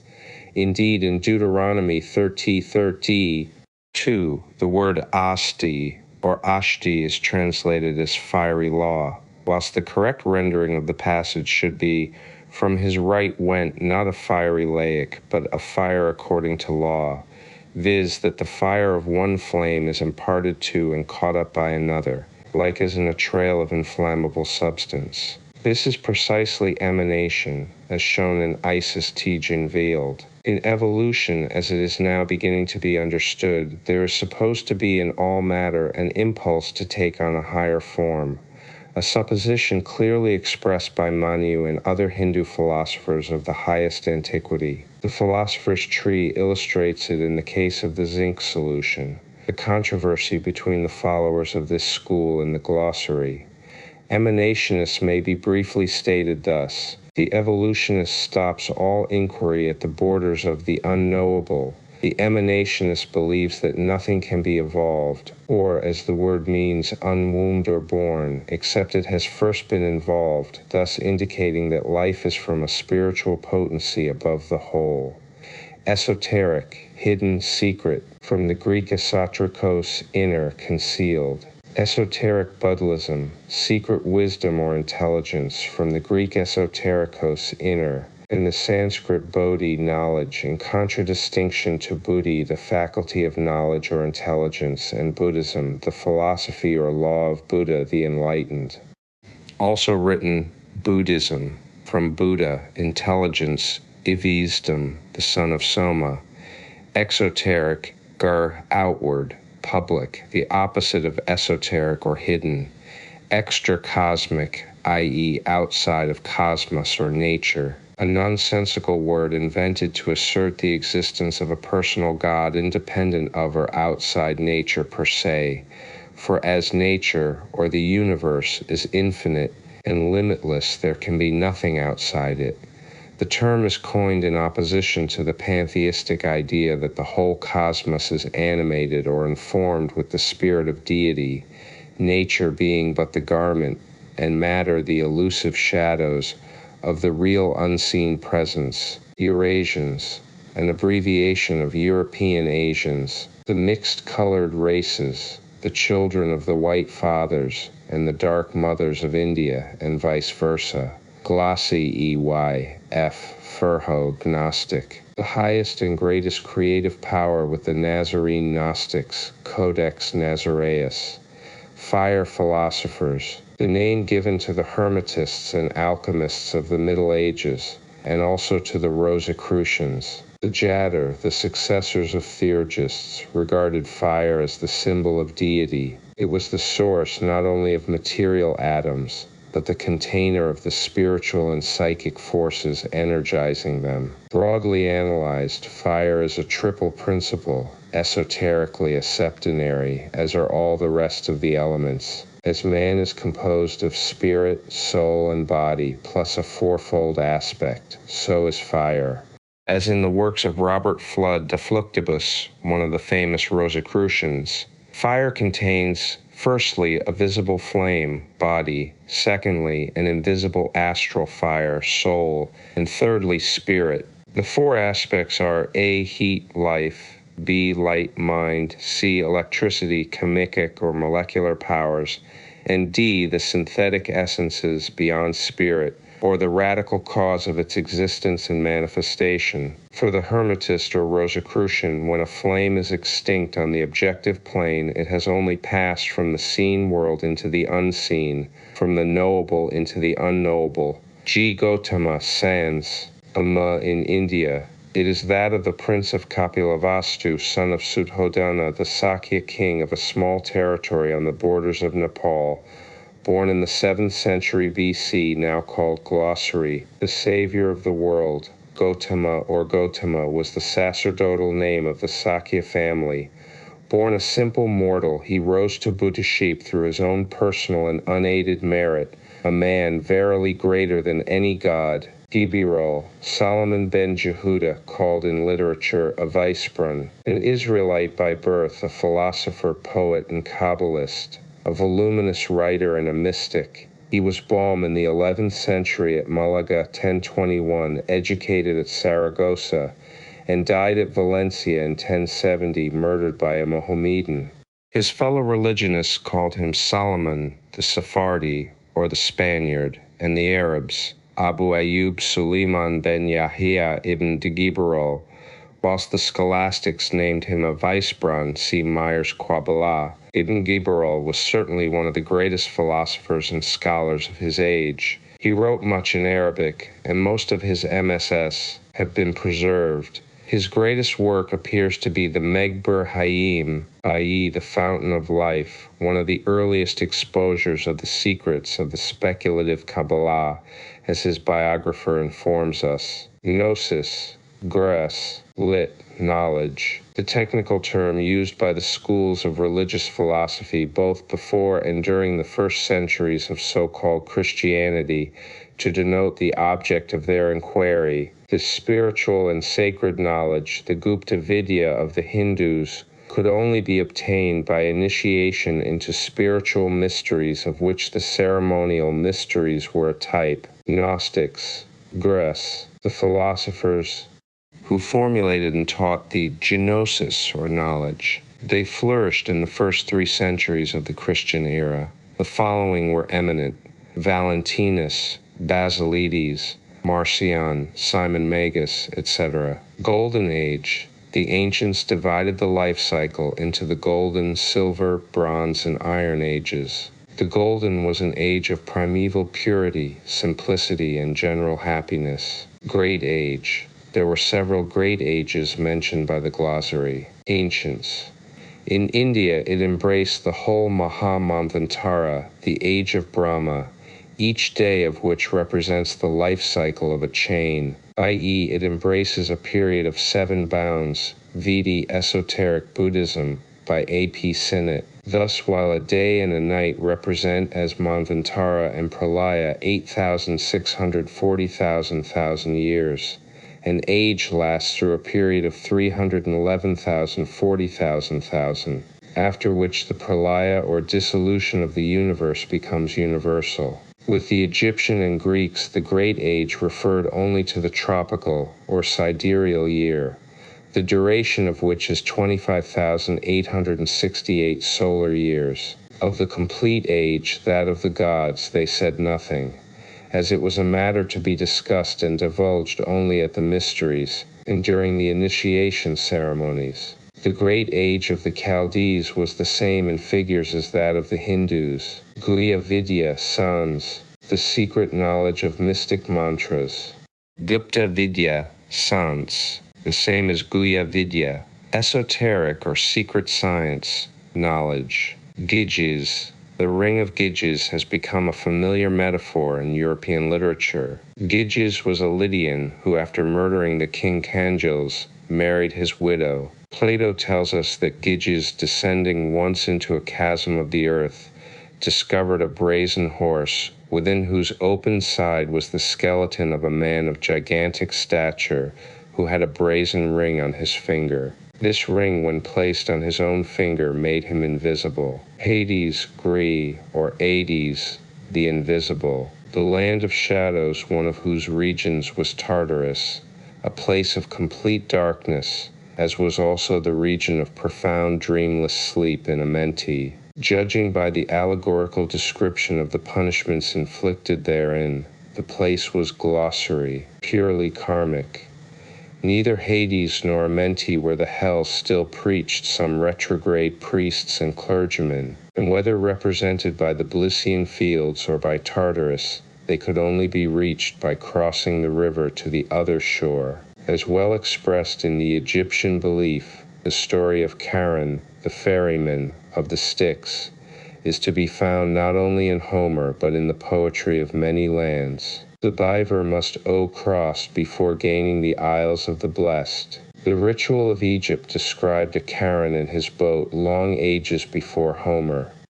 He is Koemna, the hawk-headed steersman, see hell. Hallucinations, a state produced sometimes by physiological disorders, sometimes by mediumship, and at others by drunkenness. But the cause that produces the visions has to be sought deeper than physiology. All such, particularly when produced through mediumship, are preceded by a relaxation of the nervous system, generating invariably an abnormal magnetic condition which attracts to the sufferer waves of astral light. It is these latter that furnish the various hallucinations, which, however, are not always, as physicians would explain them, mere empty and unreal dreams. No one can see that which does not exist, i.e., which is not impressed in or on the astral waves. But a seer may perceive objects and scenes, whether past, present, or future, which have no relation whatever to himself, and perceive, moreover, several things entirely disconnected with each other at one and the same time, so as to produce the most grotesque and absurd combinations. But drunkard and seer, medium and adept, see their respective visions in the astral light, only while the drunkard, the madman, and the untrained medium, or one in a brain fever, see because they cannot help it, and evoke jumbled visions unconsciously to themselves without being able to control them. The adept and the trained seer have the choice and the control of such visions. They know where to fix their gaze, how to study the scenes they wish to observe, and how to see beyond the upper outward layers of the astral light. With the former, such glimpses into glossary. The waves are hallucinations. With the latter, they become the faithful reproduction of what actually has been, is, or will be taking place. The glimpses at random, caught by the medium, and his flickering visions in the deceptive light, are transformed under the guiding will of the adept and seer into steady pictures, the truthful representation of that which he wills to come within the focus of his perception. Hell, a term which the Anglo-Saxon race has evidently derived from the name of the Scandinavian goddess Hela, just as the word ad in Russian and other Slavonian tongues expressing the same conception is derived from the Greek Hades, the only difference between the Scandinavian cold hell and the hot hell of the Christians being found in their respective temperatures. But even the idea of these overheated regions is not original with the Europeans, many people having entertained the conception of an underworld climate, as well we may if we localize our hell in the center of the earth. All exoteric regions, the creeds of the Brahmins, Buddhists, Zoroastrians, Mohammedans, Jews, and the rest, made their hells hot and dark, though many were more attractive than frightful. The idea of a hot hell is an afterthought, the distortion of an astronomical allegory. With the Egyptians, hell became a place of punishment by fire not earlier than the 17th or 18th dynasty, when Typhon was transformed from a god into a devil. But at whatever time they implanted this dread superstition in the minds of the poor, ignorant masses, the scheme of a burning hell and souls tormented therein is purely Egyptian. Ra, the sun, became the lord of the furnace, in Kar, the hell of the pharaohs, and the sinner was threatened with misery in the heat of infernal fires. A lion was there, says Dr. Birch, and was called the roaring monster. Another describes the place as the bottomless pit and lake of fire into which the victims are thrown. Compare Revelation. The Hebrew word Gehinnom, Gehenna, had never really the significance given to it in Christian orthodoxy. Glossary, Hennes, an ancient Greek writer, of whose works only a few fragments now remain extant. Hierogrammatists, Gur, the title given to those Egyptian priests who were entrusted with the writing and reading of the sacred and secret records. The scribes of the secret records, literally. They were the instructors of the neophytes preparing for initiation. Hierophant. From the Greek hierophantes, literally, he who explains sacred things, a title belonging to the highest adepts in the temples of antiquity, who were the teachers and expounders of the mysteries, and the initiators into the final great mysteries. The hierophant stood for the demiurge, and explained to the postulants for initiation the various phenomena of creation that were produced for their tuition. He was the sole expounder of the exoteric secrets and doctrines. It was forbidden even to pronounce his name before an uninitiated person. He sat in the east and wore as symbol of authority a golden globe suspended from the neck. He was also called Mystagogus. Kenneth B. H. Mackenzie, Nyens, FTS, in the Boyle Masonic Cyclopedia. Hillel, a great Babylonian Eabi of the century preceding the Christian era.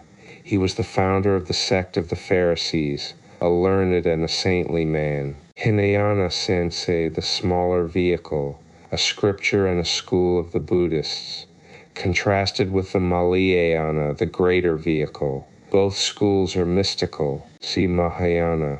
Also in exoteric superstition, the lowest form of transmigration, homogeneity, from the Greek words homos, the same, and genos, kind. That which is of the same nature throughout, undifferentiated, non-compound, as gold is supposed to he. Hypnotism, gur, a name given by Dr.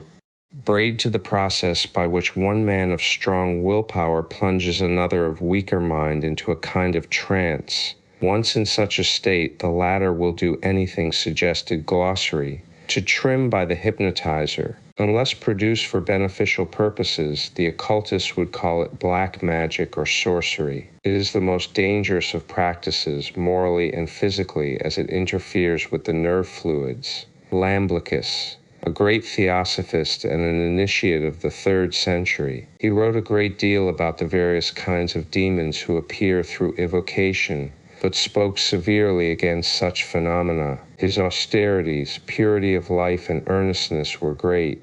He is credited with having been levitated 10 cubits high from the ground, as are some modern yogis and mediums. Illusion. In occultism, everything finite, such as the universe and all in it, is called illusion or maya. Individuality. One of the names given in Theosophy and occultism to the human higher ego.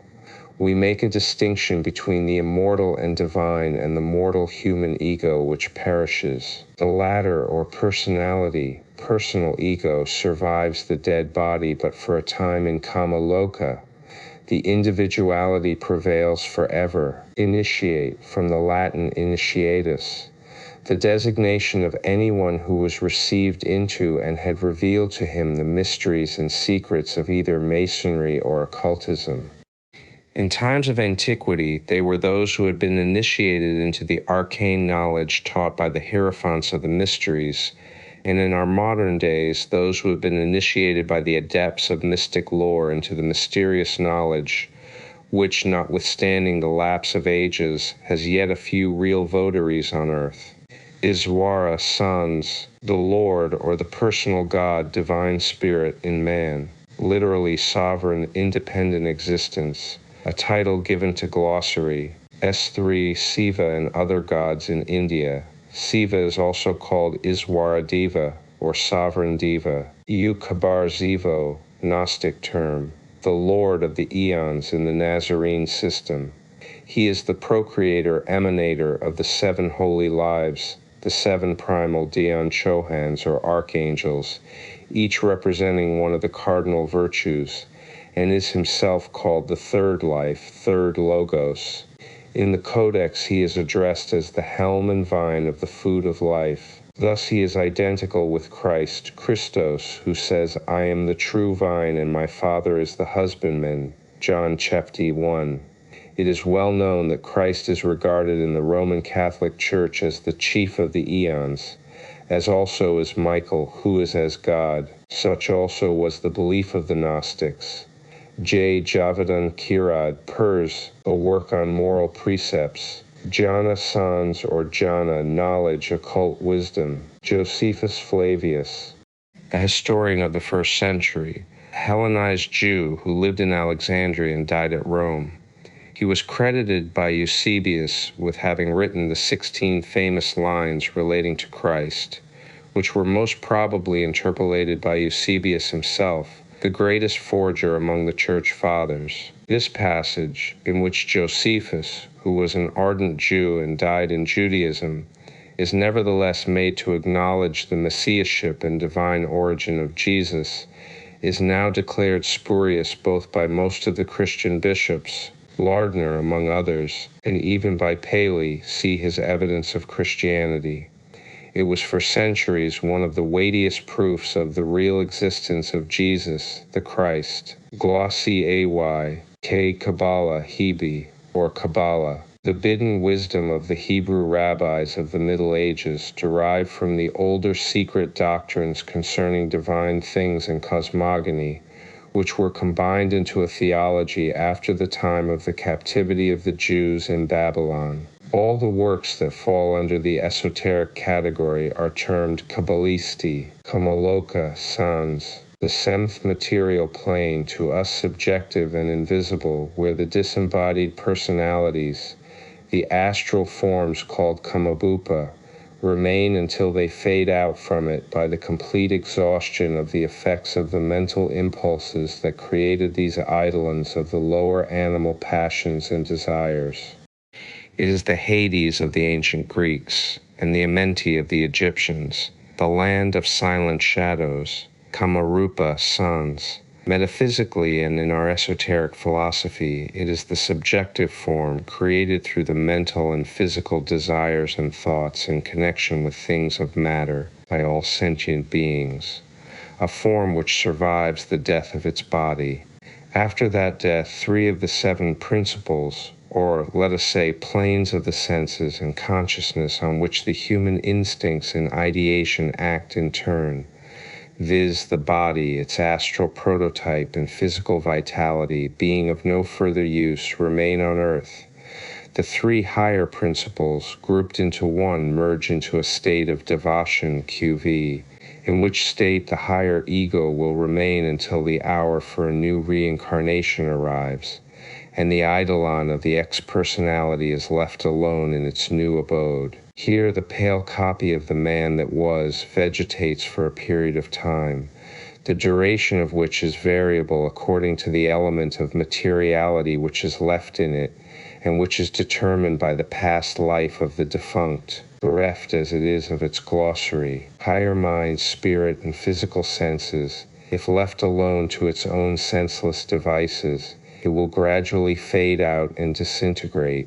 But if forcibly drawn back into the terrestrial sphere, whether by the passionate desires and appeals of the surviving friends, or by regular necromantic practices, one of the most pernicious of which is mediumship, the may prevail for a period greatly exceeding the span of the natural life of its body. Once the Kamabupa has learnt the way back to living human bodies, it becomes a vampire feeding on the vitality of those who are so anxious for its company.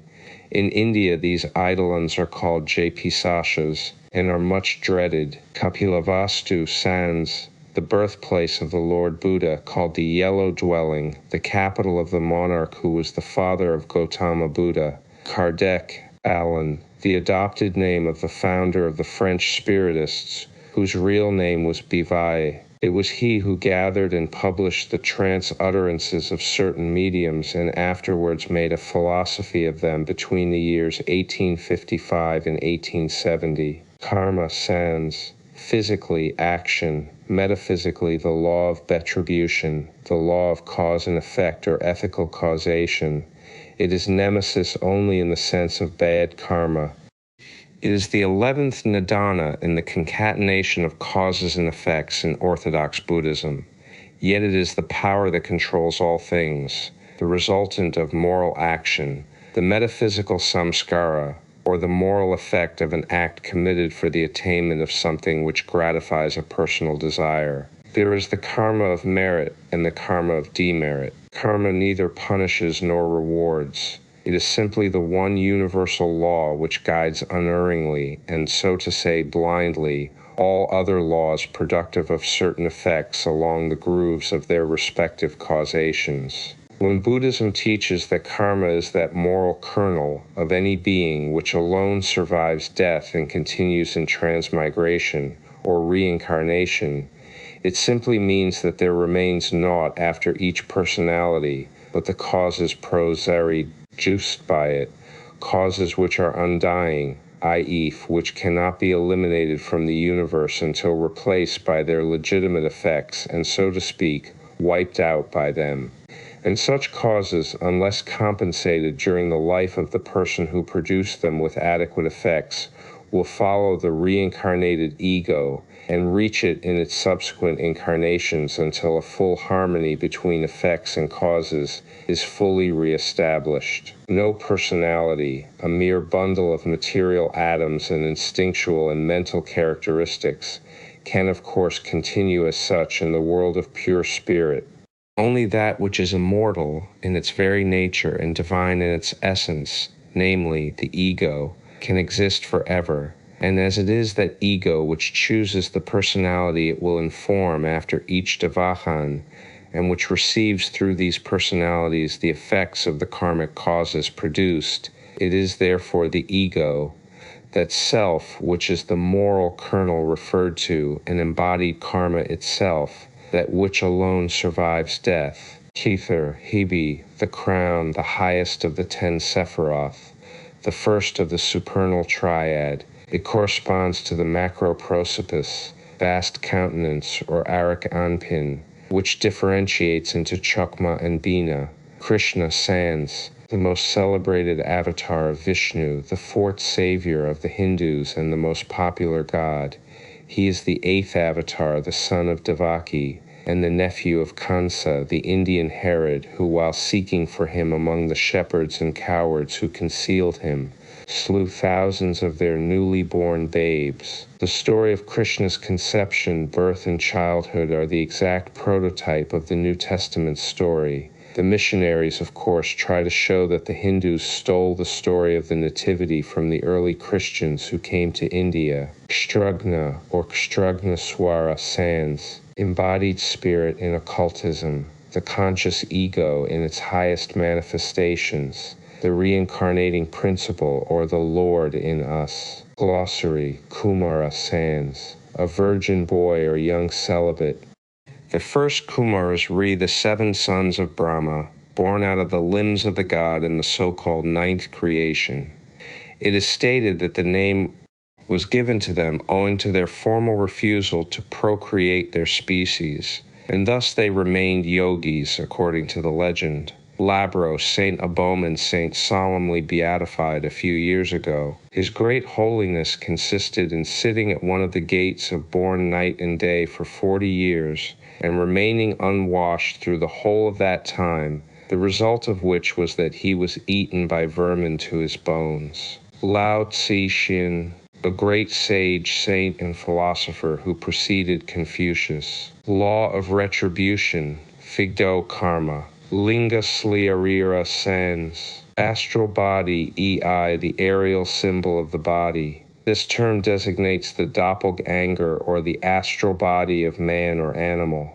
It is the eidolon of the Greeks, the vital and prototypal body, the reflection of the man of flesh. It is born before man and dies or fades out with the disappearance of the last atom of the body. Logos Ish, the manifested deity with every nation and people, the outward expression or the effect of the cause which is ever concealed. Thus, speech is the logos of thought, hence in its metaphysical sense it is aptly translated by the terms verbum and the word. Long face, a Kabbalistic term, area anpin in Hebrew, or long face in Greek macroprosopos, as contrasted with short face or zir anpin, the microprosopos.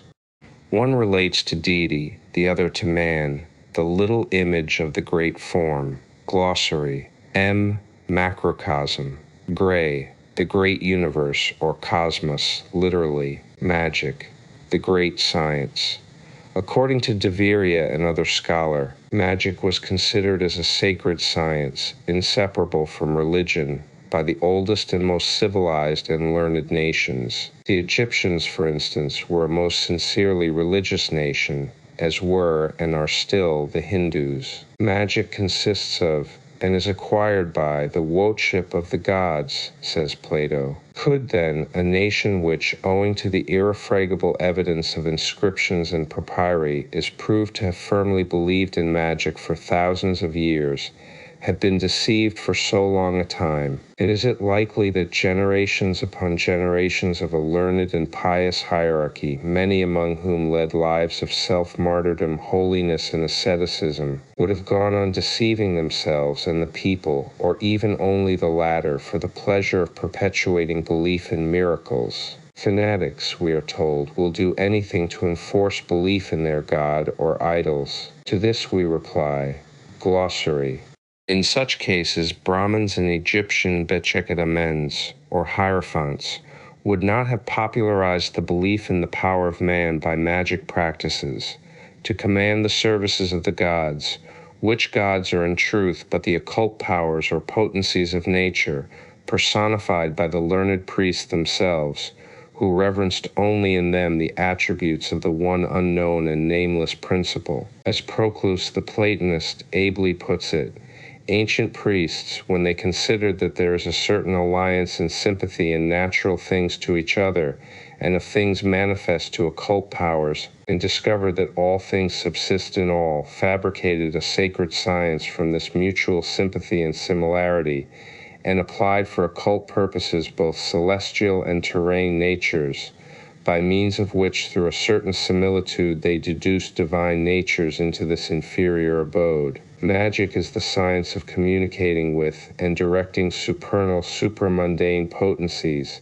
as well as commanding those of lower spheres, a practical knowledge of the hidden mysteries of nature which are known only to the few because they are so difficult to acquire without falling into sin against the law. Ancient and medieval mystics divided magic into three classes: theurgia, goetia, and natural magic. Theurgia has long since been appropriated as the peculiar sphere of the theosophists and metaphysicians, says Kenneth Mackenzie.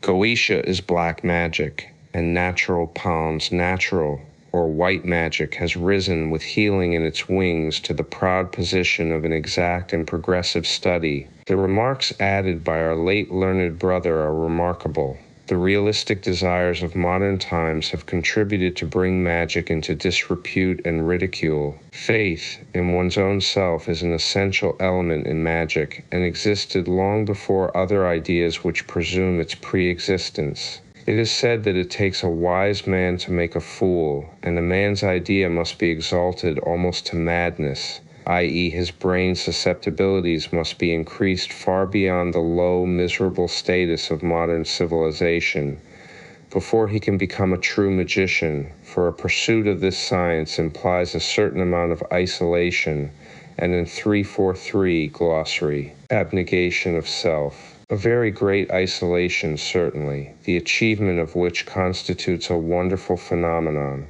a miracle in itself.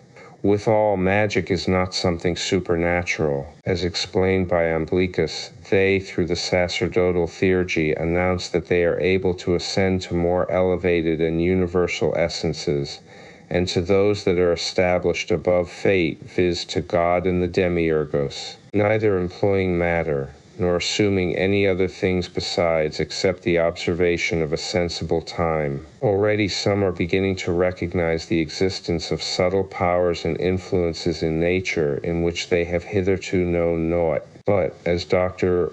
Carter Blake truly remarks, the 19th century is not that which has observed the genesis of new, nor the completion of old, methods of thought. To which Mr. Bonwick adds that if the ancients knew but little of our mode of investigation into the secrets of nature, we know still less of their mode of research. Magic, black sorcery, abuse of powers, Magic ceremonial. Magic according to Kabbalistic rites worked out, as alleged by the Rosicrucians and other mystics, by invoking powers higher spiritually than man, and commanding elementals who are far lower than himself on the scale of being. Magic, white or beneficent magic, so-called, is divine magic, devoid of selfishness, love of power, of ambition or lucre, and bent only on doing good to the world in general and one's neighbor in particular. The smallest attempt to use one's abnormal powers for the gratification of self makes of these powers sorcery or black magic. Mahanvantara San, lit. The great interludes between the Manus, the period of universal activity. Manvantara here implies simply a period of activity as opposed to pralaya or rest, without reference to the length of the cycle. Mahat Sayes, lit. The Great One, the first principle of universal intelligence and consciousness. In the Puranic philosophy, the first product of root nature, or pradhana, the same as mula prakriti, the producer of manas, the thinking principle, and of ahankara, egotism, or the feeling of I am I in the lower manas. Mahatma Sans, lit. Great soul, an adept of the highest order, an exalted being who, having attained to the mastery over his lower principles, is therefore living unimpeded by the man of flesh. Mahatmas are in possession of knowledge and power commensurate with the stage they have reached in their spiritual evolution, called in Pali Bahats and Arthas. Mahayana Sans, a school of Buddhistic philosophy, lit. The Great Vehicle, a mystical system founded by Nagarjuna. Its books were written in the 2nd century BC. Mana Sans, lit. The Mind, the mental faculty which makes of a man an intelligent and moral being and distinguishes him from the mere animal, a synonym of Mahat. Esoterically, however, it means, when unqualified, the higher ego or the sentient reincarnating principle in man. When qualified, it is called by Theosophists Buddhi Manas, or the spiritual soul, in contradistinction to its human reflection, Kama Manas. Manasaputra Sans, lit. The sons of mind, or mind-born sons, a name given to our higher egos before they incarnated in mankind.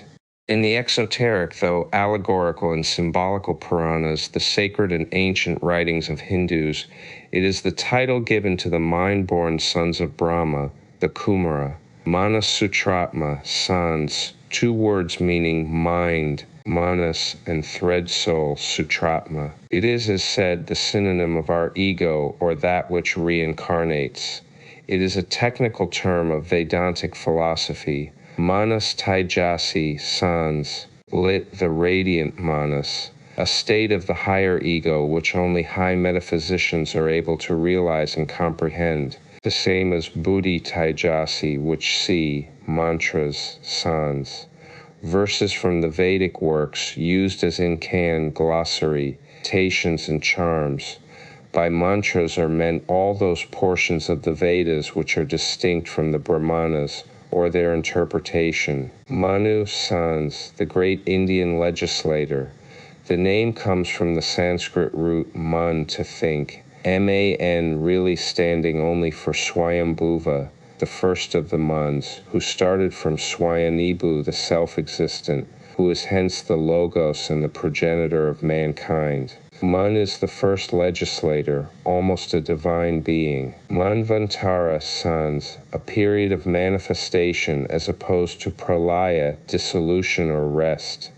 The term is applied to various cycles, especially to a day of Brahma, 4,320,000 solar years, and to the reign of 1 Man, 308,448,000. Lit. Manuantara, between mans. See Secret Doctrine, Vol. 2, p. 68 et seq. Master. A translation from the Sanskrit guru, spiritual teacher, and adopted by the Theosophists to designate the adepts from whom they hold their teachings. Materializations. In spiritualism, the word signifies the objective appearance of the so-called spirits of the dead, who reclothe themselves occasionally in matter, i.e., they form for themselves out of the materials at hand found in the atmosphere and the emanations of those present a temporary body bearing the human likeness of the defunct, as he appeared when alive. Theosophists accept the phenomenon of materialization, but they reject the theory that it is produced by spirits, i.e., the immortal principles of disembodied persons. Theosophists hold that when the phenomena are genuine, which is a fact of rarer occurrence than is generally believed, they are produced by the larfs, the eidolons, or kamalokic ghosts of the dead personalities. See Kamaloka and Kamarupa. As Kamaloka is on the earth plane and differs from its degree of materiality only in the degree of its plane of consciousness, for which reason it is concealed from our normal sight, the occasional apparition of such shells is as natural as that of electric balls and other atmospheric phenomena. Electricity as a fluid or atomic matter glossy, for oculists hold with Maxwell that it is atomic, is ever, though invisibly, present in the air and manifests under various shapes, but only when certain conditions are present to materialize the fluid, when it passes from its own on to our plane and makes itself objective. Similarly with the eidolons of the dead, they are present around us, but being on another plane do not see us any more than we see them. But whenever the strong desires of living men and the conditions furnished by the abnormal constitutions of mediums are combined together, these eidolons are drawn, nay, pulled down from their plane onto ours and made objective. This is necromancy. It does no good to the dead and great harm to the living, in addition to the fact that it interferes with a law of nature. The occasional materialization of the astral bodies or doubles of living persons is quite another matter. These astrals are often mistaken for the apparitions of the dead, since, chameleon-like, our own elementaries, along with those of the disembodied and cosmic elementals, will often assume the appearance of those images which are strongest in our thoughts.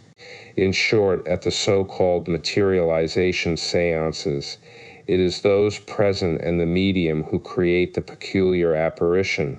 Independent apparitions belong to another kind of psychic phenomena, materialist.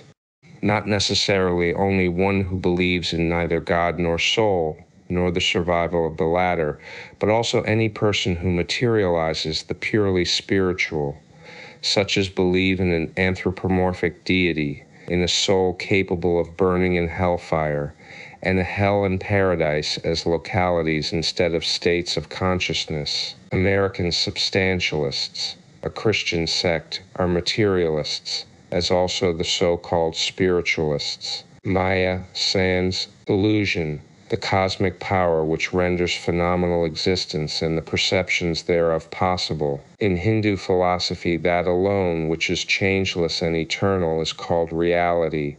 All that which is subject to change through decay and differentiation, and which, glossary, lias, therefore, a beginning and an end, is regarded as Maya, illusion, mediumship, a word now accepted to indicate that abnormal psychophysiological state which leads a person to take the fancies of his imagination, his hallucinations, real or artificial, for realities. No entirely healthy person on the physiological and psychic planes can ever be a medium. That which mediums see, hear, and sense is real but untrue.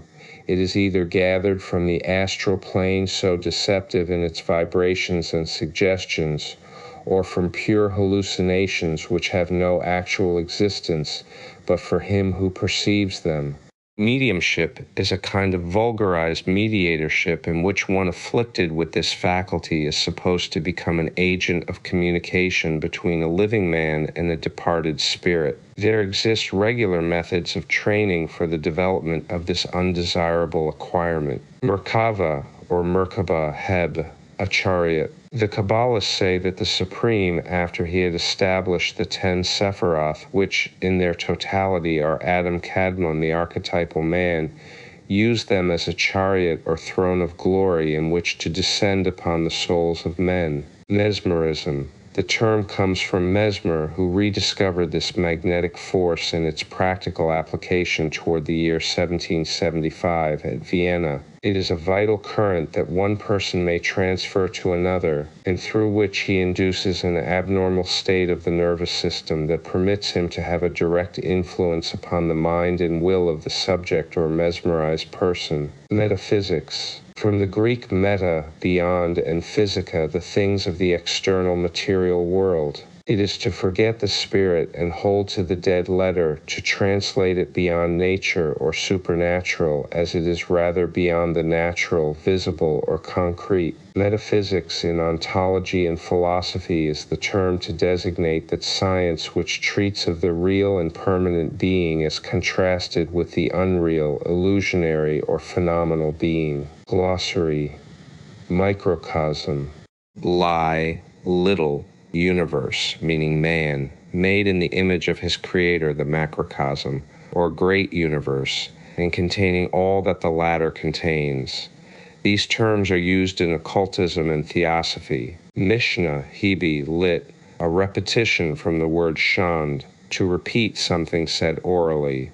A summary of written explanations from the oral traditions of the Jews and a digest of the scriptures on which the later Talmud was based. Moksha, sans, the same as nirvana, a post-mortem state of rest and bliss of the soul pilgrim. Monad, it is the unity, the one, but in occultism it often means the unified duad, Atma Buddhi, or that immortal part of man which, incarnating in the lower kingdoms and gradually progressing through them to man, finds thence way to the final goal, nirvana. Monas, gray, the same as the Latin monad, the only, a unit. In the Pythagorean system, the duad emanates from the higher and solitary monas, which is thus the first cause. Monogenes, gray, literally the only begotten, a name of Proserpine and other gods and goddesses, as also of Jesus. Mundakya Upanishad Sais, lit,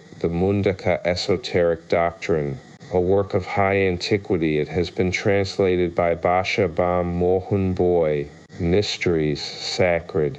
They were enacted in the ancient temples by the initiated hierophants for the benefit and instruction of candidates.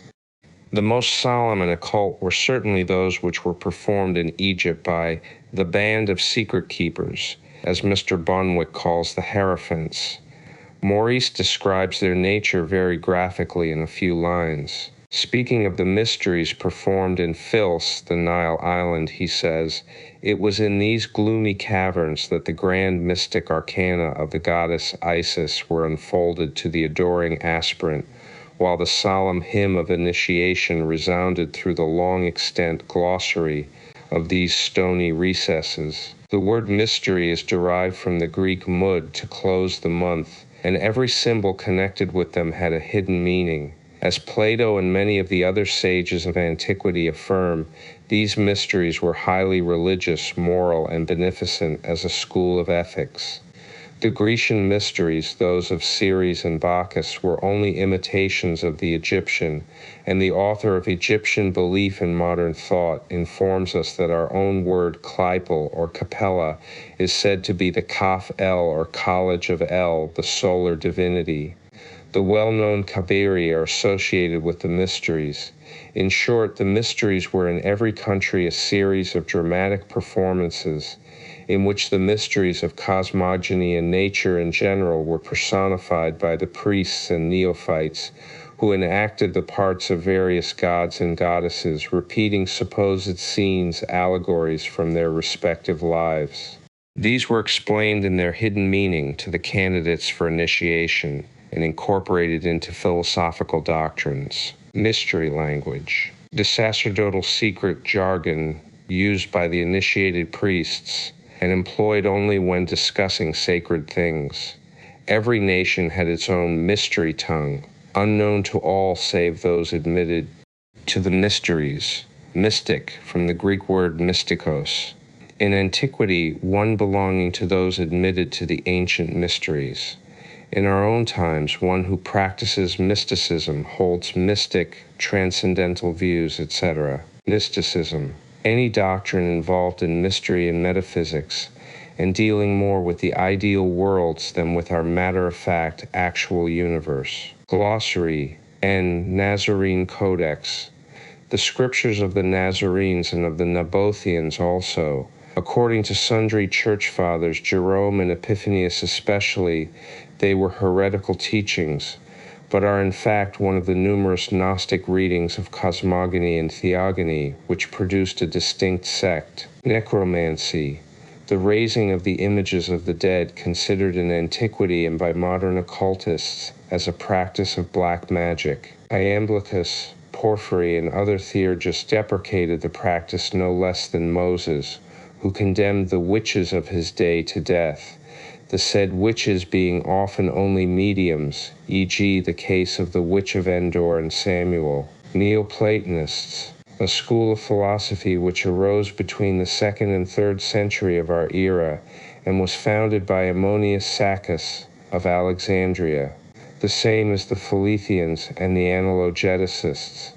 They were also called theurgists and by various other names. They were the Theosophists of the early centuries. Neoplatonism is Platonic philosophy plus ecstasy, divine Raj Yoga. Nephisii, he, breath of life, anima, mens vici, appetites. The term is used very loosely in the Bible. It generally means prana, I life. In the Kabbalah, it is the animal passions and the animal soul. Therefore, as maintained in theosophical teachings, Nephisii is the pranakamic principle, or the vital animal soul in man. Nirmanakaya, sans, something entirely different in esoteric philosophy from the popular meaning attached to it, and from the fancies of the scholar. Some call the Nirmanakaya body nirvana with remains, Schlagenweit, on the supposition probably that it is a kind of nirvanic condition during which consciousness and form are retained. Others say that it is one of the Trihaya, 3 bodies, with the power glossier of assuming any form of appearance in order to propagate Buddhism, Eitel's idea. Again, that it is the incarnate avatar of a deity, Ibid. Occultism, on the other hand, says, voice of the silence, that Nirmanakaya, although meaning literally a transformed body, is a state. The form is that of the adept or yogi who enters or chooses that post-mortem condition in preference to the Dharmakaya or absolute nirvanic state. He does this because the latter kaya separates him forever from the world of form, conferring upon him a state of selfish bliss in which no other living being can participate, the adept being thus precluded from the possibility of helping humanity or even devas. As a Nirmanakaya, however, the adept leaves behind him only his physical body and retains every other principle save the kamic, for he has crushed this out forever from his nature during life, and it can never resurrect in his post-mortem state. Thus, instead of going into selfish bliss, he chooses a life of self-sacrifice, an existence which ends only with the life cycle, in order to be enabled to help mankind in an invisible yet most effective manner. See Voice of the Silence, 3rd Treatise, The 7 Portals.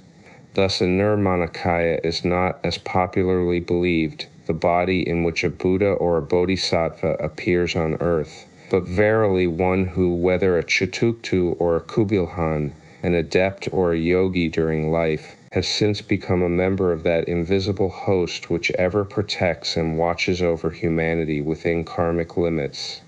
Mistaken often for a spirit, a deva, God himself, and see, a Nirmanakaya is ever a protecting, compassionate, verily a guardian angel to him who is worthy of his help. Whatever objection may be brought forward against this doctrine, however much it is denied, because, forsooth, it has never hitherto been made public in Europe, and therefore, since it is unknown to scholar, it must needs be a myth of modern invention, no one will be bold enough to say that this idea of helping suffering mankind at the price of one's own almost interminable self-sacrifice is not one of the grandest and noblest that was ever evolved from the human brain. Glossary, Nirvana, sans.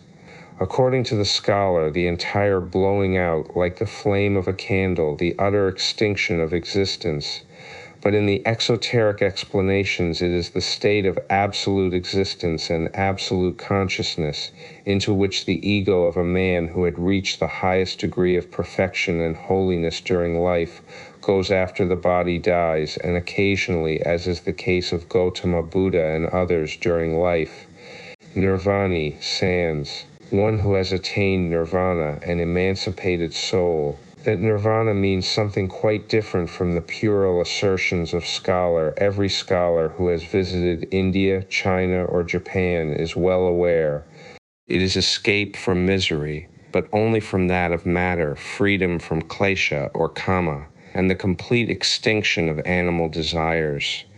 If we are told that Abhidharma defines nirvana as a state of absolute annihilation, we concur, adding to the last word the qualification of everything connected with matter or the physical world, and this simply because the latter, as also all in it, is illusion or maya. Sakyamuni Buddha said in the last moments of his life, "The spiritual body is immortal, vidi sans chin diet." As Mr. Eitel, the scholarly sinologist, explains it, the popular exoteric systems agree in defining nirvana negatively as a state of absolute exemption from the circle of transmigration, as a state of entire freedom from all forms of existence to begin with, freedom from all passion and exertion, a state of indifference to all sensibility, and he might have added death of all compassion for the world of suffering. And this is why the bodhisattvas who prefer the Nirmanakaya to the Dharmakaya vesture stand higher in the popular estimation than the Nirvanese. But the same scholar adds that positively and esoterically they define nirvana as the highest state of spiritual bliss, as absolute immortality through absorption of the soul, spirit rather, into its elf, but preserving individuality so that, e.g., Buddhas, after entering nirvana, may reappear on earth, i.e., in the future Manvantara glossary, Numena Gra. The true essential nature of being is distinguished from the elusive objects of sense, nous, gra, a Platonic term for the higher mind or soul. It means spirit as distinct from animal soul, psyche, divine consciousness or mind in man. The name was adopted by the Gnostics for their first conscious aion, which with the occultists is the third logos cosmically and the third principle from above or manas in man. Vidi infra nut, egi. In the Egyptian pantheon it meant the one only one, because it does not proceed in the popular or exoteric religion higher than the third manifestation which radiates from the unknowable and the unknown in the esoteric philosophy of every nation. The nous of Anaxagoras weighs the Mahat of the Hindus, Brahma, the first manifested deity, the mind or spirit self-potent. This creative principle is the primum mobile of everything to be found in the universe, its soul or ideation, vidi 7 principles in man. O. Occultism. See occult sciences. Occult sciences. The science of the secrets of nature, physical and psychic, mental and spiritual, called Hermetic and esoteric sciences. In the West, the Kabbalah may be named. In the East, mysticism, magic, and yoga philosophy. The latter is often referred to by the Chelas in India as the 7th darshana, school of philosophy, there being only 6 darshanas in India known to the world of the profane. These sciences are, and have been for ages, hidden from the vulgar, for the very good reason that they would never be appreciated by the selfish educated classes, who would misuse them for their own profit, and thus turn the glossary, divine science, into black magic, nor by the uneducated who would not understand them. It is often brought forward as an accusation against the esoteric philosophy of the Kabbalah that its literature is full of a barbarous and meaningless jargon, unintelligible to the ordinary mind. But do not exact sciences, medicine, physiology, chemistry, and the rest, plead guilty to the same impeachment. Do not official scientists veil their facts and discoveries with a newly coined and most barbarous Greco-Latin terminology?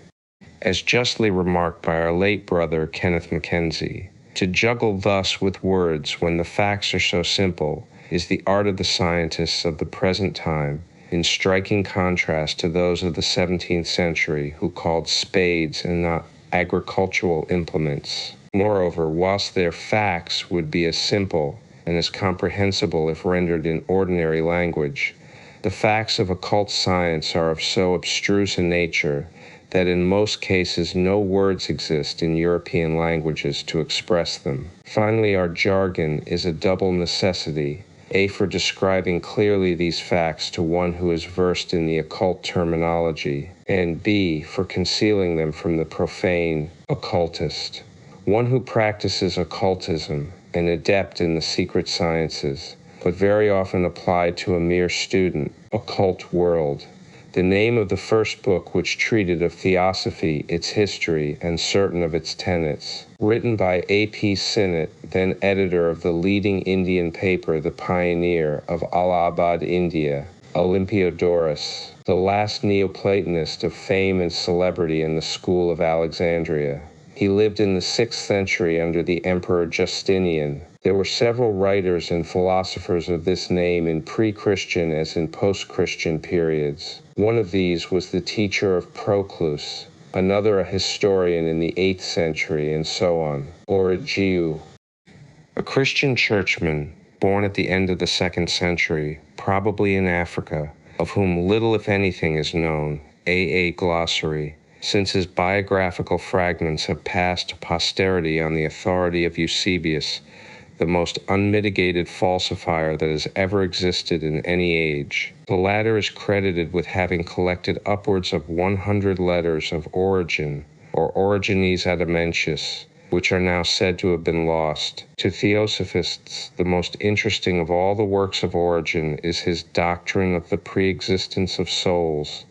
He was a pupil of Ammonius Saccas, and for a long time attended the lectures of this great teacher of philosophy, P. Pananius, a Platonic philosopher in the Alexandrian school of the Philaletheans. Pandora, in Greek mythology the first woman on earth, created by Vulcan out of clay to punish Prometheus and counteract his gift to mortals. Each god having made her a present of some virtue, she was made to carry them in a box to Prometheus, who, however, being endowed with foresight, sent her away, changing the gifts into evils.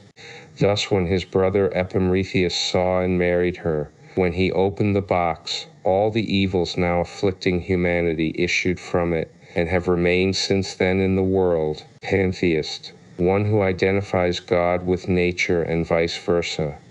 If we have to regard deity as an infinite and omnipresent principle, this can hardly be otherwise, nature being thus simply the physical aspect of deity, or its body. Parabrahm sens, a Vedantin term meaning beyond Brahma, the supreme and the absolute principle, impersonal and nameless. In the Veda it is referred to as that, parinirvana. In the Vedanti philosophy, the highest form of nirvana, beyond the latter, glossary, personality. The teachings of occultism divide man into 3 aspects: the divine, the thinking or rational, and the irrational or animal man. For metaphysical purposes also he is considered under a septenary division, or as it is agreed to express it in Theosophy, he is composed of 7 principles, 3 of which constitute the higher triad, and the remaining 4 the lower quaternary. It is in the latter that dwells the personality which embraces all the characteristics, including memory and consciousness, of each physical life in turn. The individuality is the higher ego manas of the triad, considered as a unity. In other words, the individuality is our imperishable ego, which reincarnates and clothes itself in a new personality at every new birth. Phallic worship, or sex worship, reverence and adoration shown to those gods and goddesses which, like Siva and Durga in India, symbolize respectively the 2 sexes. Philadelphians, lit, those who love their brother man, a sect in the 17th century founded by one Jane Leadley. They objected to all rites, forms, or ceremonies of the church, and even to the church itself, but professed to be guided in soul and spirit by an internal deity, their own ego or God within them. Philolethians. Philo-Judaeus, a Hellenized Jew of Alexandria, a famous historian and philosopher of the 1st century, born about the year 30 BC and died between the years 45 and 50 AD. Philo's symbolism of the Bible is very remarkable. The animals, birds, reptiles, trees, and places mentioned in it are all, it is said, allegories of conditions of the soul, of glossae, faculties, dispositions, or passions. The useful plants were allegories of virtues, the noxious of the affections of the unwise, and so on through the mineral kingdom, through heaven, earth, and stars, through fountains and rivers, fields and dwellings, through metals, substances, arms, clothes, ornaments, furniture, the body and its parts, the sexes, and our outward condition. Diet, Christ, biology, all of which would strongly corroborate the idea that Philo was acquainted with the ancient Kabbalah. Philosopher's stone, a term in alchemy, called also the powder of projection, a mysterious principle having the power of transmuting the base metals into pure gold.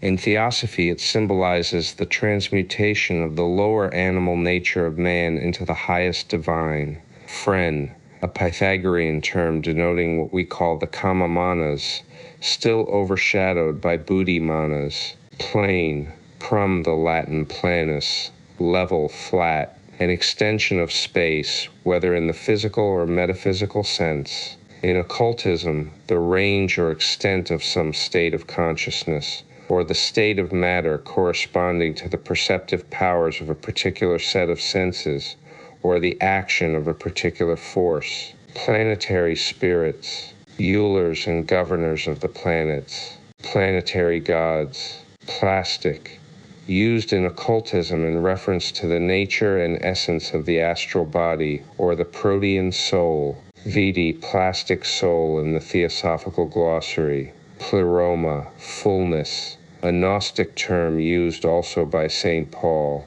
Divine world, or the abode of gods. Universal space divided into metaphysical eons. Plotinus, a distinguished Platonic philosopher of the 3rd century, a great practical mystic, renowned for his virtues and learning.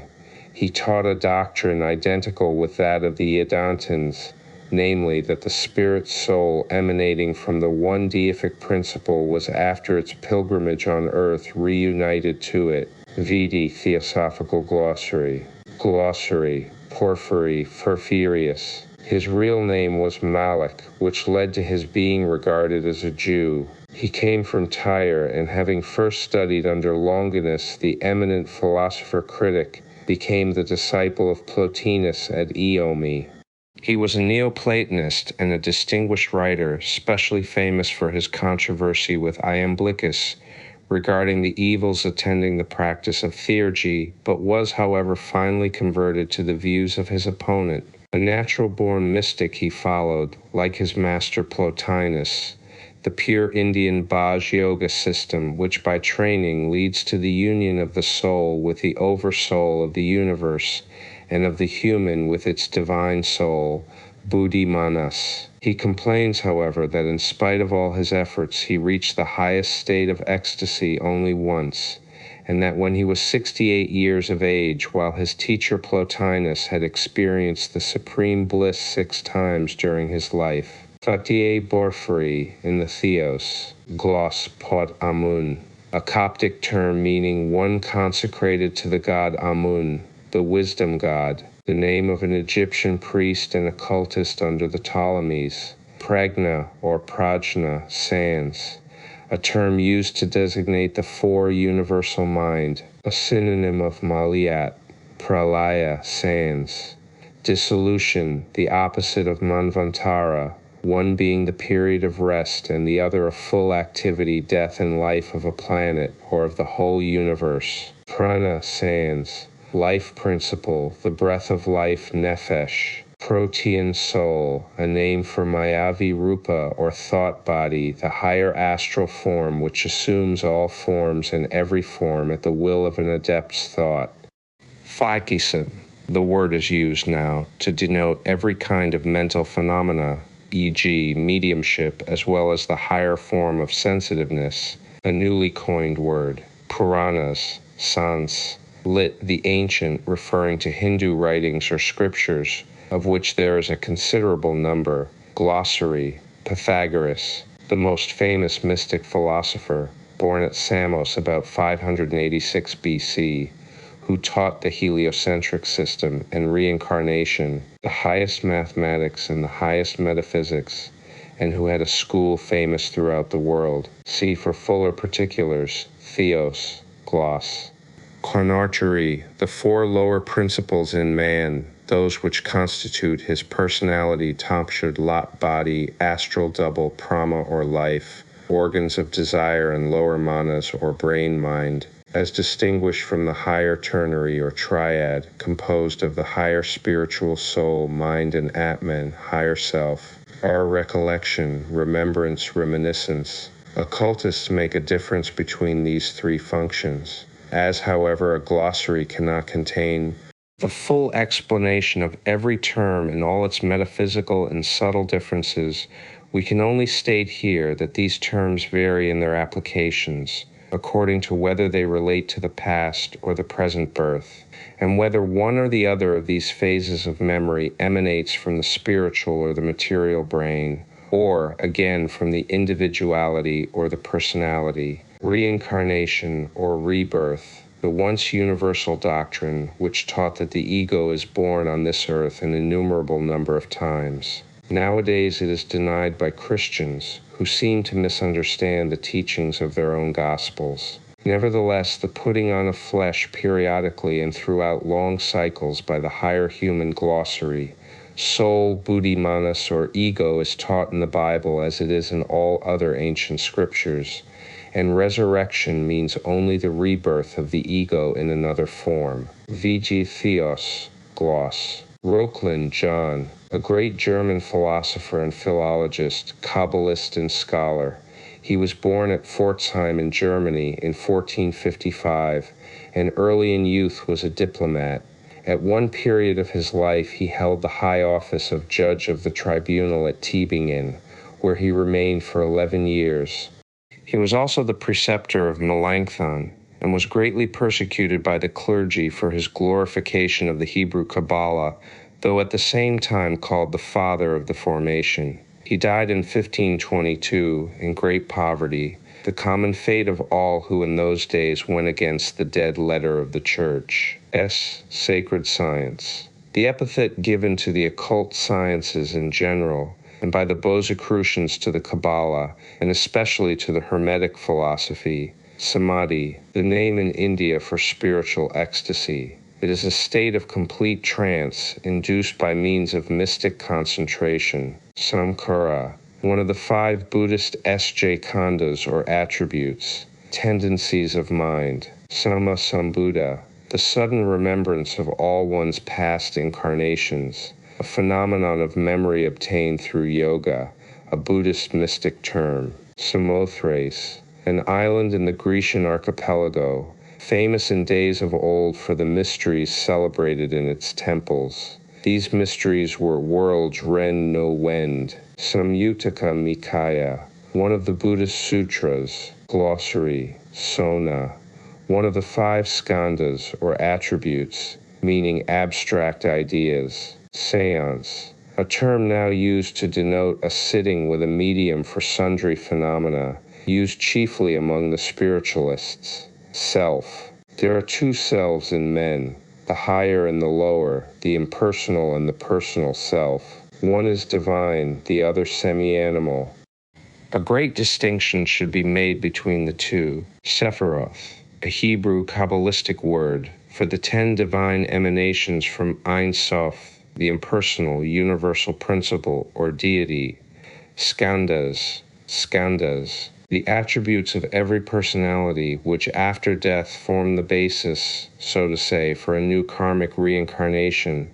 They are 5 in the popular or exoteric system of the Buddhists, i.e., Bupa, form or body, which leaves behind its magnetic atoms and occult affinities, Vedana, sensations, which do likewise, Sarnya, or abstract ideas, which are the creative powers at work from one incarnation to another, Samkliara, tendencies of mind, and Vijnana, mental powers, somnambulism, sleepwalking, a psychophysiological state too well known to need explanation, Spiritism, the same as the above, with the difference that the spiritualists reject almost unanimously the doctrine of incarnation, while the spiritists make of it the fundamental principle in their belief. There is, however, a vast difference between the views of the latter and the philosophical teachings of Eastern occultists. Spiritists belong to the French school founded by Allan Kardec, and the spiritualists of America and England to that of the Fox girls who inaugurated their theories at Eochester, USA. Theosophists, while believing in the mediumistic phenomena of both spiritualists and spiritists, reject the idea of spirits. Spiritualism, the modern belief that the spirits of the dead return on earth to commune with the living. See Spiritism, Glossary, Saint Germain, Count, a mysterious personage who appeared in the last century and early in the present one in France, England, and elsewhere. Sthula Sharira, the Sanskrit name for the human physical body in occultism and Vedanta philosophy. Sthulapadi, the physical body in its waking conscious state, Jagrat. Sukshmopadi, the physical body in the dreaming state, Svajma, and Karanopadli, the causal body, Summerland, the fancy name given by the spiritualists to the abode of their disembodied spirits, which they locate somewhere in the Milky Way. It is described on the authority of returning spirits as a lovely land having beautiful cities and buildings, a Congress Hall, museums, etc., etc. See the works of Andrew Jackson Davies. These terms belong to the teachings of the Taraka Raj Yoga School. Glossary. Tejas, sans, from Tejas, fire, meaning the radiant, the luminous, and referring to the Manasa Rupa, the body of Manas, also to the stars and the star-like shining envelopes, a term in Vedanta philosophy having other meanings besides the occult signification just given. Taraka Raj Yoga sans. One of the Brahmanical yoga systems, the most philosophical, and in fact the most secret of all, as its real tenets are never given out publicly. It is a purely intellectual and spiritual school of training. Tetragrammaton, the deity name in 4 letters, which are in their English form IHVH. It is a Kabbalistical term and corresponds on a more material plane to the sacred Pythagorean tetracties. See Theos, gloss. Theodidictos, the God taught, a title applied to Ammonius Saccas. Theogony, from the Greek theogonia, lit, the genesis of the gods. Theosophia, glit, divine wisdom or the wisdom of the gods. Theosophy, theosophists, Theosophical Society, etc. Vidi the Theos, gloss. Therapeutsi or therapeutes, glossy, a school of Jewish mystic healers or esotericists wrongly referred to by some as a sect. They resided in and near Alexandria, and their doings and beliefs are to this day a mystery to the critics, as their philosophy seems a combination of Orphic, Pythagorean, Asinian, and purely Kabbalistic practices. See Theos, glossary. Theurgy, from the Greek theorgid, bites for bringing down to earth planetary and other spirits or gods. To arrive at the realization of such an object, the theurgist had to be absolutely pure and unselfish in his motives. The practice of theurgy is very undesirable and even dangerous in the present day. The world has become too corrupt and wicked for the practice of that which such holy and learned men as Ammonius, Plotinus, Porphyry, and Iamblichus, the most learned theurgist of all, could alone attempt with impunity. In our day, theurgy, or divine beneficent magic, is but too apt to become goetic, or in other words, sorcery. Theurgy is the first of the three subdivisions of magic, which are theurgic, goetic, and natural magic. Thread soul, the same as sutratma, which see, thumos, gaffer, a Pythagorean and Platonic term, applied to an aspect of the human soul to denote its passionate kamarupic condition, almost equivalent to the Sanskrit word tamas, the quality of darkness, and probably derived from the latter, Timsis, of Locris, a Pythagorean philosopher born at Locris. He differed somewhat from his teacher in the doctrine of metempsychosis. He wrote a treatise on the soul of the world and its nature and essence, which is in the Doric dialect and still extant, triad or trinity. In every religion and philosophy, the three in one, universal brotherhood, the subtitle of the Theosophical Society, and the first of the three objects professed by it. Upadi, sans, basis of something, substructure, as in occultism, substance is the upadi of spirit. Upanishad, sans, lit, esoteric doctrine, the third division glossary of the Vedas, and classed with revelation, sruti, or revealed word. Some 150 of the Upanishads still remain extant, though no more than about 20 can be fully relied upon as free from falsification. These are all earlier than the 6th century BC. Like the Kabbalah, which interprets the esoteric sense of the Bible, so the Upanishads explain the mystic sense of the Vedas. Professor Cowell has two statements regarding the Upanishads as interesting as they are correct. Thus he says, 1. These works have one remarkable peculiarity, the total absence of any Brahmanical exclusiveness in their doctrine. They breathe an entirely different spirit, a freedom of thought unknown in any earlier work except the big Veda hymns themselves. And 2. The great teachers of the higher knowledge, Gupta Vidya and Brahmins, are continually represented as going to Kshatriya kings to become their pupils, chelas. This shows conclusively that A. the Upanishads were written before the enforcement of caste and Brahmanical power, and are thus only second in antiquity to the Vedas, and B. that the occult sciences, or the higher knowledge, as Cowell puts it, is far older than the Brahmins in India, or even of them as a caste. The Upanishads are, however, far later than Gupta Vidya, or the secret science, which is as old as human philosophical thought itself. Vahan sans vehicle, a synonym of upadi. Vallabhacharya sect, sans, or the sect of the Maharajas, a licentious phallic worshipping community whose main branch is at Bombay. The object of the worship is the infant Krishna.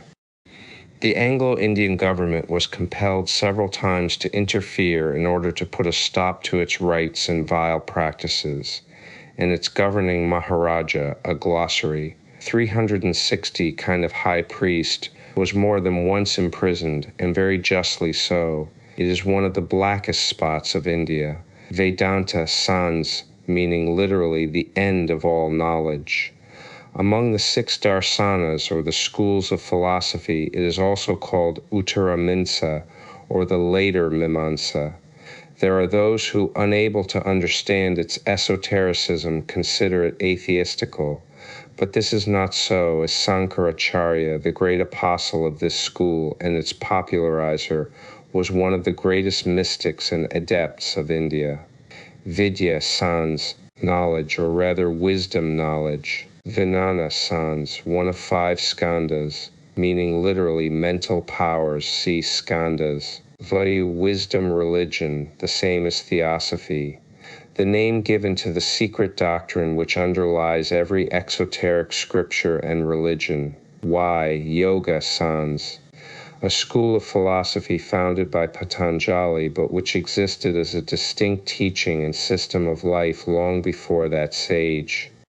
It is Yajnavalkya, a famous and very ancient sage, to whom the white Yajurveda, the Satapatha Brahmana, and the Brihakaranyaka are attributed, and who lived in Mahabharatian times, who is credited with inculcating the necessity and positive duty of religious meditation and retirement into the forests, and who therefore is believed to have originated the yoga doctrine. Professor Max Muller states that it is Yajnavalkya who prepared the world for the preaching of Buddha. Glossa BA. Patanjali's yoga, however, is more definite and precise as a philosophy and embodies more of the occult sciences than any of the works attributed to Yajnavalkya.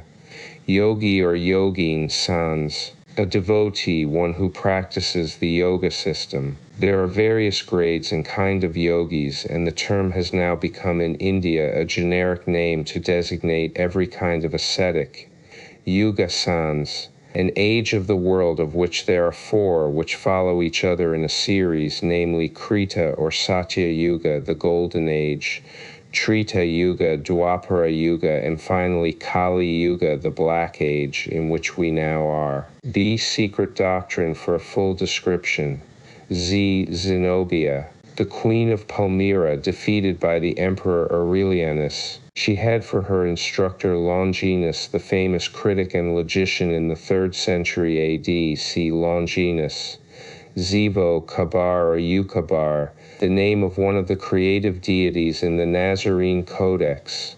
See Isis TJN Veiled. Zohar, Heb, the Book of Splendor, a Kabbalistic work attributed to Simeon ben Yochai in the 1st century of our era. See for fuller explanation Theos, gloss. Zoroastrian, one who follows the religion of the Parsis, sun or fire worshippers. Headers requiring fuller information about any particular term should consult the Theosophical Glossy now in preparation. Appendix.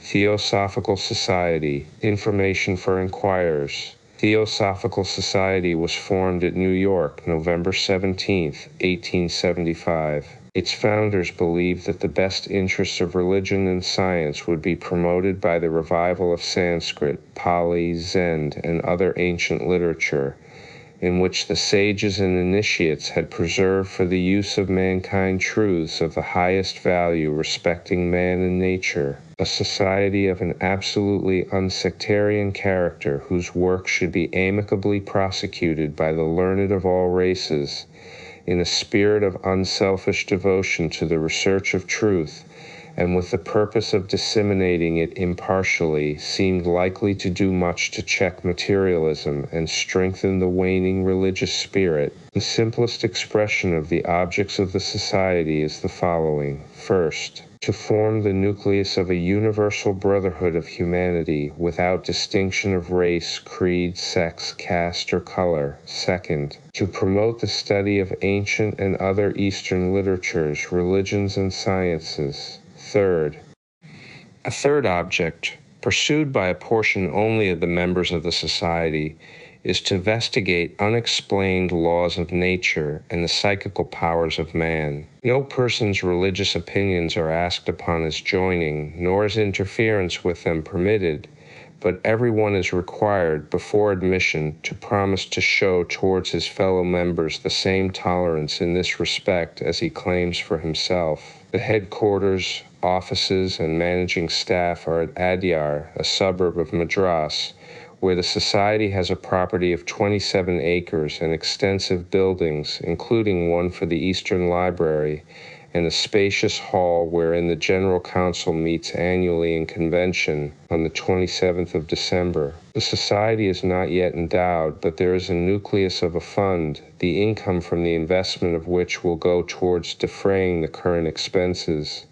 These have hitherto been met by the proceeds of entrance fees, donations, and a small annual subscription from each member. But by the revised rules of 1889, the society has been placed upon a basis of voluntary contributions, and is therefore entirely dependent for maintenance upon the generosity of its fellows and others, as entrance fees and annual dues are abolished. No salaries are paid. All work is done by volunteers who receive simple food and necessary clothing when their private circumstances require such allowances. The official trustee for all society property is the president for the time being, and legacies and bequests should invariably be made in his name, in the legal phraseology of the code of the country where the testator executes his will. If left to the society by name, the bequest becomes void in law. The president's full address is Henry Steele Olcott, Adyar, Madras, India. The society as a body eschews politics and all subjects outside its declared sphere of work. The rules stringently forbid members to compromise its strict neutrality in these matters. Many branches of the society have been formed in various parts of the world, and new ones are constantly being organized. Each branch frames its own bylaws and manages its own local business without interference from headquarters, provided only that the fundamental rules of the society are not violated. Branches lying within certain territorial limits, as for instance, America, British Islands, Europe, India, 4 sections, Ceylon and Sea, have been grouped for purposes of administration in territorial sections. For particulars, see the Revised Rules of 1889, where all necessary information with regard to joining the society and see will also be found. There have been founded up to date 1889 upwards of 200 branches of the society. For particulars, see the Rules NC of the Theosophical Society, to be had on application to the Recording Secretary of the Theosophical Society, Adyar, Madras, or to the General Secretaries of the Section Appendix.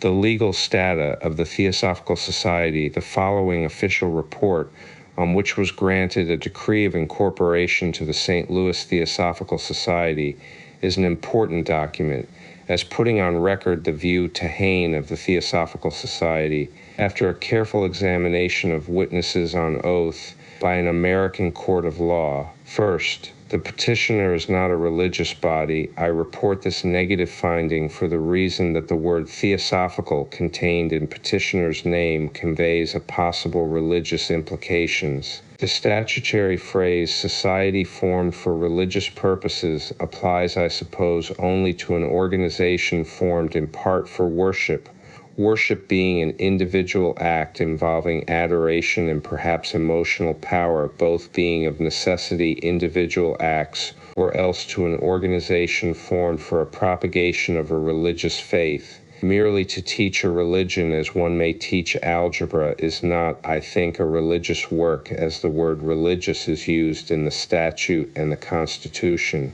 A man may occupy a collegiate chair of professor of religions and as such teach the tenets of many religions. These different religions being variant and antagonistic, the professor could not by any possibility worship under all.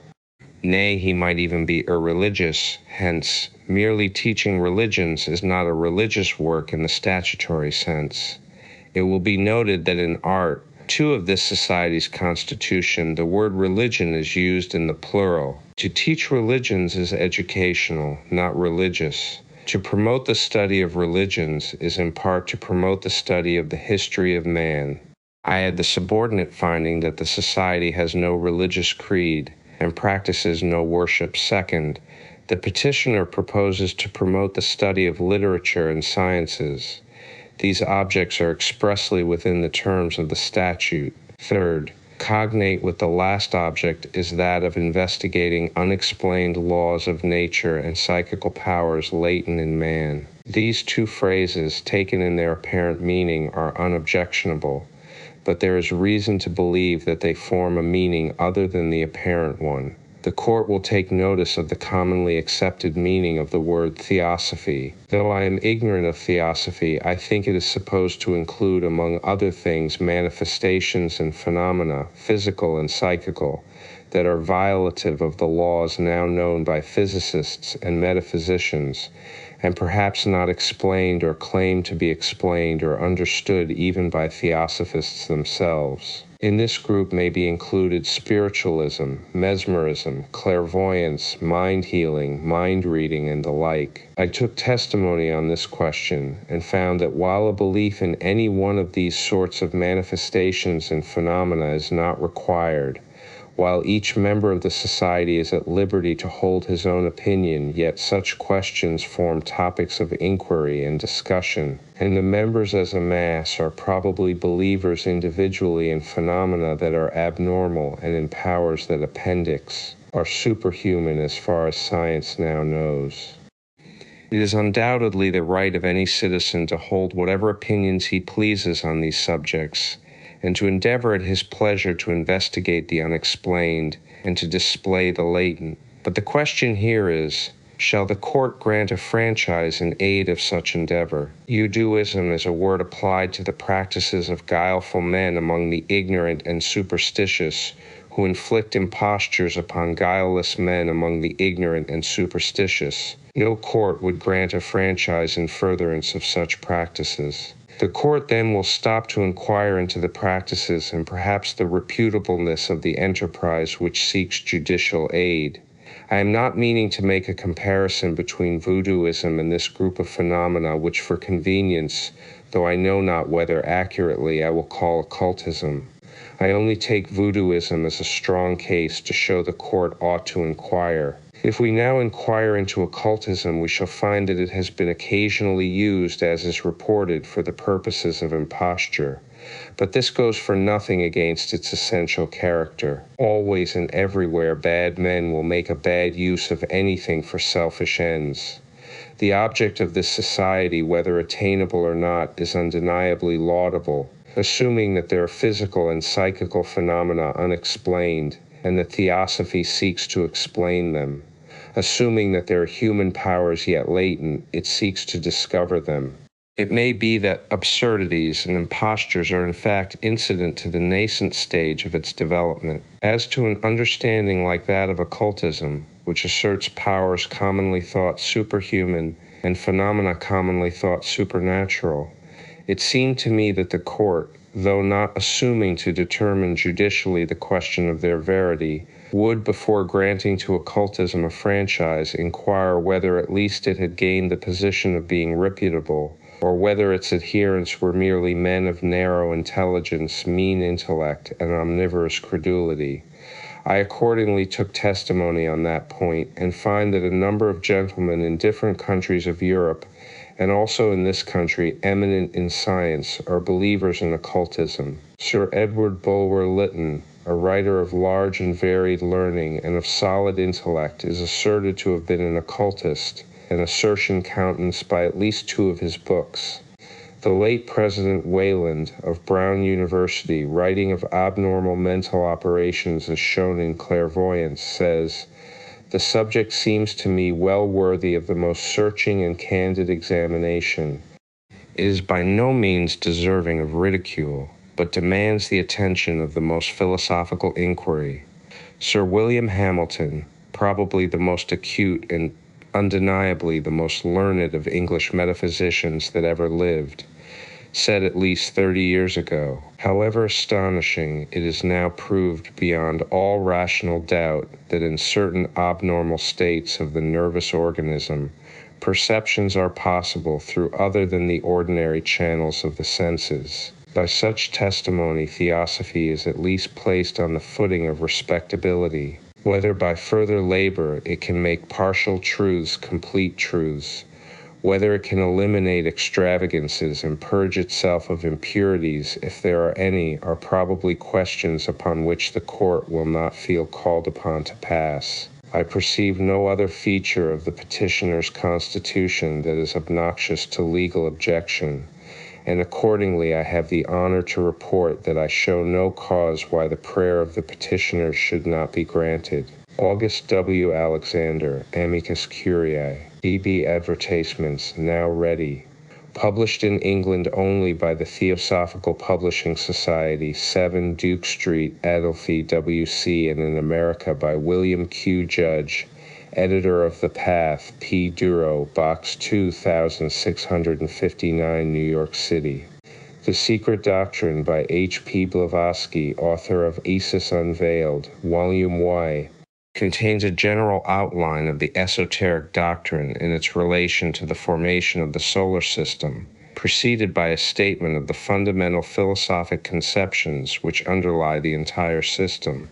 The mysteries of religious and occult symbology are treated at considerable length in a part of the work devoted to that subject, and the bearing of modern science upon the secret doctrine is discussed with considerable care. Volume 2, which deals with the esoteric doctrine as to the evolution of man on this earth, is now ready. This volume contains an account of the various origins of man. It gives the outline of his evolutionary history down to the close of the race immediately preceding our own, the history terminating with the archaic version of the events which are related in the Bible account of the Exodus of the Israelites. Royal Octavo, price £2, cloth. A complete exposition of the doctrine of occultism. Morning Dost. 2 wonderful volumes. Daily Chronicle. At once remarkable and interesting. Remarkable for its wide range of curious and ancient lore, interesting for the light it throws on the religions of the world.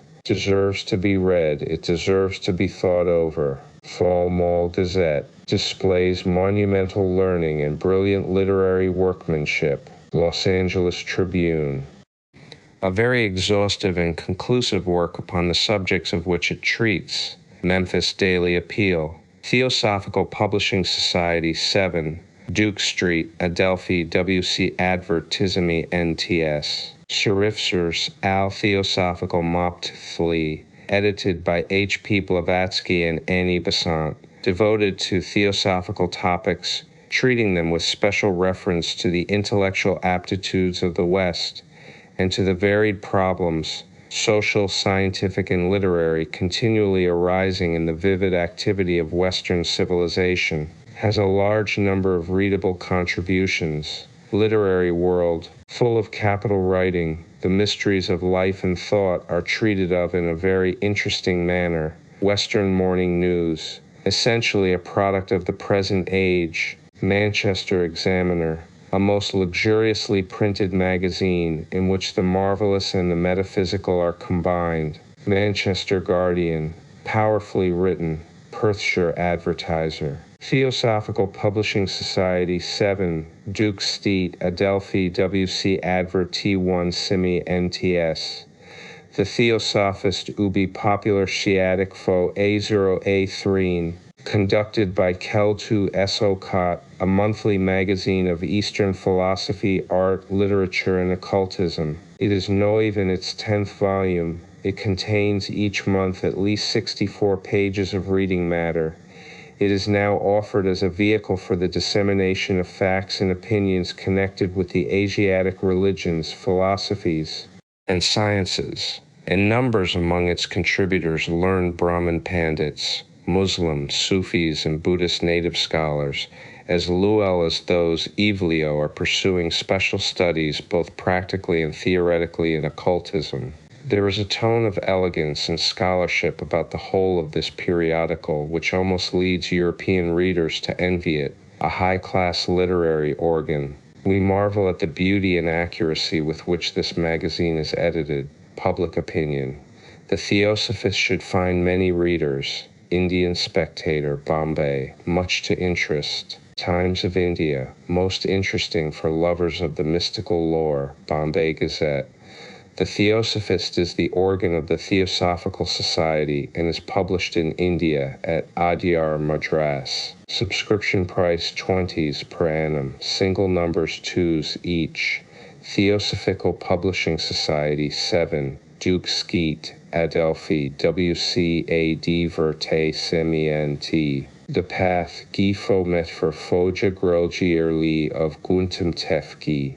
8% Oso Jija It Jumta Ambiat Svabgov Ketelt Jafoente H Hoso Jija, and for Karshak Hefyer Furje, edited by William Q. Jedge, Gen Sec American Section TS. A special feature of The Path consists in articles giving the experiences of students in occultism. Single copies each. Subscription price 8s per annum. Sonfcoin Agents, Theosophical Publishing Society 7, Duke Street, Adelphi, W.C. Gems Ebum the East, Scabio Soph Karsh Kirtba, Jasub. Compiled by H.P.B.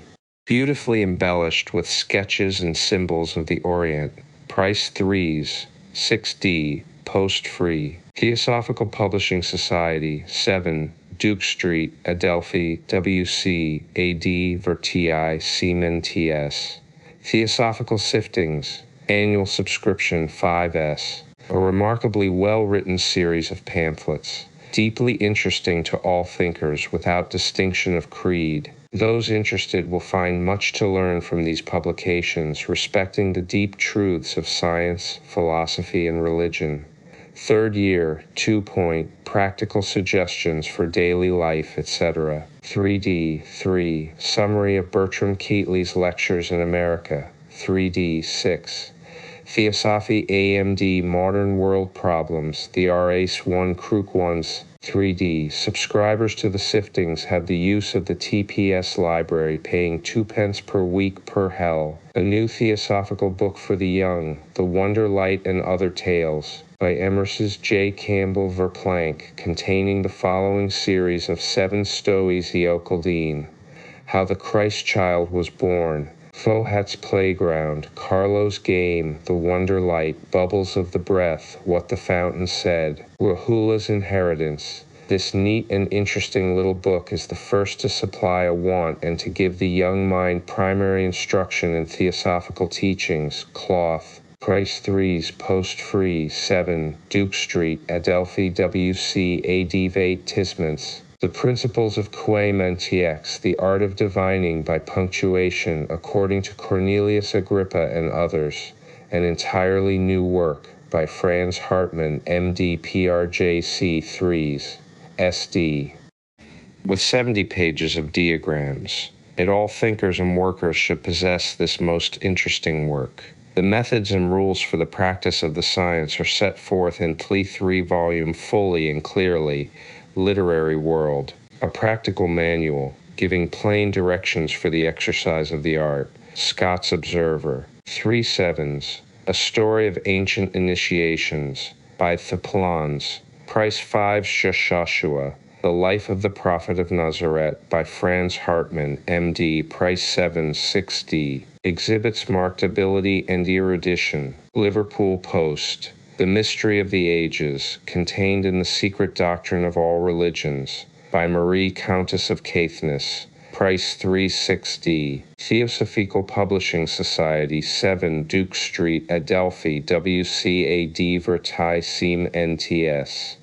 The Voice of the Silence, being extracts from the Book of the Golden Precepts, translated by H.P. Blavatsky. Price 260. Price 260. The Astral Light, by Nizida. B3 tube to Kasabdi, containing selected articles for the instruction of aspirants to knowledge of Theosophy, in the pronaos of the Temple of Wisdom, containing the history of the true and the false Rosicrucians, with an introduction into the mysteries of the Hermetic philosophy, by Franz Hartmann, MD. Price 7 6D, post-free. Theosophical Publishing Society, 7, Duke Street, Adelphi, WC Advertisements.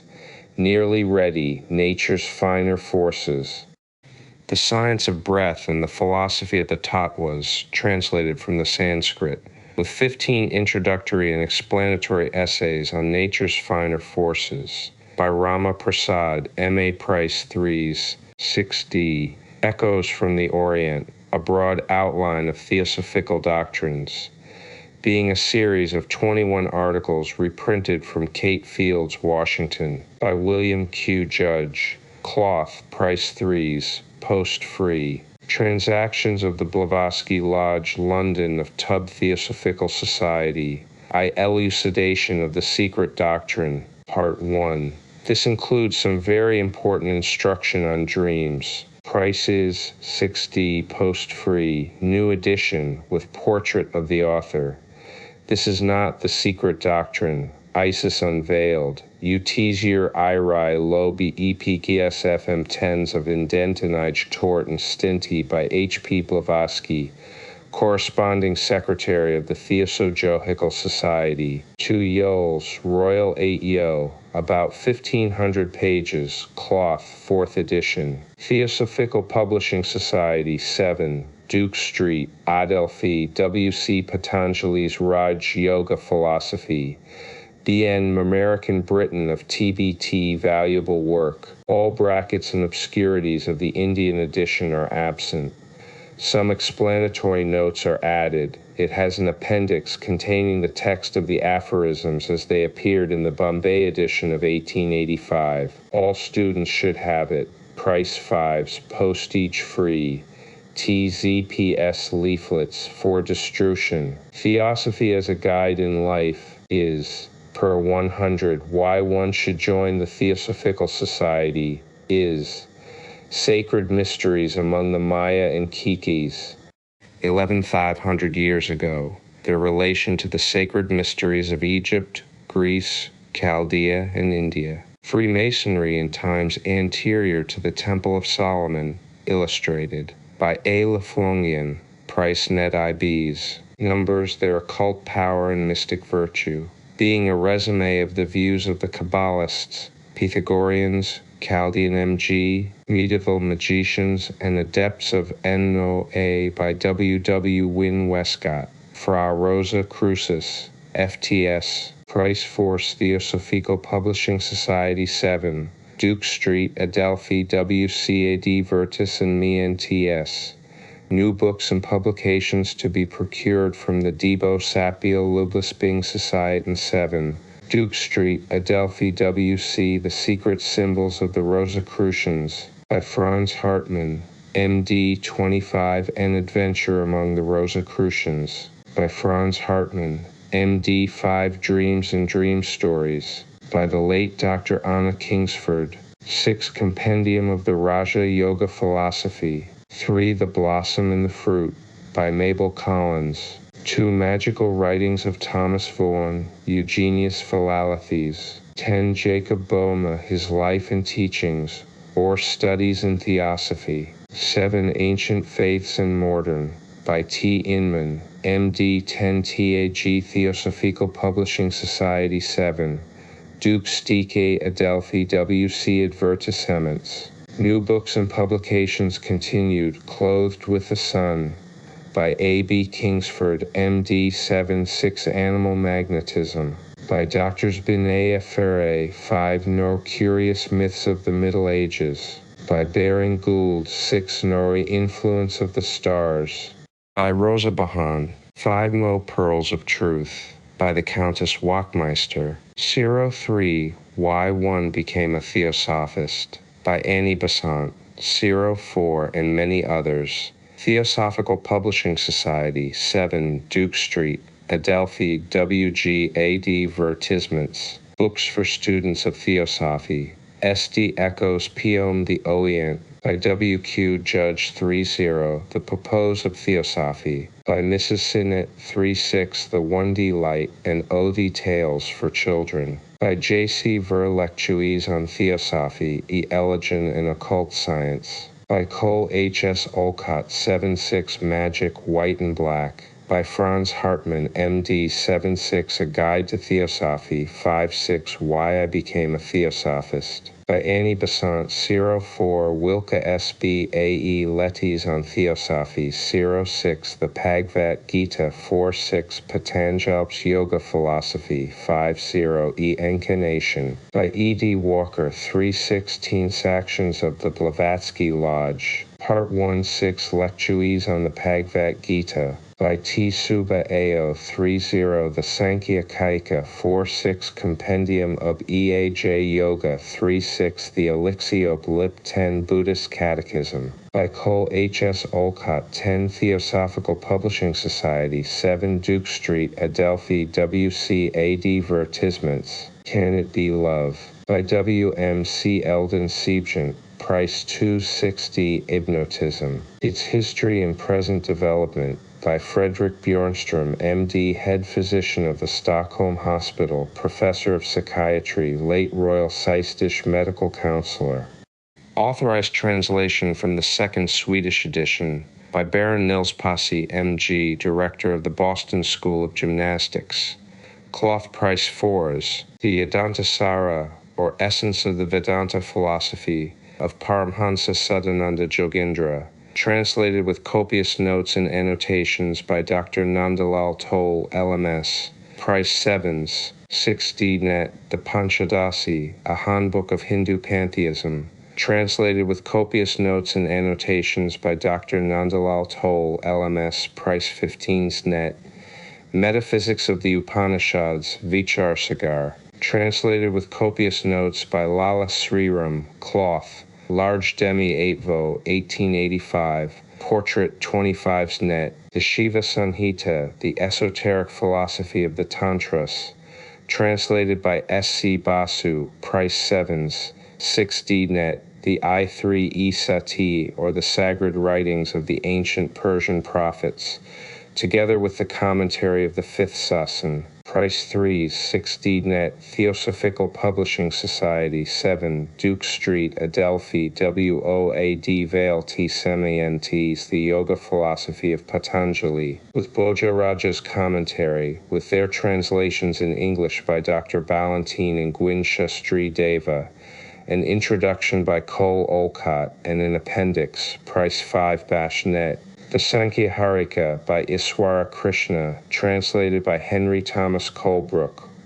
Also the Bhashya, or commentary of Gaudapada, translated by Horace Hayman Wilson, M.A. FBS, price 4 net. A compendium of the Raja Yoga philosophy comprising the principal treatises of Sankaracharya and other renowned authors, price 3/6 net. A treatise on the Yoga philosophy by N.C. Paul, price 2 net. The Bhagavad Gita, Rai Dialogues of Ikspana and Prajun, translated by Shields Wilkins, Iskew, price 4/6 net. Discourses on the Bhagavad Gita, Theosophical Publishing Society, 7, Duke Street, Adelphi, W.C. London, Allen Scott & Co., 30, Bouverie Street, Fleet Street, E.C.,